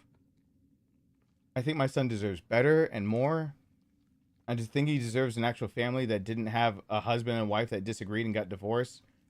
Or at the very least, a dad that, you know, maybe prioritize enough things that he didn't have to go off from a house to renting. And then now he has to watch his dad go from, you know, when I first moved in here owing just $1,325 a month to now $2,000 a month. We've got inflation going up, pay going down. He deserves a dad that could actually get a job or even at least recognize he was getting screwed over. I mean, he didn't deserve a dad that, let's put it bluntly. If I'm a dad and I'm living up to the creed that I preach to, when I have to pick between saving my brother or being there for my son, my brother dies, I'm there for my son. I'm saying that knowing that now what I've learned 8 years ago, my job as a dad was to watch my brother die. That by this point, my brother is in the hearse and I am in a daze and I don't remember much of what happens between now and being at the funeral home after that. By the time we show up to the funeral home about 2 days later to make all the arrangements, I have already carried my brother 8 years ago into the hearse, only letting Kevin touch his body on the way there. About snapped him at him for doing so because everyone else was just treating him like some nothing, like he was never my brother. 8 years ago now, I'm just standing where the hearse just drove off. Like this is just supposed to be another normal day. Like we just go back 2 years on my channel. And then fast forward two days ahead of that, the next day, you'll see how much shock I'm actually in. Because there is still a YouTube video up here of me without a blue mohawk saying my brother died. It's still there. It's 8 years old. You can watch it at any time. And if you crank the volume, you hear my parents crying in the background because I thought they were asleep because I brought them back to my house that I used to own. But they overheard me trying to say something of why... Because this channel was all built around the idea of, I didn't mean to be on this myself. This was a channel for me and my brother to talk, for you guys to hear what it was like, for two people who don't actually agree on everything, who both do their research and still don't agree on everything, and to hear what it's like for them to have a debate. For them to learn from each other, because they're not the same person. This channel was for my brother to have an original idea, and for me to show the world what it looks like of what they were going to miss once he's gone. And for me to give my brother a good reason to keep moving forward. And I don't know what kind of proof I can ever give to anyone that this is exactly what the channel is supposed to be from the day it was made, other than I can't commit fraud on the about page of my YouTube channel. And the about page of my YouTube channel does say the channel was created on September 23rd, 2015, also known as my brother's birthday and the last one he ever had alive. I created the channel as a birthday gift to my brother to give him a better reason to keep moving forward and live. I created this channel so that I could encourage my brother to have more reasons to fight, to give me more time to try to save him.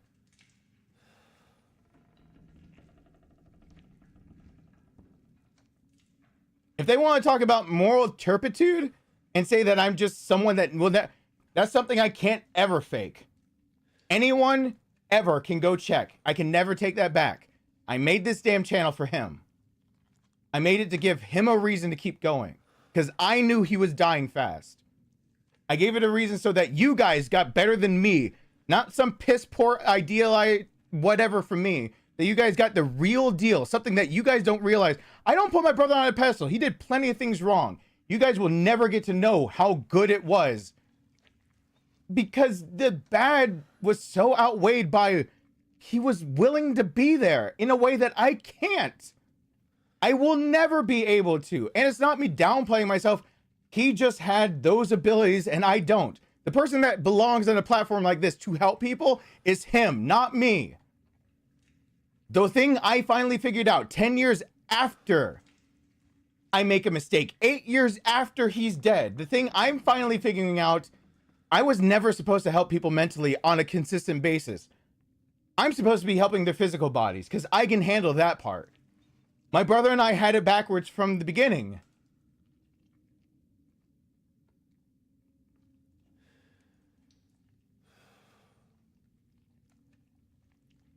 Yeah.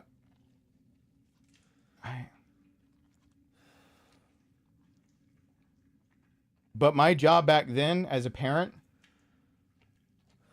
something I couldn't accept, what I've learned over all this time, over 8 years of being with my brother gone, now knowing that this is the year that he's supposed to die in, that my whole family thought this is the year to start panicking. This was the one they all had highlighted for everything. This was crunch time of how to save Nathan if we didn't get other treatments. This is when my brother dies. I was the only one on this earth other than his surgeon that did the last surgery with him that was consulting him through this. Oh, don't name drop. She died from cancer. But she's the only one that he talked to about, like, what's the feasible way of basically going through this? Can I survive more surgeries? Is there a way forward? Me finding out, no, 40 is a pipe dream. But then, like, no, 5 years is a pipe dream.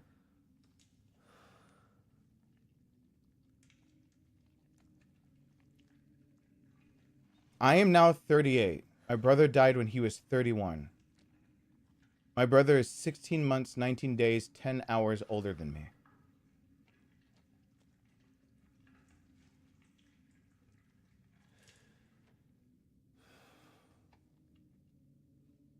For now, about 7 years, I have been older than my older brother will ever be able to. We're almost at exactly the 7-year mark of how much older I will have ever been than my older brother. If he were still alive, he'd be 39, turning 40 on September 23rd. And then would start the whole thing of me looking like I'm 2 years younger.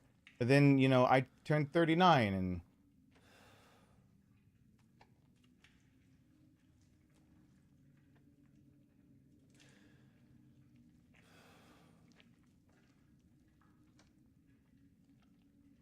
I messed up. What have I learned? Being a parent's hard. What was required of me at the time, what Nathan figured out and I didn't. Nathan wasn't just trying to stop my parents from putting themselves in financial ruin. Nathan had his priorities straight. My brother knew he was dying and that any money thrown at him was just being thrown in a grave. A grave that we'd have to dig sooner than later, no matter what we did. He didn't want us doing it. He didn't want us wasting our potential future. But me in particular, how he ragged on me and how much I disagreed that I truly did think I did the right thing even as a parent back then. I had no right to teach my child to tell the truth, no matter how hard it is to tell the truth, if I couldn't do so myself when the chips were down and it was its hardest. I have no right to teach my child morals that I won't stand up to.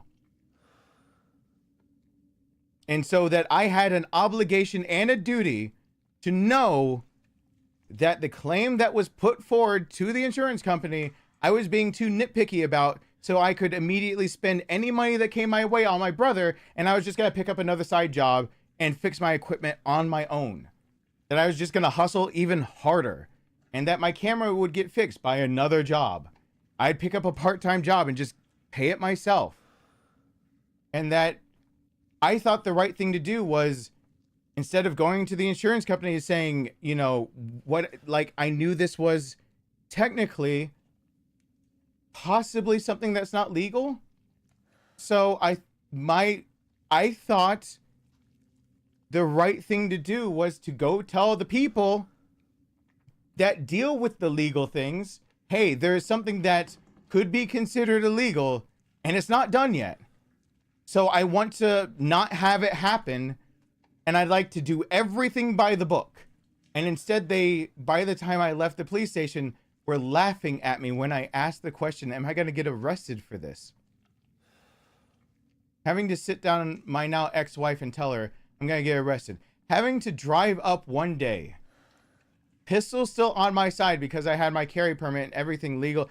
I had just the week before finished lessons with people off of Moody Air Force Base trying to qualify because they just fucking suck so bad. I had just finished lessons with them, drills running them through that,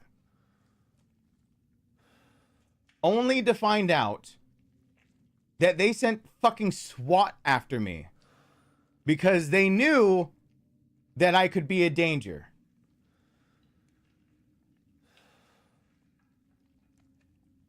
I lived off a dirt road, but it's really embarrassing when you realize that the next door down, that's a SWAT van, and it's waiting for you to come home.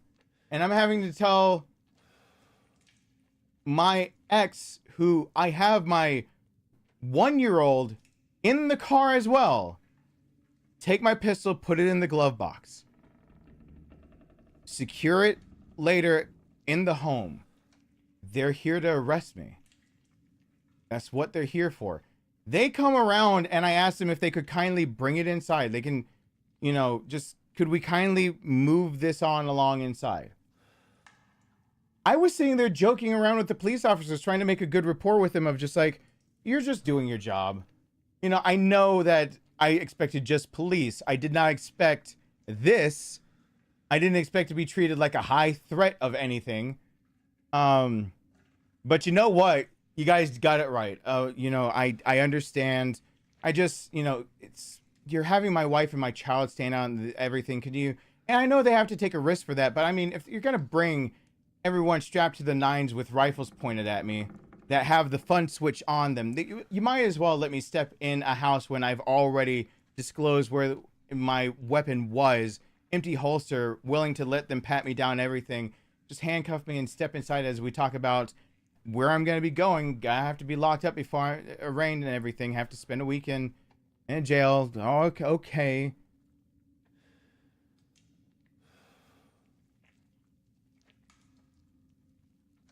They laughed at me because I asked if I was going to get locked up because I came to tell the truth. Not, I mean, the people that came and arrested me joked around with me.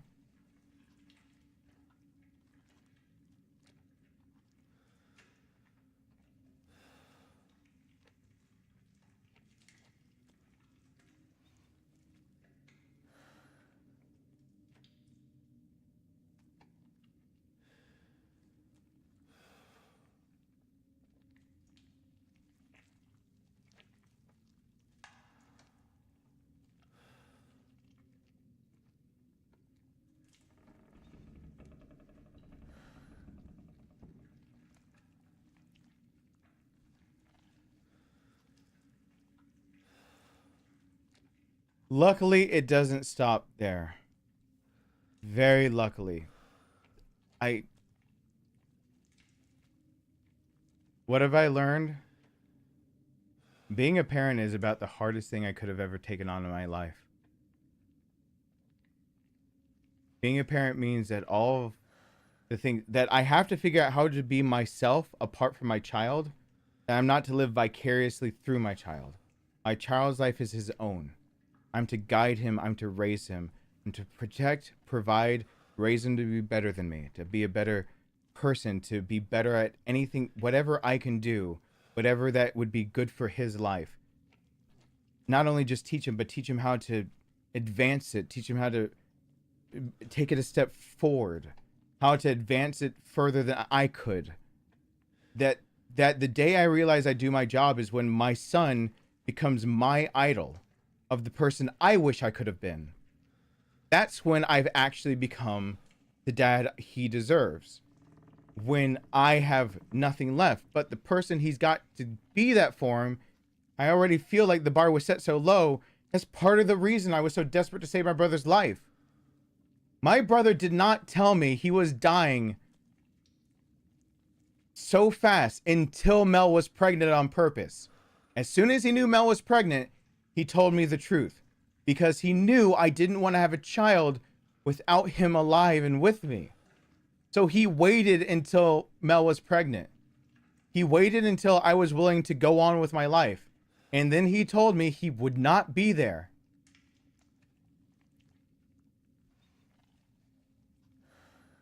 I didn't want my son as just me. I didn't view myself as good enough. I never from the beginning viewed myself as good enough. Not even from day one. Never. Never was I good enough for any child. My brother needed to be there to help. My brother is what would make it good enough. To get what a child deserves. My brother would make it that way. And since Nathan knew that's how I saw him, he waited until there's a child on the way, and then he told me.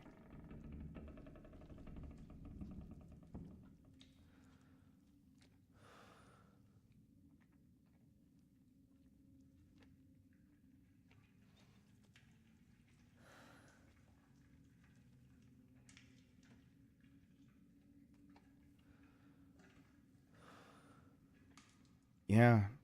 Night of the 17th, after getting those emails, moral turpitude being thrown at me, realizing that I have no value to the state, that I had already been warned by lawyers under no certain circumstances. Like, I had already been warned quite heavily. And let me really stress this. I have been warned quite heavily.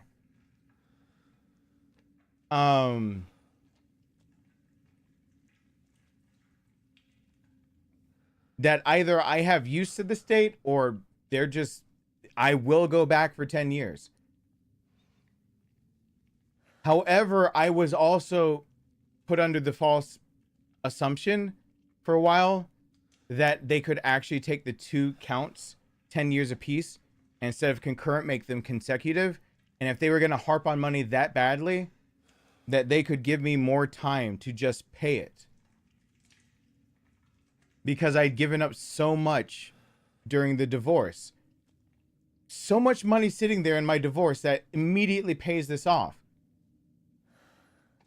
Money that I don't have because, once again, while I must legally now realize I am obligated to say, to be an honest, moral, upstanding person, that the Georgia Board of Nursing will recognize that I am owning up to my mistakes, I have to realize that I did actually sign a piece of paper that said I took money that wasn't mine. But I didn't. But I did sign something that said I did, and I need to own up to that. That's a hard pill to swallow. I took money to fix equipment that was broken. I did not take money to fix equipment that was not broken. But I signed something saying that I agreed with the state of Georgia that I took money that wasn't mine. And therefore, I must now fess up to that if I have any chance to undo that if I avoid jail. I talked to my dad just to know what to do. Because I realized, here's what I've learned. Your job as a parent is sometimes to watch other people suffer. Doesn't that suck? You can help as many people as you want to try to help. But sometimes your job is to watch.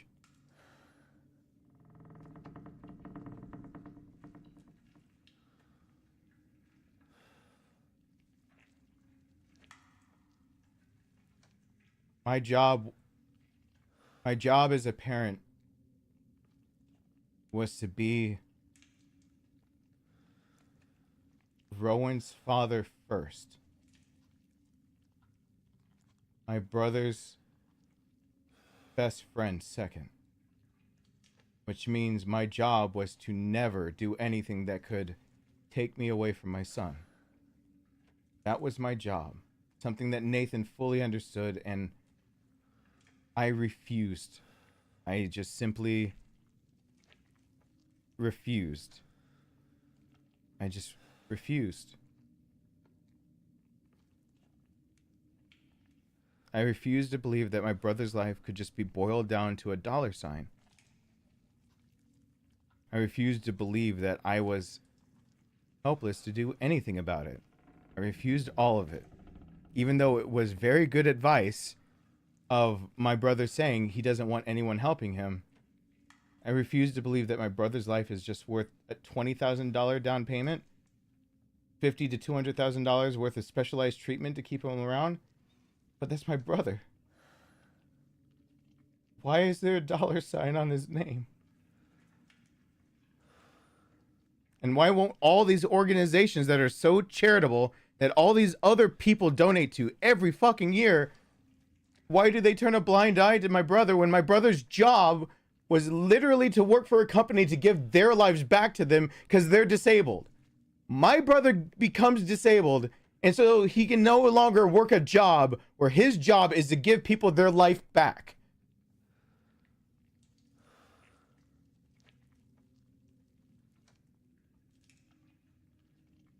So why the hell, after his service to other people that can't even go grocery shopping without someone professionally trained like my brother, why the hell is he the one living in a basement in the dark for 6 years needing medical attention? Where's the person picking him up to give him a normal life? I refuse to believe that's what I had to accept. I refused, and that was the wrong choice. That's the pill I had to swallow. That's reality. The reality I refuse to swallow is the one that would cost me my son if I did not swallow it. And swallow it I must if I'm to be a good parent. My job that day of learning that my brother was dying was to accept my brother would die. And that I was going to be the one to know that he was dying as fast as he was, and to still look out for my son first. It's a lesson I learned way too late. And it's too late to take all that back. So night of the 17th, I think it's the 17th, 18th, morning of, it's all a blur. All these past few days, it just feels like phone call after phone call trying to figure out what to do. I called my dad. I called him like the man-child I am, asking what I'm supposed to do. They didn't know. My son, I know, is now asleep. They weren't completely aware that 15 years ago I was already diagnosed with adult ADHD, and I had not been treating it with any medications because Nathan and I had figured out how to try to treat it through both of our psychology degrees and the clinical hours we'd already put in through that, of anything we could do to avoid medications that would intrinsically change, and how to utilize some of the better qualities to help drive, just basically point some of the things that are usually detriments and turn them into assets. Same thing that we did with borderline personality disorder, except for I was never diagnosed with that. And my dad just kept asking me how much I owed. Here is proof. I don't know how to give you guys any more proof that I never have been speaking in hyperbole when speaking of how good of a man my father is, how good of a person my brother is. My brother accepted that he was just going to die and that our job was to bury him, but we weren't to save him. And he just didn't want to die alone. So he wanted to tell his little brother. That's it. I wasn't supposed to do anything.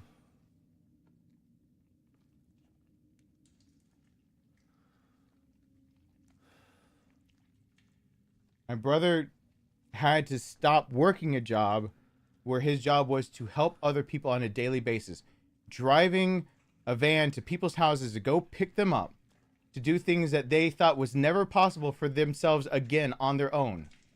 They can't live on their own because they can't do simple things like go grocery shopping, organize the house in a safe manner that they can even prepare any meals, that they have some physical or mental disorder that makes it so even going and watching a movie is something they can't do. My brother's job was to give them their lives back. My brother never wanted to take somebody's life. So of course my brother didn't want to see me in jail, but me now understanding that's not how consecutive terms would work for me, and that's not what was happening.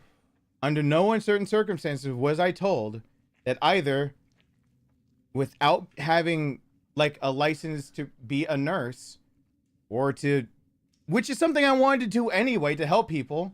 I wanted to do it anyway. So it's not like you're twisting my arm.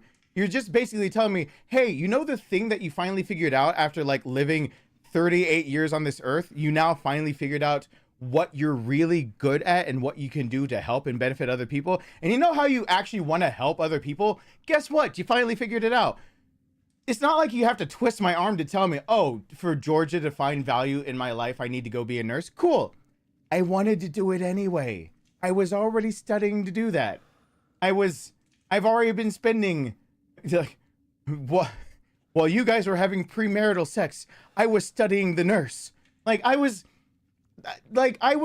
doing whatever I could already for so many years. Trying to throw in a joke in there because I don't know where the punchline is in all of this. It isn't even...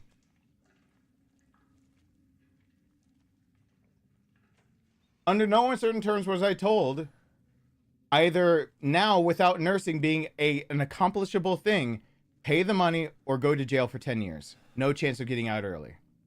Okay. That's fun. I called my dad to ask what to do. Just that. That's all. I called my dad and asked him, what do I tell my son? What do I do? Like, how do I... what does it look like? Like, my dad's... I'm doing my best, but if you had to ask me from an outside perspective, if he didn't have me looking over him like every fucking day it feels like, my dad would have already been dead. But moreover than that, he would have just already been dead like 2 months ago when he had another flare up and didn't think. I know my dad won't live all that much longer. I know children are supposed to bury their parents.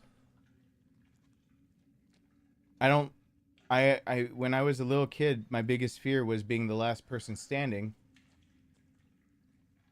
It seems like that'll come true.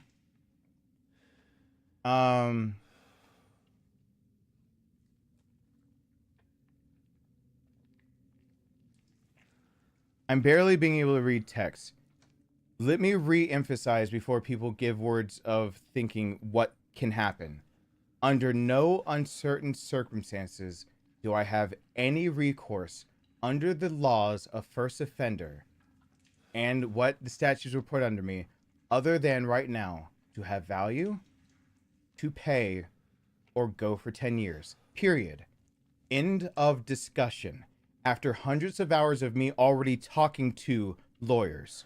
Hundreds of hours. Those are my options. Period.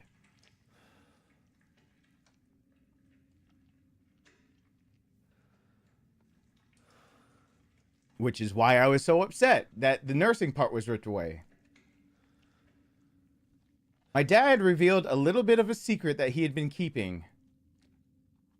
My dad revealed that for 9 years, he had a secret of his own. My dad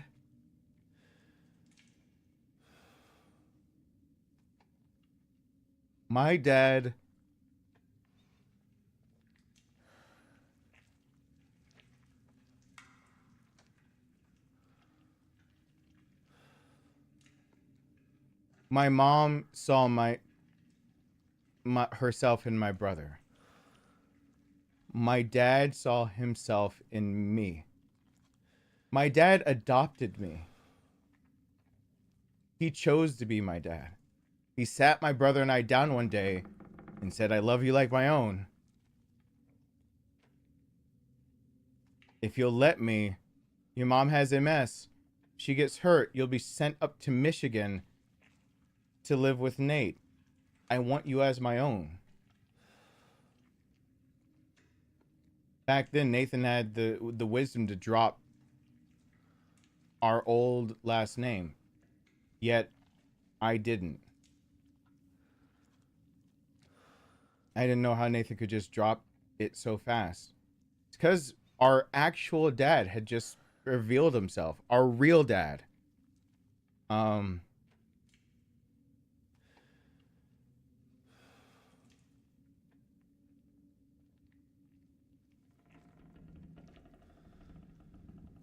My dad told me after I had gotten through of saying basically over and over, just tell me what to tell Rowan. My dad finally, through his emphysema with my mom trying to help calm down the idea of like, I think your dad has something that he needs to tell you.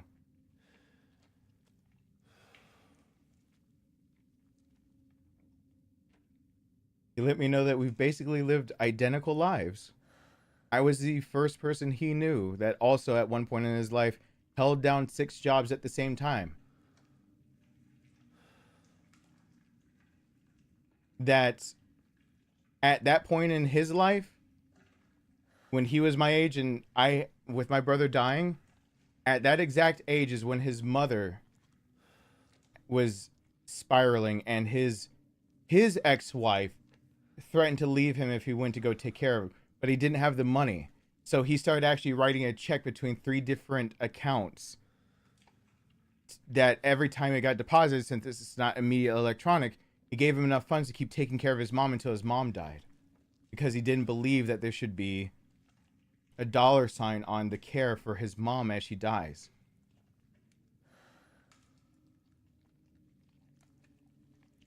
He said the difference between us was that honesty. That we're both pragmatic and to the point, but I had something more in me. And he said that I need to calm down because I just need to tell him how much they want. My parents are dirt poor. They are dirt poor. He's got cancer, emphysema. My mom's got multiple sclerosis. They're both bedbound. They're both disabled. They both live off Social Security. I should be a better son. My brother is the one that agreed that as I was trying to figure out what to do with my life, my brother was the one saying, I'll take care of them. My brother was the one saying, I'll move back to our hometown. I'll get the career that I know can pay for both my bills and theirs. I'll make sure that our dad can retire. And then my brother went downhill. And then all of a sudden, instead of my brother taking care of them, he has to move back in. And then they're just left with a piss poor son like me.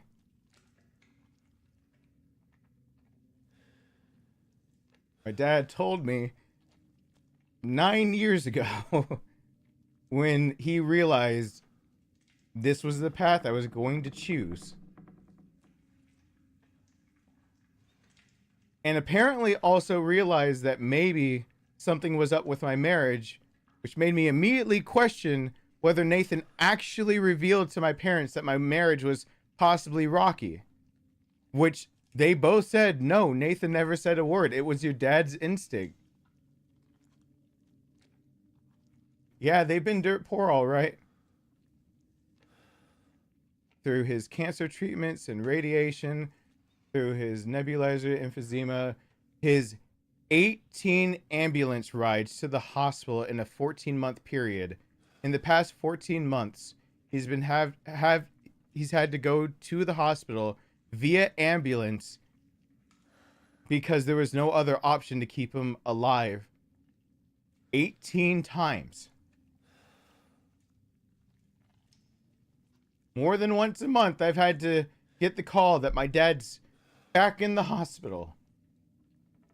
On average. Barely holding on.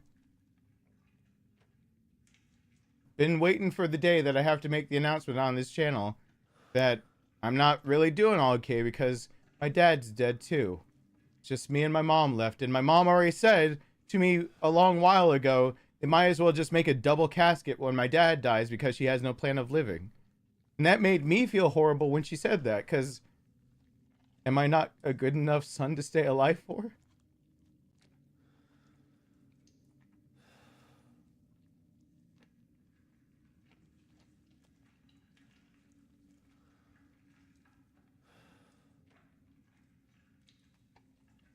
No, she could have actually elaborated on it and told me. They're dirt poor, all right.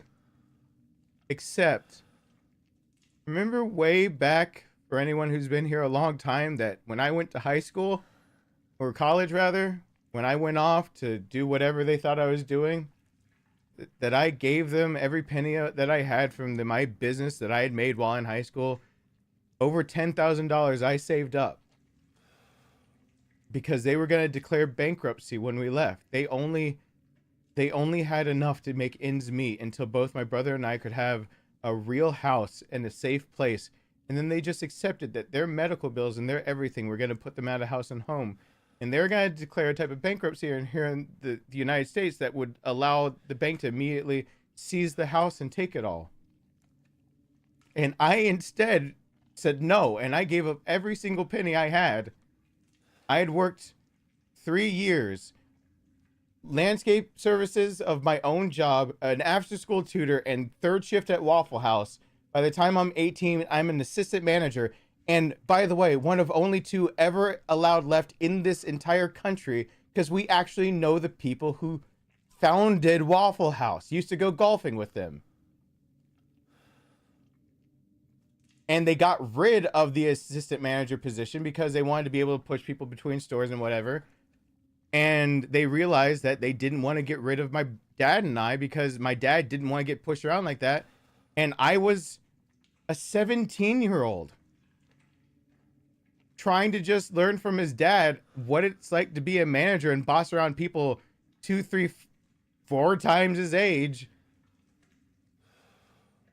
Some old people do still.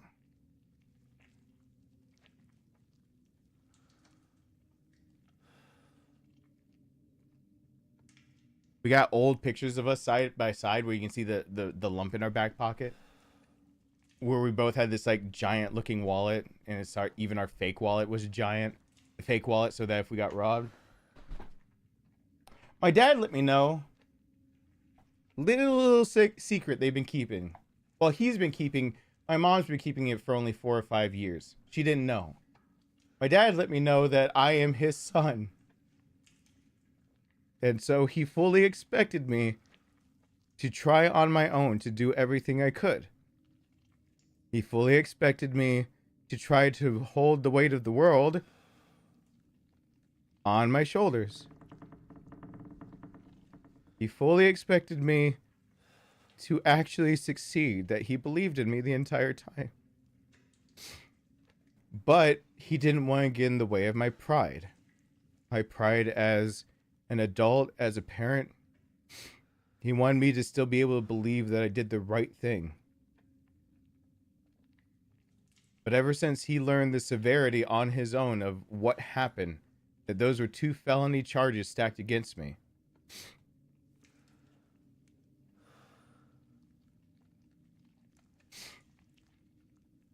he made a rule and started taking over some of the finances in his own house from my mom.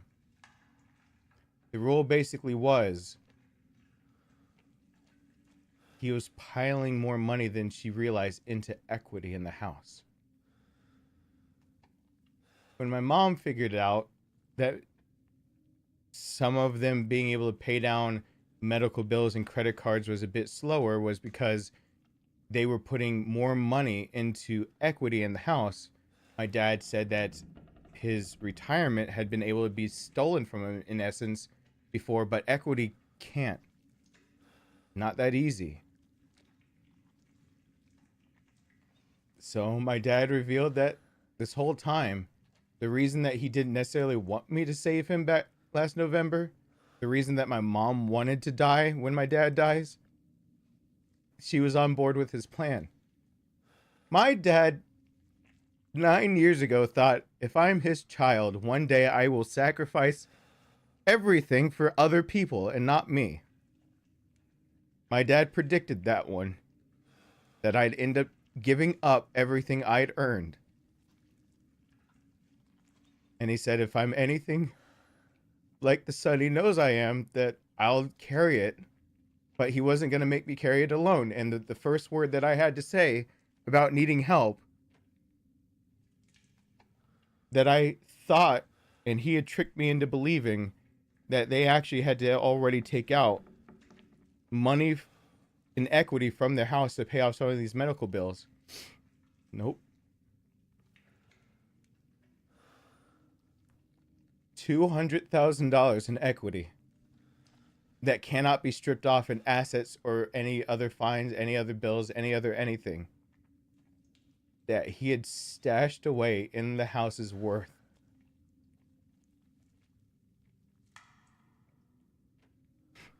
That all along he said that his job as a dad was to make sure his son was okay.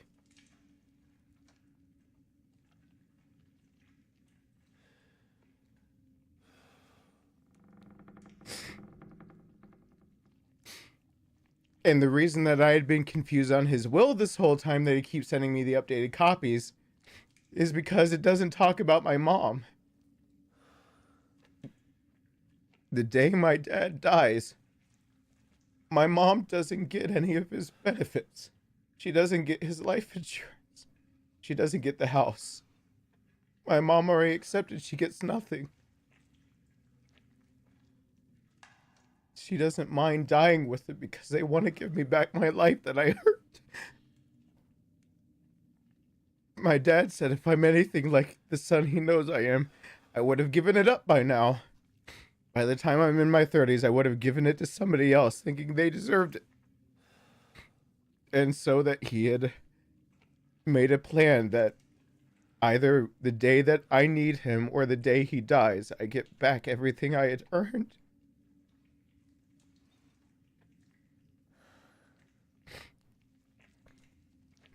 For anyone who's paid real close attention on this channel, $200,000 is exactly what I walked away from in my marriage because I thought it was best for my son.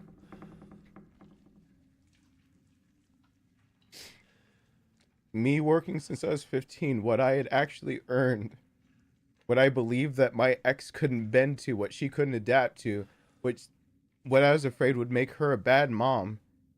I walked away from all the equity I had, from my retirement funds, from my everything that I started. I had to start back over. I was a 15-year-old paying into retirement. It might have only started off as $20 a week. I was a 15-year-old trying to figure out how to pay into retirement. I gave it all up. I walked away with $4,500 and $16,000 worth of her credit card debt from my marriage, and left her with not only the $200,000 of mine, but even more from hers to do with as she pleased, because I figured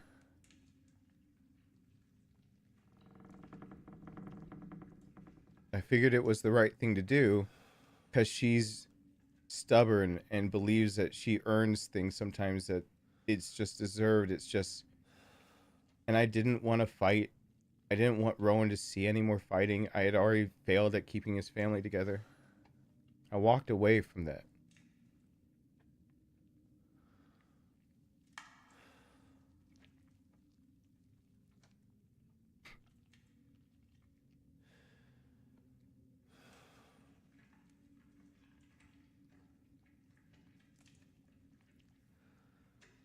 Last 2 years I failed.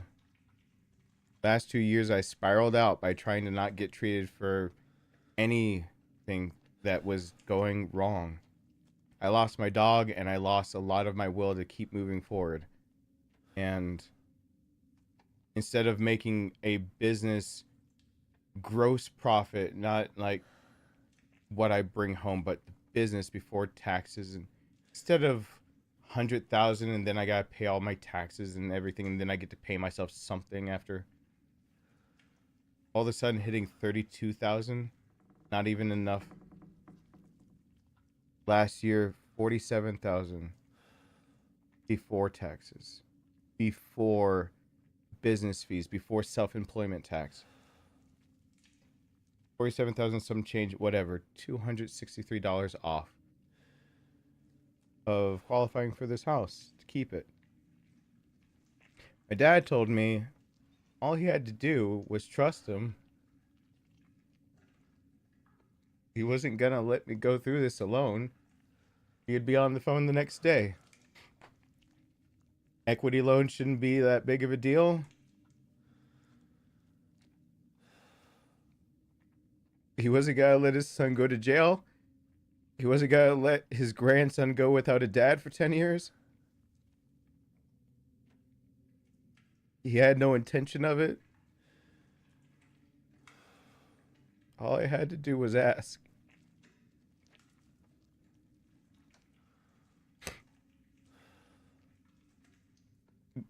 But I didn't want to ask. As soon as he said that, Nathan died not telling them he was dying so fast so they wouldn't take money away from themselves. He told me that it's different. Nathan died 8 years ago. My dad's gonna die any month. He straight out said he's gonna die soon. It's not about saving.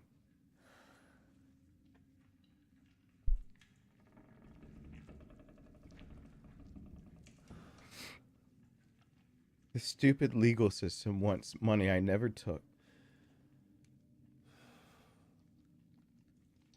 But I apparently claimed to have, because I didn't understand what I was even signing, because I trusted a lawyer that didn't help me. Because I didn't know what to do, because I'm not some career criminal.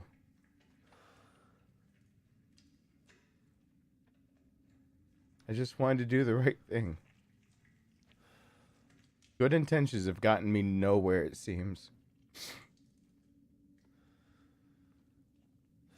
My dad has lived an extremely poor life, barely being able to afford health care for himself, so that he could give me my life back one day. Because he says I'm his son, and he knows his son, and his...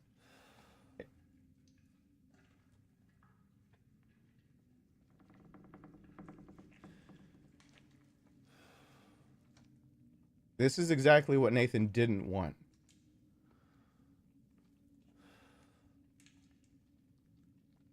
This time I have to make a different choice. I'm gonna do everything I can. Now knowing that his plan the whole time was for... His plan was to die. His plan the whole time. His plan was that he didn't want me to save him in November, and that now that he's still alive, he has to do it this way.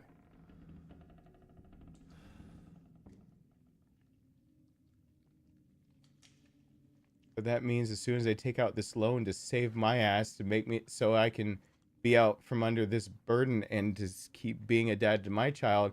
The second he dies, my mom loses everything.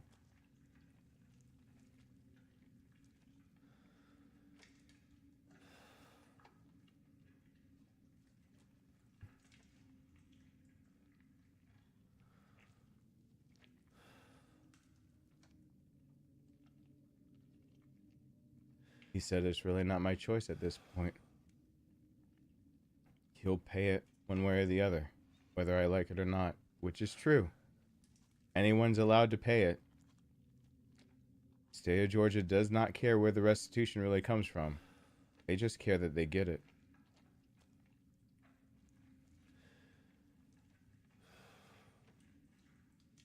I can't stop them.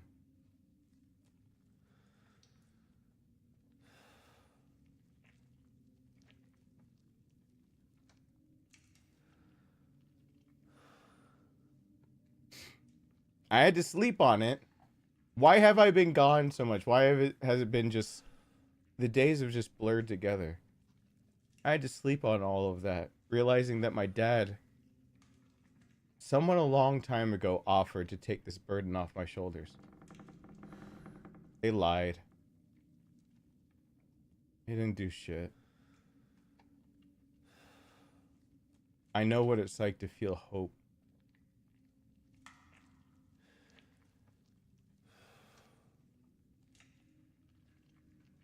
I know what it's like to lose the idea of feeling like there's hope. So I just resigned myself a long time ago that somehow I was going to get punished. And somewhere along the lines, I guess I just gave up on the idea that there could be a good outcome. I just given up on all of that.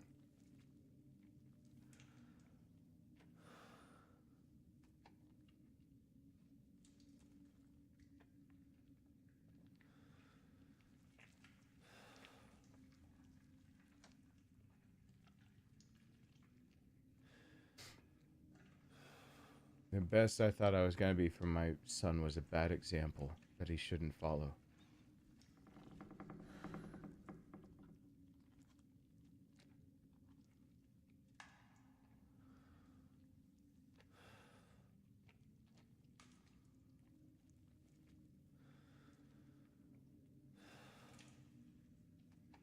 Somewhere along the line, I think I was just scared to hope that there could be a better outcome.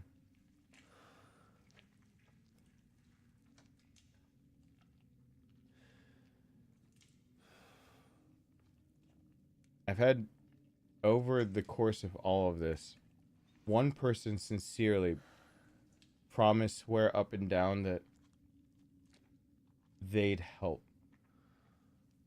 They gave my parents hope, by proxy and all of that, giving me any, and then I know what it's like to just see it all go away. Kind of resigned myself to the idea that I had to figure out a way, and when I learned all my options were gone, after I slept on it, I called him back and I told him that I didn't know what to make of all of that. That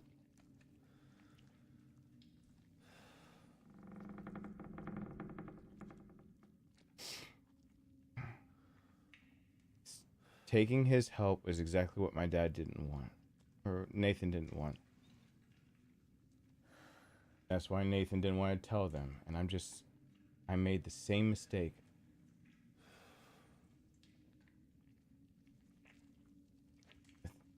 The same mistake Nathan didn't want made is what I did. I did something that immediately made Nathan's death into a cost.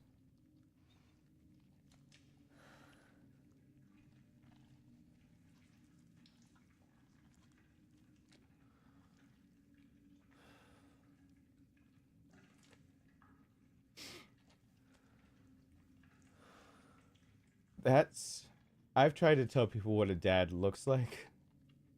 I've tried to tell people what it is my brother and I made for him. I don't know how to describe what a dad's supposed to be other than that. I told my dad he saved us. We used to live on a street where about half the kids that ever lived there are dead. We were being beaten. I just got to learn a new thing about my dad. I just got to learn that my dad's second act of kindness to my mom. His first act of kindness was writing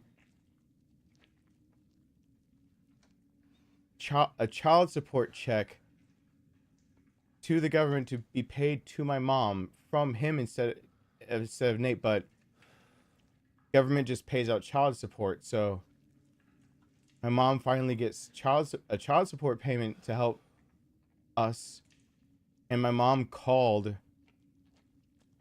Nate to say thank you for actually doing something, and he said he didn't pay anything.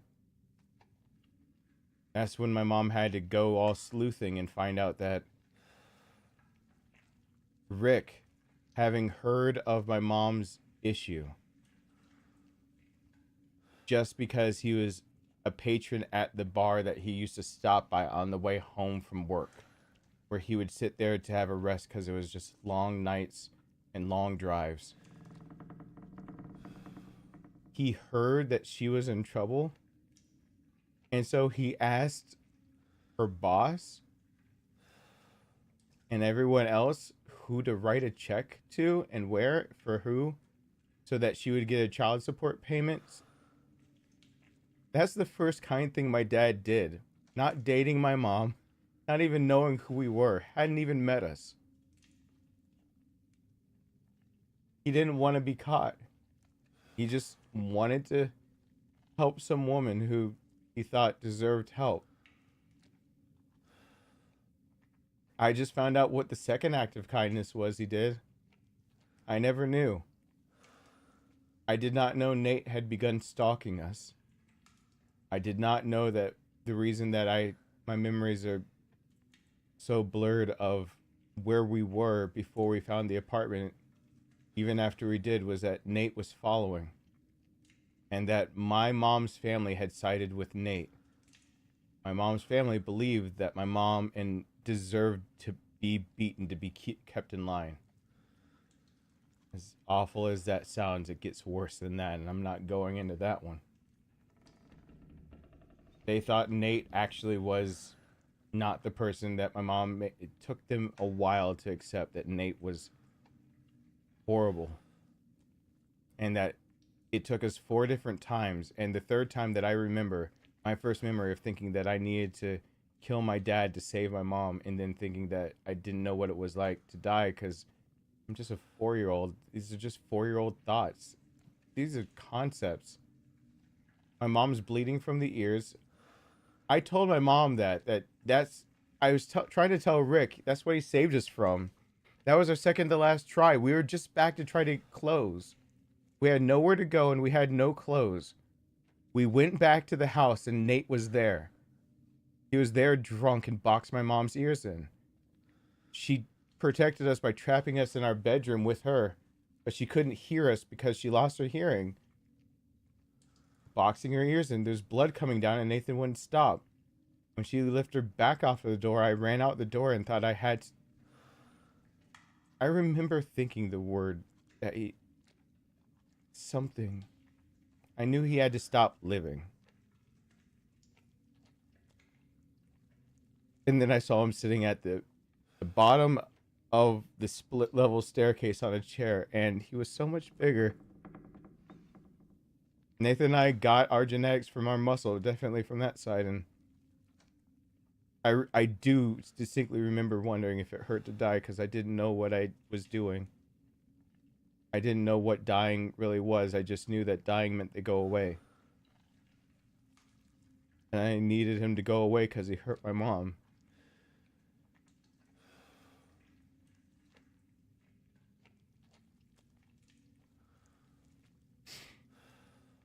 When Nate got that way,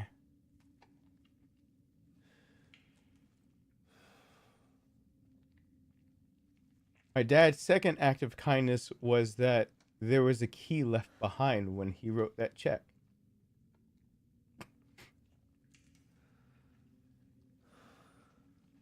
My dad saw right through my mom's strong persona and left a key to his apartment in case instructions on where it was, in case we ever needed a place to hide or live or sleep.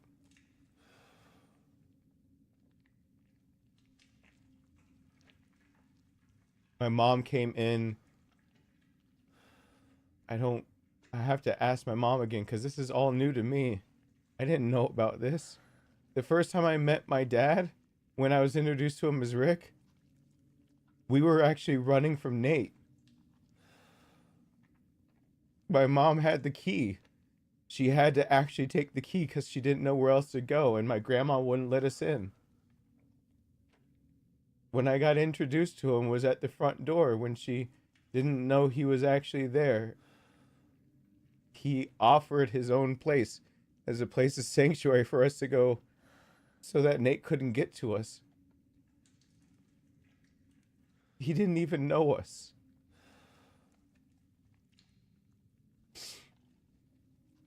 We were just two black kids when in South Georgia or near Atlanta. We weren't anybody to anyone. No one cared.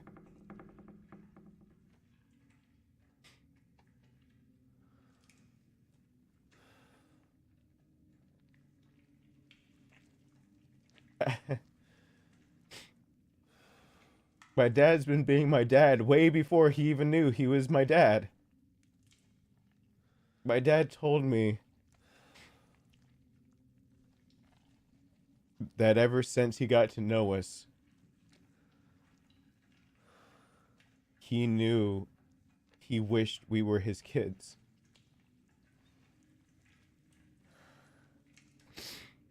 I said I didn't deserve anything like that. I haven't done half the shit he has, or even a quarter of what my mom's been through. I've made mistake after mistake. I really don't deserve a dad like this that's willing to give up so much. My dad told me it was worth it.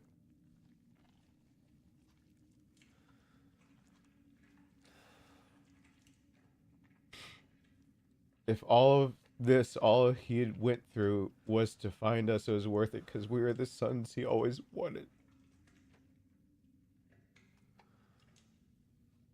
So he didn't mind because this is a dad's job and that's his grandkid.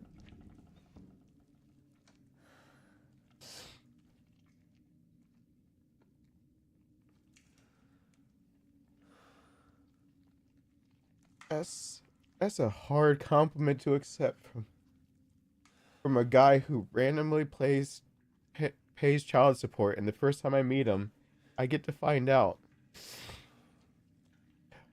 God. 33 years later? And some change? I met him because we were actually running from Nate.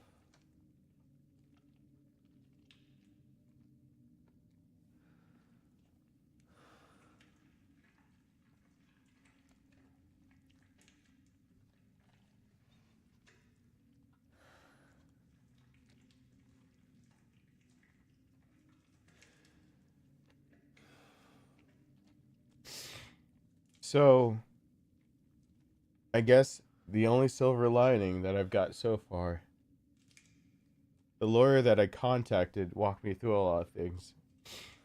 The lawyer told me to take up my dad's deal of anything. He said I wouldn't get another shot.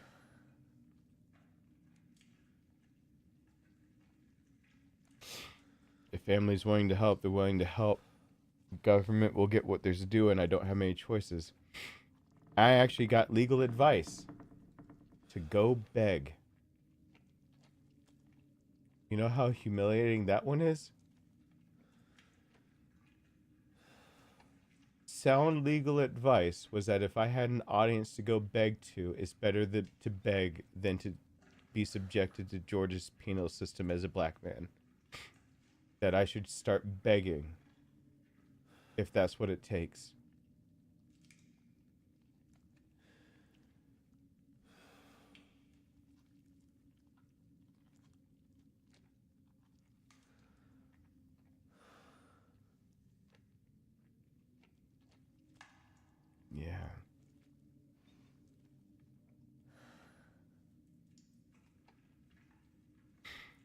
But then he actually found out something.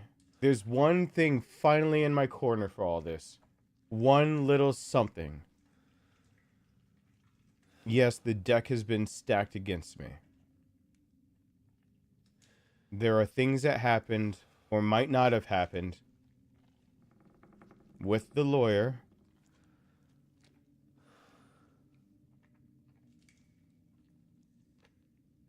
There are things that allegedly need to be filed and things I need to be made aware of that she washed her hands of, or maybe didn't wash her hands of immediately, but I can make more conclusive judgments when I have all information. One way or the other, I was kept from information on purpose and expected to fail. And when I had my legal insurance finally get to me with a lawyer that this is their specialty, they found finally where I caught a break in all of this. Georgia's system had actually stacked it to where even if I paid every dime of restitution, I actually would not have paid it off. Georgia's system had no intention of letting me go.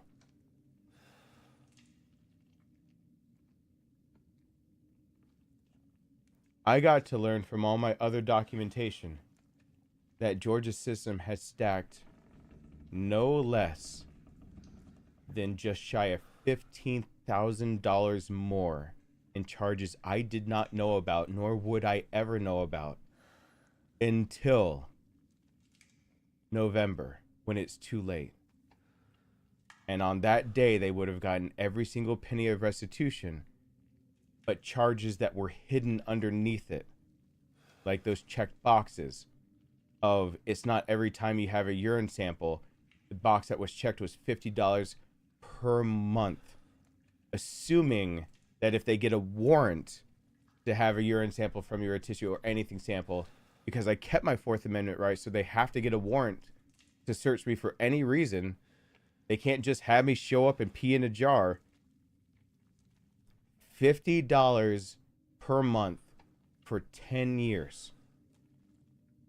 Asked me to look up another column. Asked me if it starts with a P and ends with an F, and if it's an acronym written in handwriting, and I said, yep.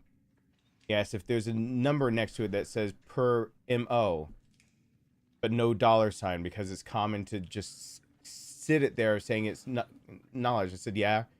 Like, what is this? I said, it's $30. MOPF something.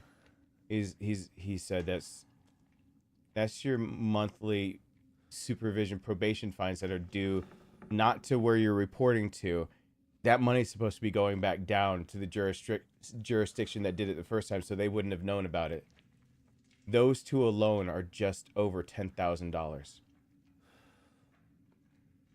The day it came around where I would have thought I was a free man, I would have been slapped right into jail anyway, because I would have paid them still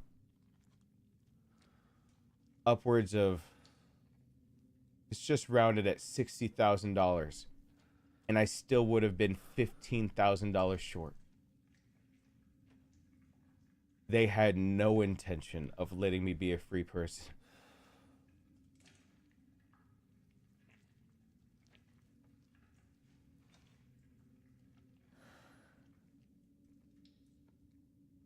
I had lived for a long time thinking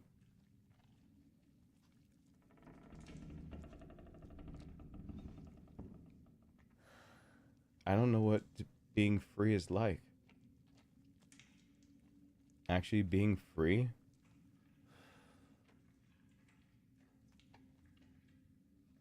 I tried to save my brother's life. I tried to do something that I thought was morally right so I could teach my son to tell the truth. I tried to do everything what I thought was the right thing to do as a parent, as just a person in general. It didn't quite work out for me.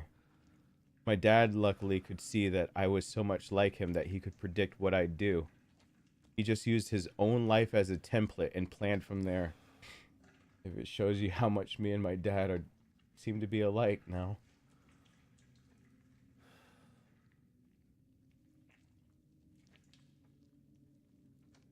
So apparently they so plan on me failing that they overlooked a little document, and I finally actually have a number, so I know how to stop it. Remember I said I had restitution arrears? That I was actually called down to the probation office? That I had been told by no less than 2 separate probation officers and someone who's working for the DA for the South Circuit District for Georgia.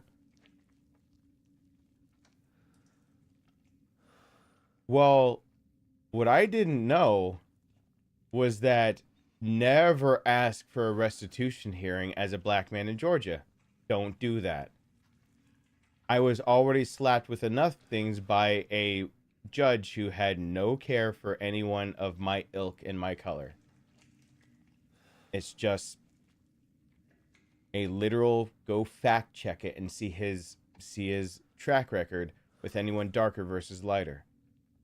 Hell, the person in front of me, grand larceny of stealing diamonds straight up from the mall. They were asked to just hand the diamonds back over, got a $1,500 fine, a little bit of community service, and that was it. No felony. It was dropped to a misdemeanor.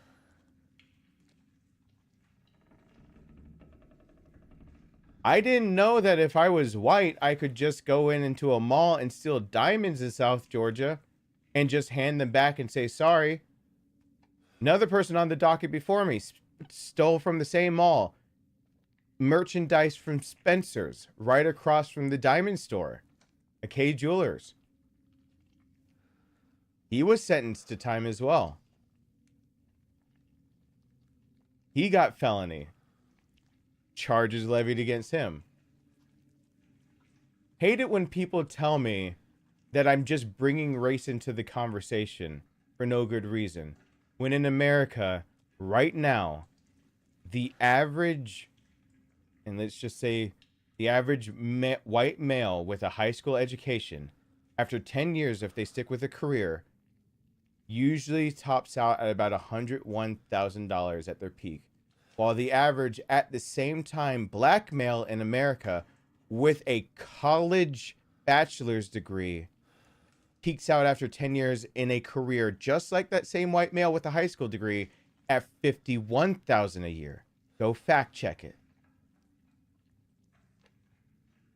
4 years less of a degree, and that's how much skin tone makes a difference just in how much you're paid. And I get constant messages of whenever I bring up my race at all that I'm just bitching and moaning. Yet I got to see firsthand a man basically walk free after stealing diamonds. A man darker than me who stole t-shirts get a felony, and someone who legally didn't actually take a penny from what he was trying to reverse, but did sign something saying that the other things he took can be counted as he took something, but I did legally fix my equipment, so I guess I have to learn how to do that warning. I get 10 years probation with 2 different counts of felony fraud and a restitution that started toward $90,000 at $81,000. I knocked down towards $61,000, got it lowered a little bit more. You know where my good luck from all of this even comes from? When I got there, I asked for a restitution hearing. The second they see you break the terms of restitution while on probation, even on first offender, they don't in Georgia give you a second chance if you're a darker skin tone. They just don't. I did not know that until a lawyer told me just a few months after I did that. I asked for a restitution hearing. They asked if I got anything in the mail or if I'd been arrested or anything else. And I said, no. Was I supposed to be arrested over a restitution hearing? He said, yes, you absolutely were. Did you actually follow the payments, or did you make backed up payments from what they claimed you should have done? I said, no. They said from the beginning I was supposed to be paying $907 per month that I never knew about. They never gave me a clear-cut defined anything. I had 2 different officers tell me I shouldn't owe it, and someone that works for the DA saying I shouldn't owe that money. they made me pay $1,000 and proved I paid it as a goodwill gesture.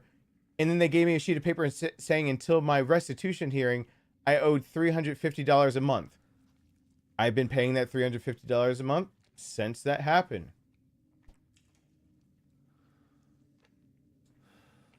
My good luck comes from that paper was sent to you from Georgia Department of whatever. Does it say actual probation correction? Does it say with the signature on it that this isn't coming from the jurisdiction you're in, that it's coming from down south where you're first charged? And I said, yes. I said, does it have a number of how much restitution you're in arrears for? And I told them yes. And they said, that's your number. They actually screwed up.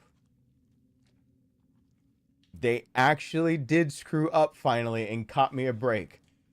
Because they put it in writing, they cannot charge me in that because he told me to do the math. In the math on that, were they actually charging me all the other backed things that they were hiding, all the backed fines? And I said, no. If this is the correct figure, which at that point was like close to $55,000, I said the math would say that no, they did not add in. That's me already having paid no less than $6,000 towards this, going through a divorce, going through everything else. Of money I didn't have in the first place, but no, they didn't stack anything else. They didn't put anything else. They just said, this is your, and they said it was restitution arrears. I said, yeah. Apparently, in legalese in Georgia, that means they had to add every penny that I owed them. And it means that sheet of paper is exactly what I owe them, even if they tried to screw me over on the back end. Now, I've got two options. I pay that, or if I have to touch a jail without anything to put up of value of the entirety of what they tried to screw me on the back end, then they could still say that was made in error. And so they'd back charge me for that basically hidden $15,000 they knew that I wouldn't know about. But they said, as long as they basically brought you in, gave you a sheet of paper, that sheet of paper is signed by both the state and probation office that is actually still answering, and it's still signed by the original jurisdiction, that's all you owe. And he said, go through everything, and every single time they tried to make you use something like JPay, which is basically just like a Venmo, but for people who are in legal trouble. He's like, that's basically a cash transaction. Count all of those out. I said, you got to be fucking kidding me.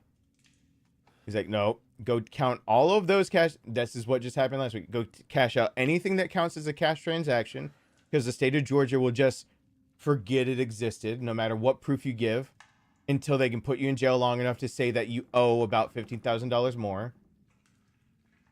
In which case you won't be able to pay. He's like, take out all cash transactions, see what you paid the state of Georgia, put in any extra fines that would have been on that sheet of paper that they didn't fill in those blocks, like that $1,000 on one, but they didn't put in another one, but there's a dollar sign, add an extra $1,000 from that one.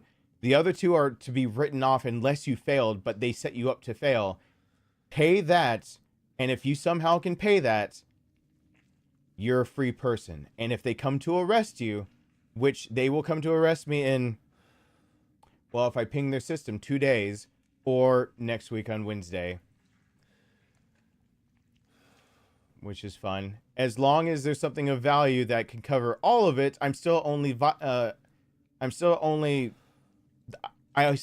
owe what they put on that sheet. Not anything more that they could stack against it. So apparently Georgia actually screwed up a little.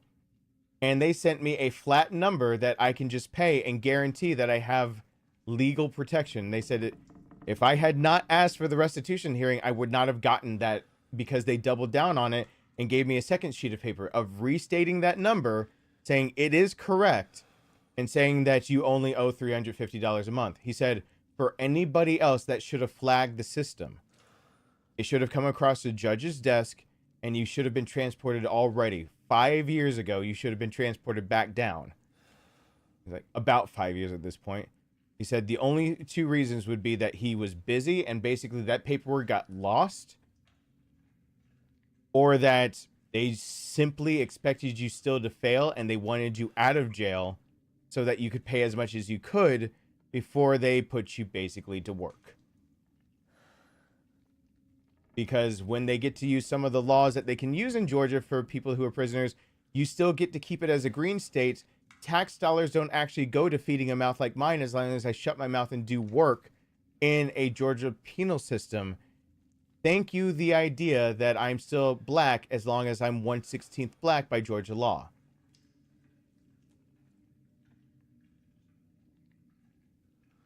That sucks.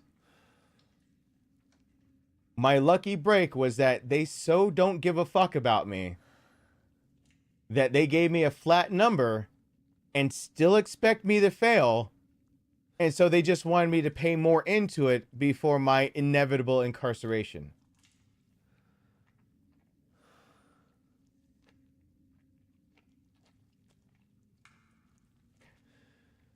Well, my dad already got everything started. Even if they come to grab me, his house goes up as leverage because everything in his will is written to as mine, not even my mom. My mom doesn't even get a penny for food off of his will. I would have to hand it over to her. That feels so wrong. But technically, he's allowed to, since he's made sure for 9 years, having legal doctrine to make sure to save his son, because he knows his son well enough. Yep. If they do come to get me, they can only hold me, I believe I was told, for 48 hours. I just come right back.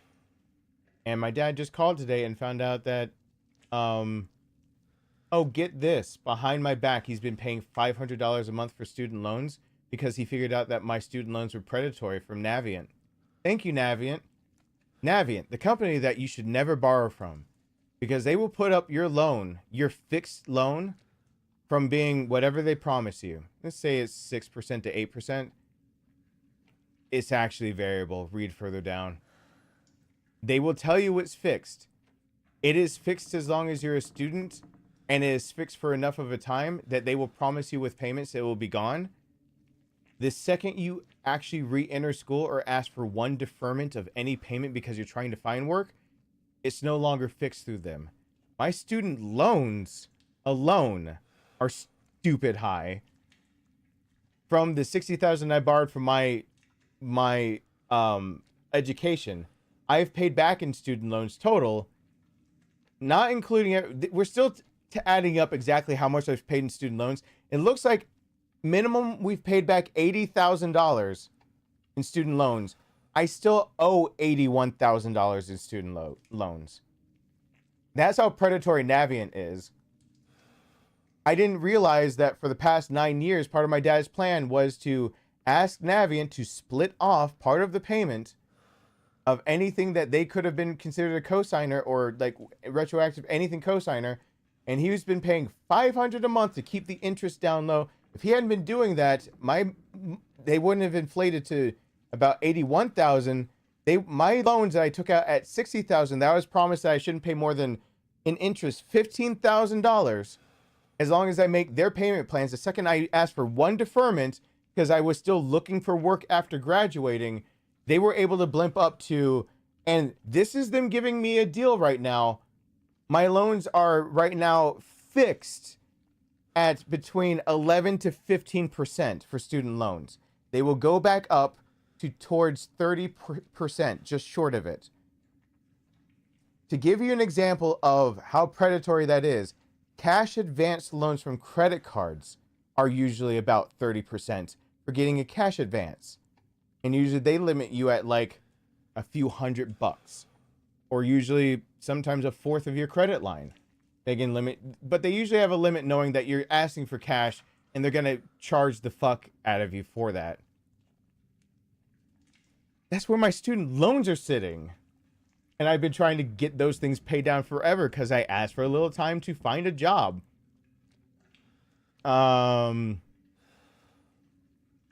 Full-time work, everything. Yeah, if my dad hadn't been doing that, apparently I would owe more, close to like $141,000 right now in total off of $60,000 of loans that they said I shouldn't pay more than $20,000 in interest if I make all my payments, which I did. Except for their whole thing of saying deferment won't affect anything. You have so long that you can do that. You can defer it, and you have the whatever. You have so many months under whatever law. Nope, it was all a lie. My dad had me on the phone earlier today, I guess yesterday, and got to figure out, yep, the equity in his house counts. And not only is he taking out now equity to save my ass because they messed up. After everything I did, my estimate was about right. I've been paying so diligently so much. Still $40,000 left that I wouldn't be able to pay. If I was a nurse and being able to get through all of that, now you can see why me having usefulness to the state mattered. Sooner than later, it mattered for me.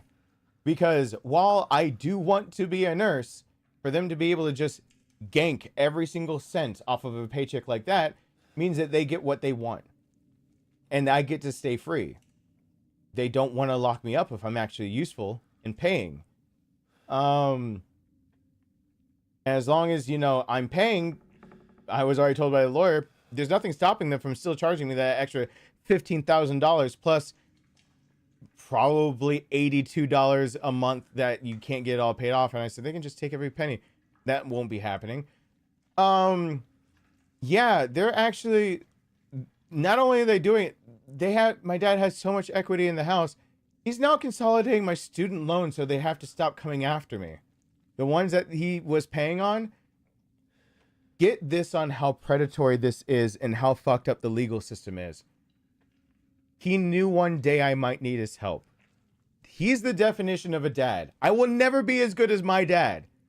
If I can be half as good as my dad, my son has a chance in this fucked up world. And the only reason I'm still fighting any of this is not because I don't believe I deserve to be punished.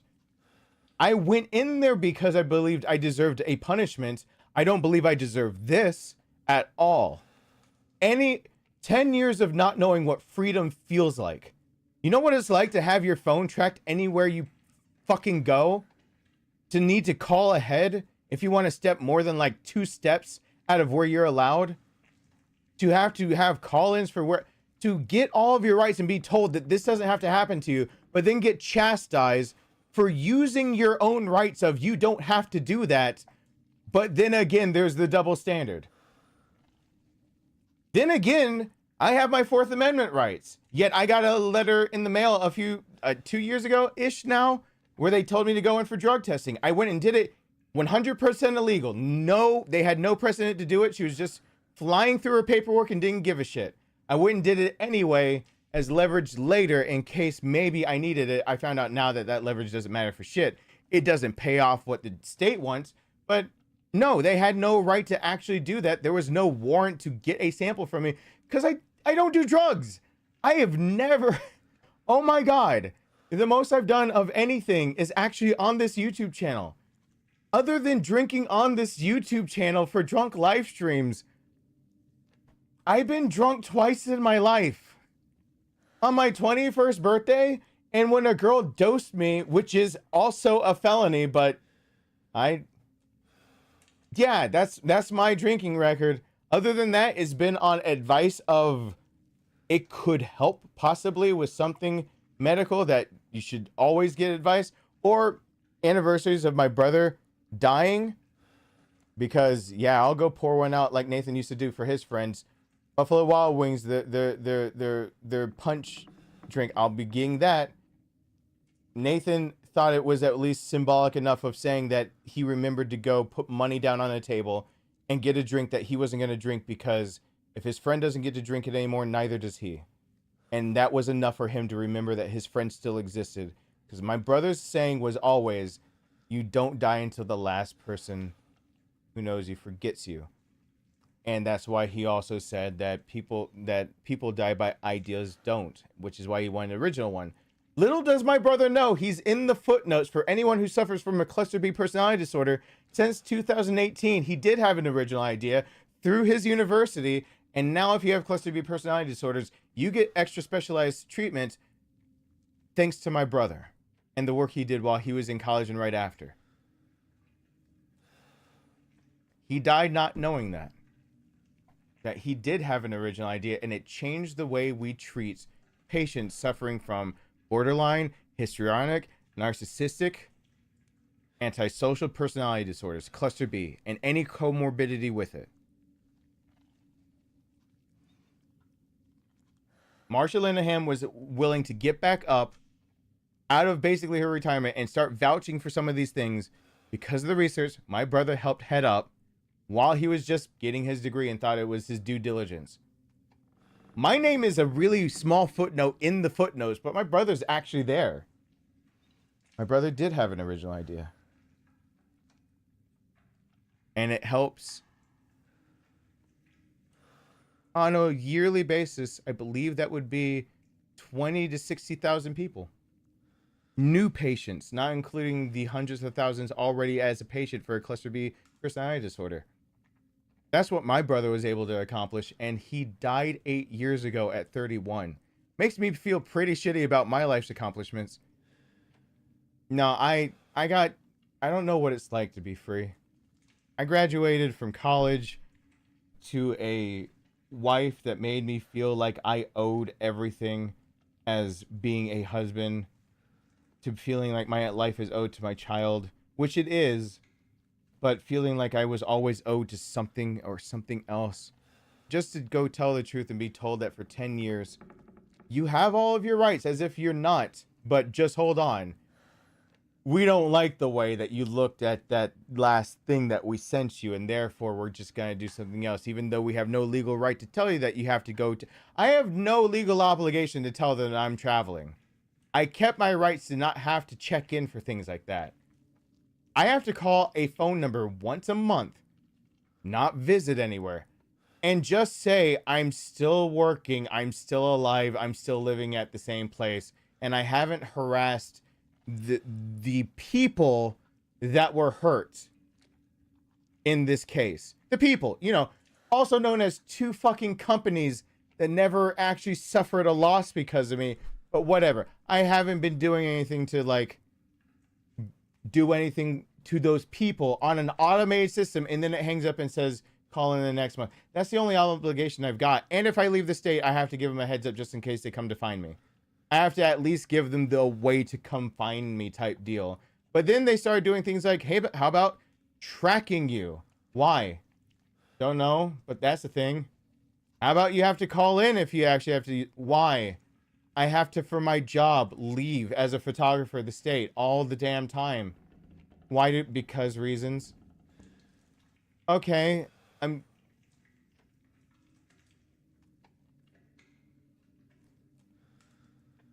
I gave up on being free so long ago that I had accepted the idea that a long time ago, as soon as one person that I thought I trusted enough to do something about it, because I thought they were at least in some part sincere enough, and they did nothing. Just feels like just made me realize I trust virtually no one for very good reasons.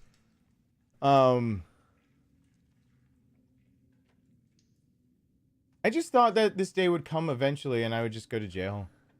Or that they would extend it, and when those ideas got knocked down, I just kind of gave up, and I called like a little kid to his dad asking what he's supposed to do. That's all I did.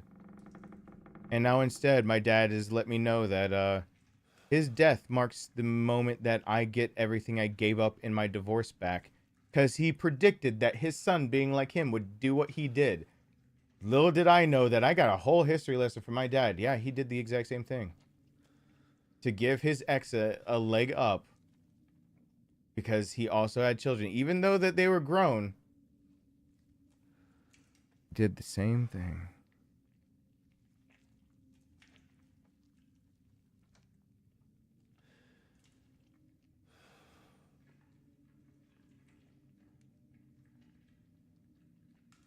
But as a backup, remember, legally I've been advised to beg. Just in case anything falls through. True blue legal advice. As a black man in Georgia, I am supposed to not be above begging.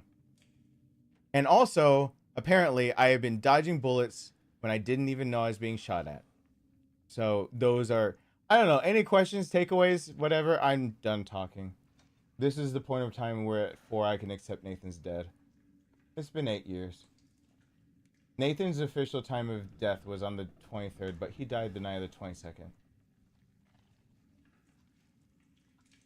This year is different because this is the year he should have actually died in. If the doctor's original predictions were right, this is when I should have had my brother with me this whole time.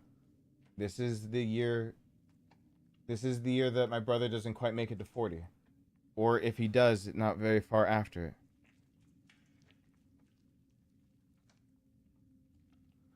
You guys might hear me beg soon, but it's not for me. Apparently my dad's been in my corner since day one. Apparently I have a real dad. I still call him Rick. Because that day I was introduced to him, that I didn't realize we were running away from my biological father, I was introduced to him as Rick.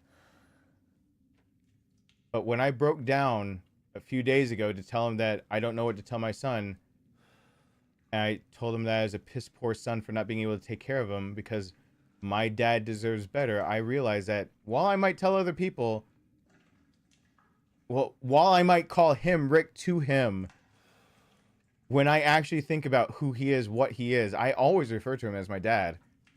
Even if I'm talking straight to him. I actually didn't notice until then.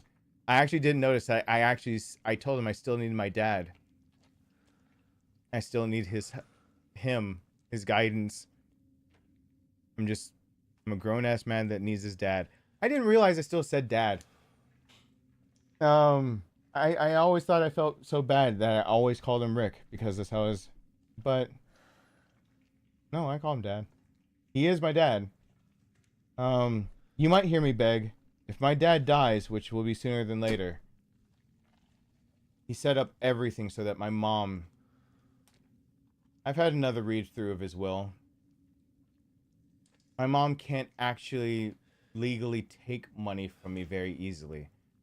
They did set it up so that, legally speaking, his will is made so that I can't necessarily give back the money his death would give me. It's supposed to put my mom out of house and home. It's supposed to make it so basically that if I can count any single penny of what was given that comes to me, I'm not allowed to. If I can say that profit is extra to try to give to my mom, I'm not. They've written. So there might be a day that I come begging, and it's the day that actually my dad dies, because the only loophole, if my dad is sitting over here planning for 9 years on how to save his son from being the dumbass who wouldn't just lie one more time, and then by lying actually fix his damn equipment, and nothing happens ever. Yeah, I'll beg, but I won't beg for me. I will not beg for me. You won't catch me begging for myself quite yet. Not until the moment I realize that my son, they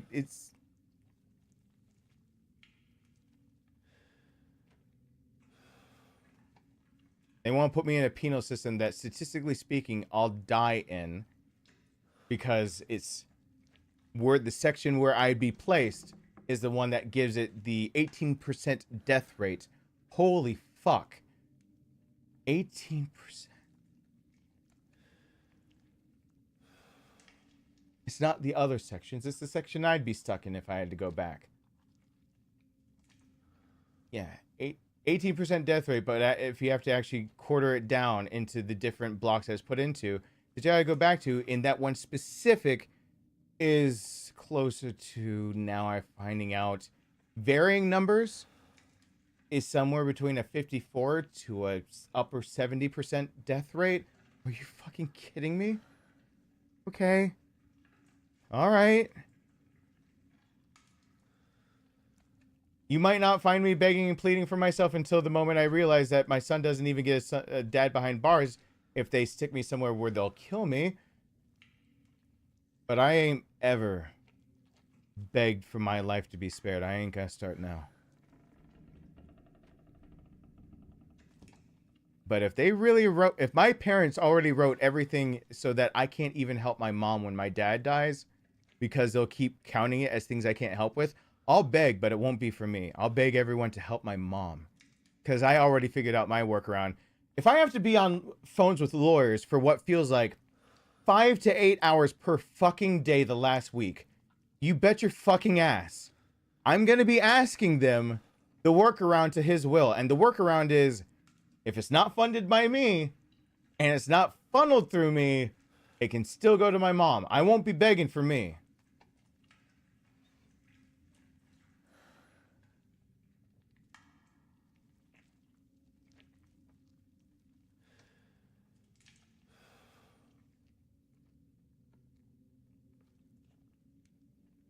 Anyway, thank you for coming to my TED Talk. I'm gonna go now. I have learned a lot over 8 years. I actually have. I'm 38 now. I guess since being 30, it's finally dawned on me the magnitude of being a parent. For someone who tries to tell people how to be a good parent, the magnitude of what it looks like to actually be a parent, one that accepts the responsibilities for what they go through, it's more. Whatever you think it is, it's that, and it's more. My job back then, whether I liked it or not, was to accept the idea that my first priority was my son first, my brother second. I learned I actually did make the wrong call to even consider trying to save my brother, because it would have potentially had the ramification of taking away from my son. And every time a decision could take away from my son, and I don't mean small things. Fuck it. If he doesn't want to eat because he's being, whatever, grumpy as a kid, if that ever came to it, I was the one that told his mom, yeah, I'll send him to bed hungry. Whatever. And yeah, okay, cool. Like, he doesn't get all the extras in the world. Yeah, that's not taking away from my son. If it takes away the ability for him to have a dad, a family, yeah, then I learned what it actually means, what it actually looks like to be a dad. And I haven't been quite being one quite yet, but I now know what the standard looks like. And it looks like a guy who is bedbound, who on average can only stand 3 to 10 minutes a day, just so he can get his nebulizer treatments in the living room and make some random meal that's probably something that's microwavable to bring back to bed so he can lie there on oxygen.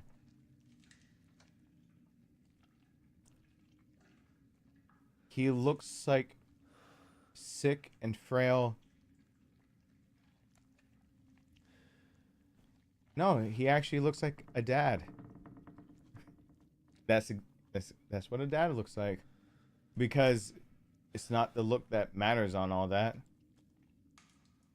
His whole life is devoted towards the idea of, I'm his last son. And he'll do anything. He told me that he will actually back down if I could say I wouldn't do the same for Rowan.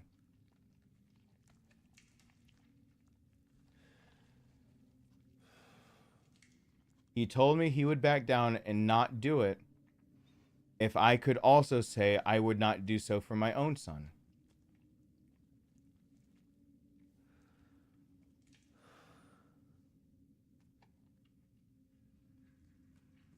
I learned what Nathan tried to teach me all that time ago. It's taken this long. And I have learned that Nathan and I got it backwards. Nathan really did think that physically, everyone called him Superman.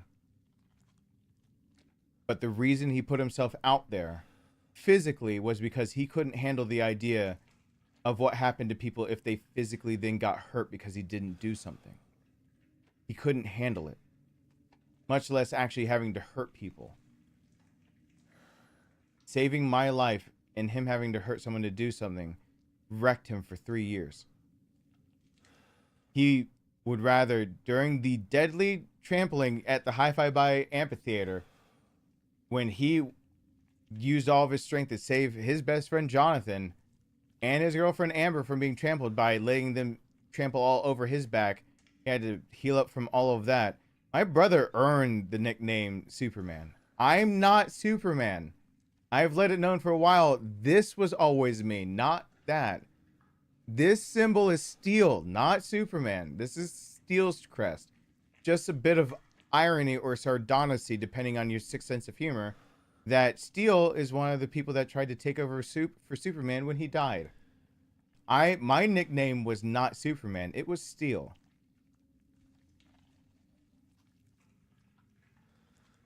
I'm no more than a replacement.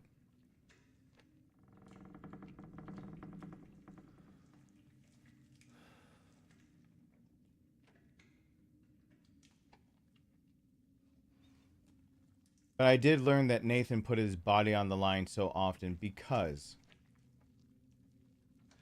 he couldn't handle people physically hurt. Yet he's the one that went in for the English major at first and then switched to psychology.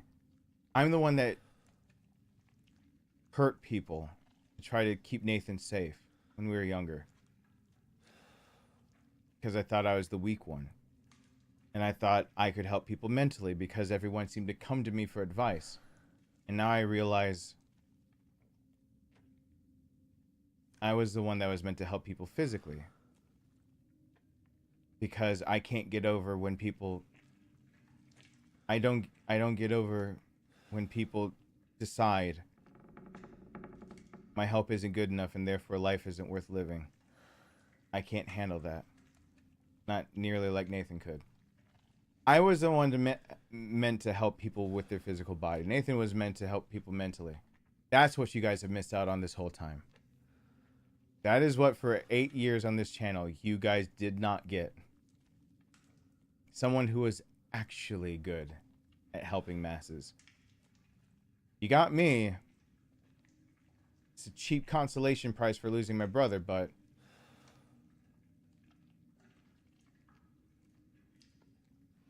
hopefully soon enough this will all just be a bad dream. And I'll go off and physically start helping people. Their actual bodies. As a nurse. You know, the things that you need to respect more often, because even if the state of Georgia blocks me from being a nurse, I'll be a CNA, I'll get paid less, and I'll just figure out what to do next, because I still need to help people. And it is selfish. I learned that my need to help people is very selfish. I need to feel like I have worth on this earth, and my worth comes directly from the idea of I need to help others because I'm not worth a damn.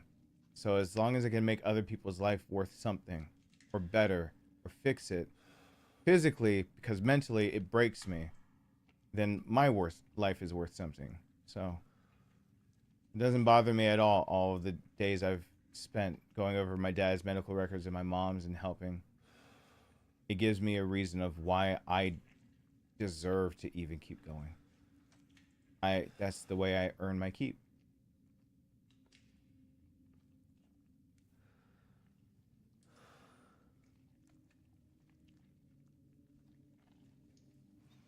So yeah.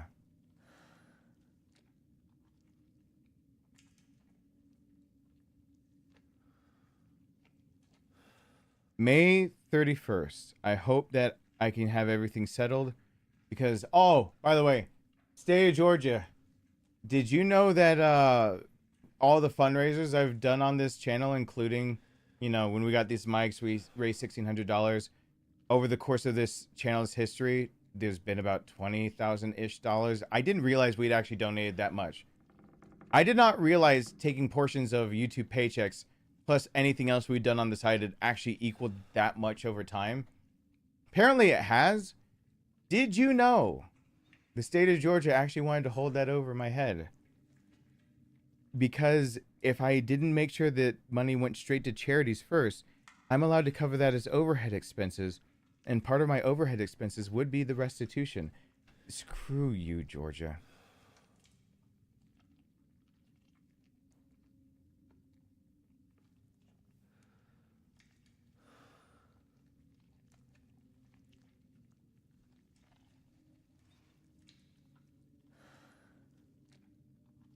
All right.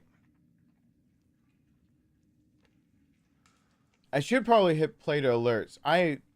My eyes went blurry. I went somewhere else. My mind has just been gone. I need to be showing up more. I had a quota to meet for YouTube. I now realize that YouTube this whole time has been able to also see. There's another reason they have to look at trusting me.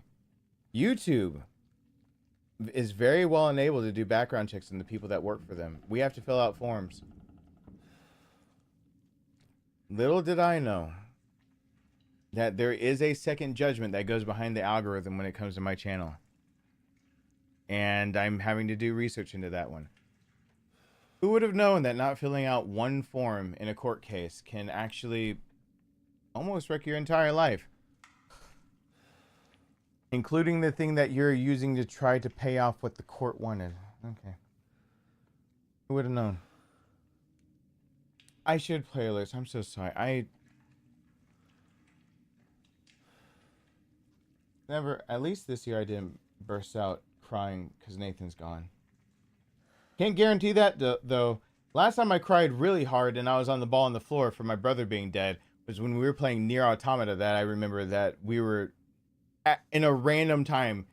This is no guarantee that I'm not going to still break down. I mean, I'm getting rid of Nathan from my hair slowly. As the more black comes back, that's my hair, not Nathan's. Nathan would have never gotten lines in the side of his head, and he hated asymmetry. That's why I'm doing it. I'm slowly taking back my own even look so I can look in the mirror and see myself. But God, playing Nier Automata and those robots, the one saying, "Wake up, brother," and trying to put oil in it. Yeah, that broke me down. Shit, so I can't guarantee I'm not gonna cry, but this would be probably the first time I've been on camera for the day that I remember the weight that my brother's body put on. I still feel it to this day. It's a weird thing to try to talk about. It feels heavy. To this day, it still feels so heavy. Every time I think about it, it tires me out. It feels like physically because I feel like I'm picking him back up again.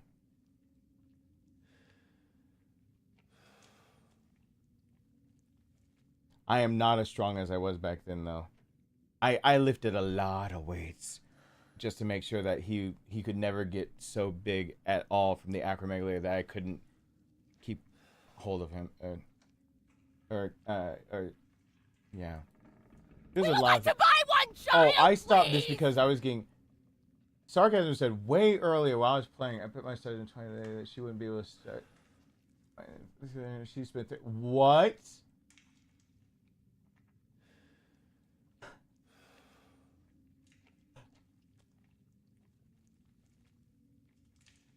Missing half the engine worth of push-ups, honestly, because $20 is $20 and a free Motorpool Monday comedy show. Oh.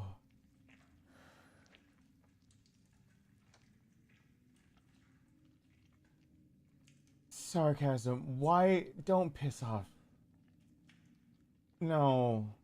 Don't. Why? Okay, but that's fucking funny. I got Kelsey one. I was got three. Can I get a appeasing five? the- Can I get a oh, five? Five in the fish nest. Five in the the fish nest. Can I get a Badgers. five in the fish nest? I Can I appreciate get a that. five in the fish nest? I'm actually Words still really I didn't dizzy. think I'd ever say ever. Can I I mention ever also again? I had burritos today. I had some burritos. I feel good. So I paid taxes. If I start working as a nurse, you know what's gonna be so exciting? I'm gonna get to know what tax returns are like. You know what's not exciting? I get to know what tax returns are like when it takes 2 months and they don't tell you that if your tax return doesn't come to you in the mail, you actually have to either make an appointment, but the appointment's a lie. You can just take all of your forms down to your local department, whatever, and they will immediately process and make sure your refund comes through for you. I haven't gotten a tax return because I own my own business in a long time. But damn, would it be nice to have to pay taxes and then they give me money back? Holy shit. That concept is one that's been dead and gone to me for so long, that the idea that people get money back during tax season, it's always like surprising. Like, I got one, I got three. Can I get a 5? Can I get a Like, 5? I'm just 5 in the paying fishness, 5 in money. the fishness. Can I get a 5 in the fishness? Thank you, Roses. Can I get a 5 Thank you in the for fishness? appeasing. Words I I, just pay didn't money. think I'd ever say, ever. Can I mention ever again? I have to pay above my quarterly estimates. My quarterly estimates because of last year are only $500 a month. I mean $500 only $2,000 a year that I have to pay into taxes. Are you fucking kidding me? No. Just go ahead and multiply that by 3 and just be done. My quarterly taxes, if I'm not paying at least $1,500, even if I'm making a low year, oh, they're gonna absolutely wreck me. They will wreck me because if I break a single tax bracket, I will immediately owe 10% more in tax and then 10% more in self-employment. No. They can't fake me. Do not give me my estimates of, we'll write the checks for you. Just fill it out and make sure it's in every 3 months. Go ahead and pay you $500. Fuck you, government. I know better. I have to pay them every 3 months.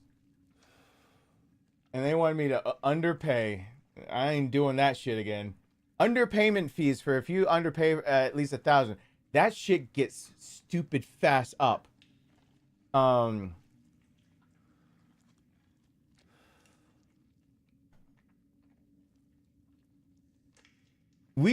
I've never known a system without taxes on food.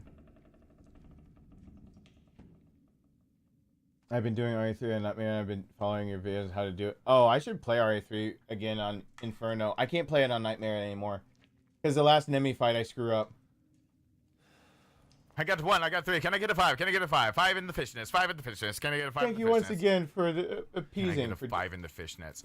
Words I didn't think I'd I'm ever going say to go listen ever. to some Hamilton about like Can I mention right now. ever again? And I see Bear is right there. I would play credits. I'm feeling sick. Why are there so many animals in a jungle? Who asked why there's so many animals in the jungle? Alright, I'm an idiot. Alright. I'm gonna go off now. Hopefully next time I'm on here, it's just normal me trying to, I would love to, I just want to be with you guys and chill and play a few games and not make my life sound like a drama saga. It is tiring living like this. I just want to really emphasize it is super tiring, and I take no pleasure in. But I do.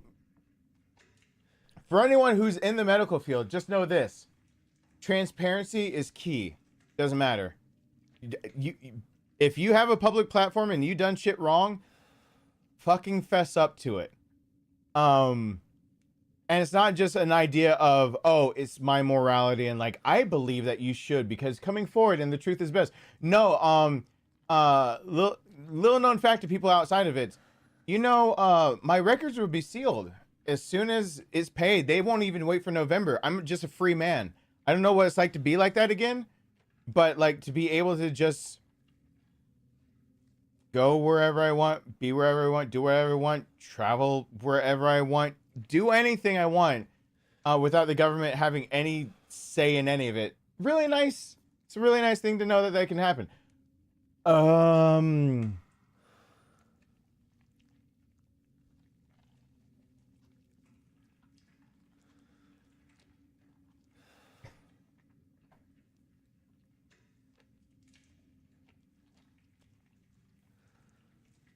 If you apply for government jobs, they can always see if you have second chance laws in your state, country, whatever. Governments can always see it. So I would actually have to talk to, like, if I want to be a police officer, I'd actually have to talk to the precinct first because they'll immediately see what happened. And I'd have to tell them what happened from my side. And I still have to go get character statements because guess what? The Georgia Board of Nursing requests it. If you've ever been arrested, if you've had anything, and they super duper underline now because of all of Florida's fuck ups, Even if it was first offender, as in you were never convicted of anything. But because you were arrested, it means you were charged with something, but you were never convicted. And that's not the same as a dismissal per se. It's got a different title to it. They want to see all of it, and they need character statements. I never finished that last thing. One of the people that might be willing to give me a character statement on like my character and how I carry myself around medical professionals and how I might actually be a benefit and how I do my best to do due diligence, tell the truth, that I don't actually sit here and just commit fraud and lie on the regs. It's my own son's doctor. She likes my candor and the way that I carry myself, and she likes all the ways I took care of my son when it was him, and the idea of it could have been slow onset asthma or croup or something else. And she's like, she likes that. So good night, everyone. And I'll see you guys in the next one, where hopefully I can just play a game without drama llama.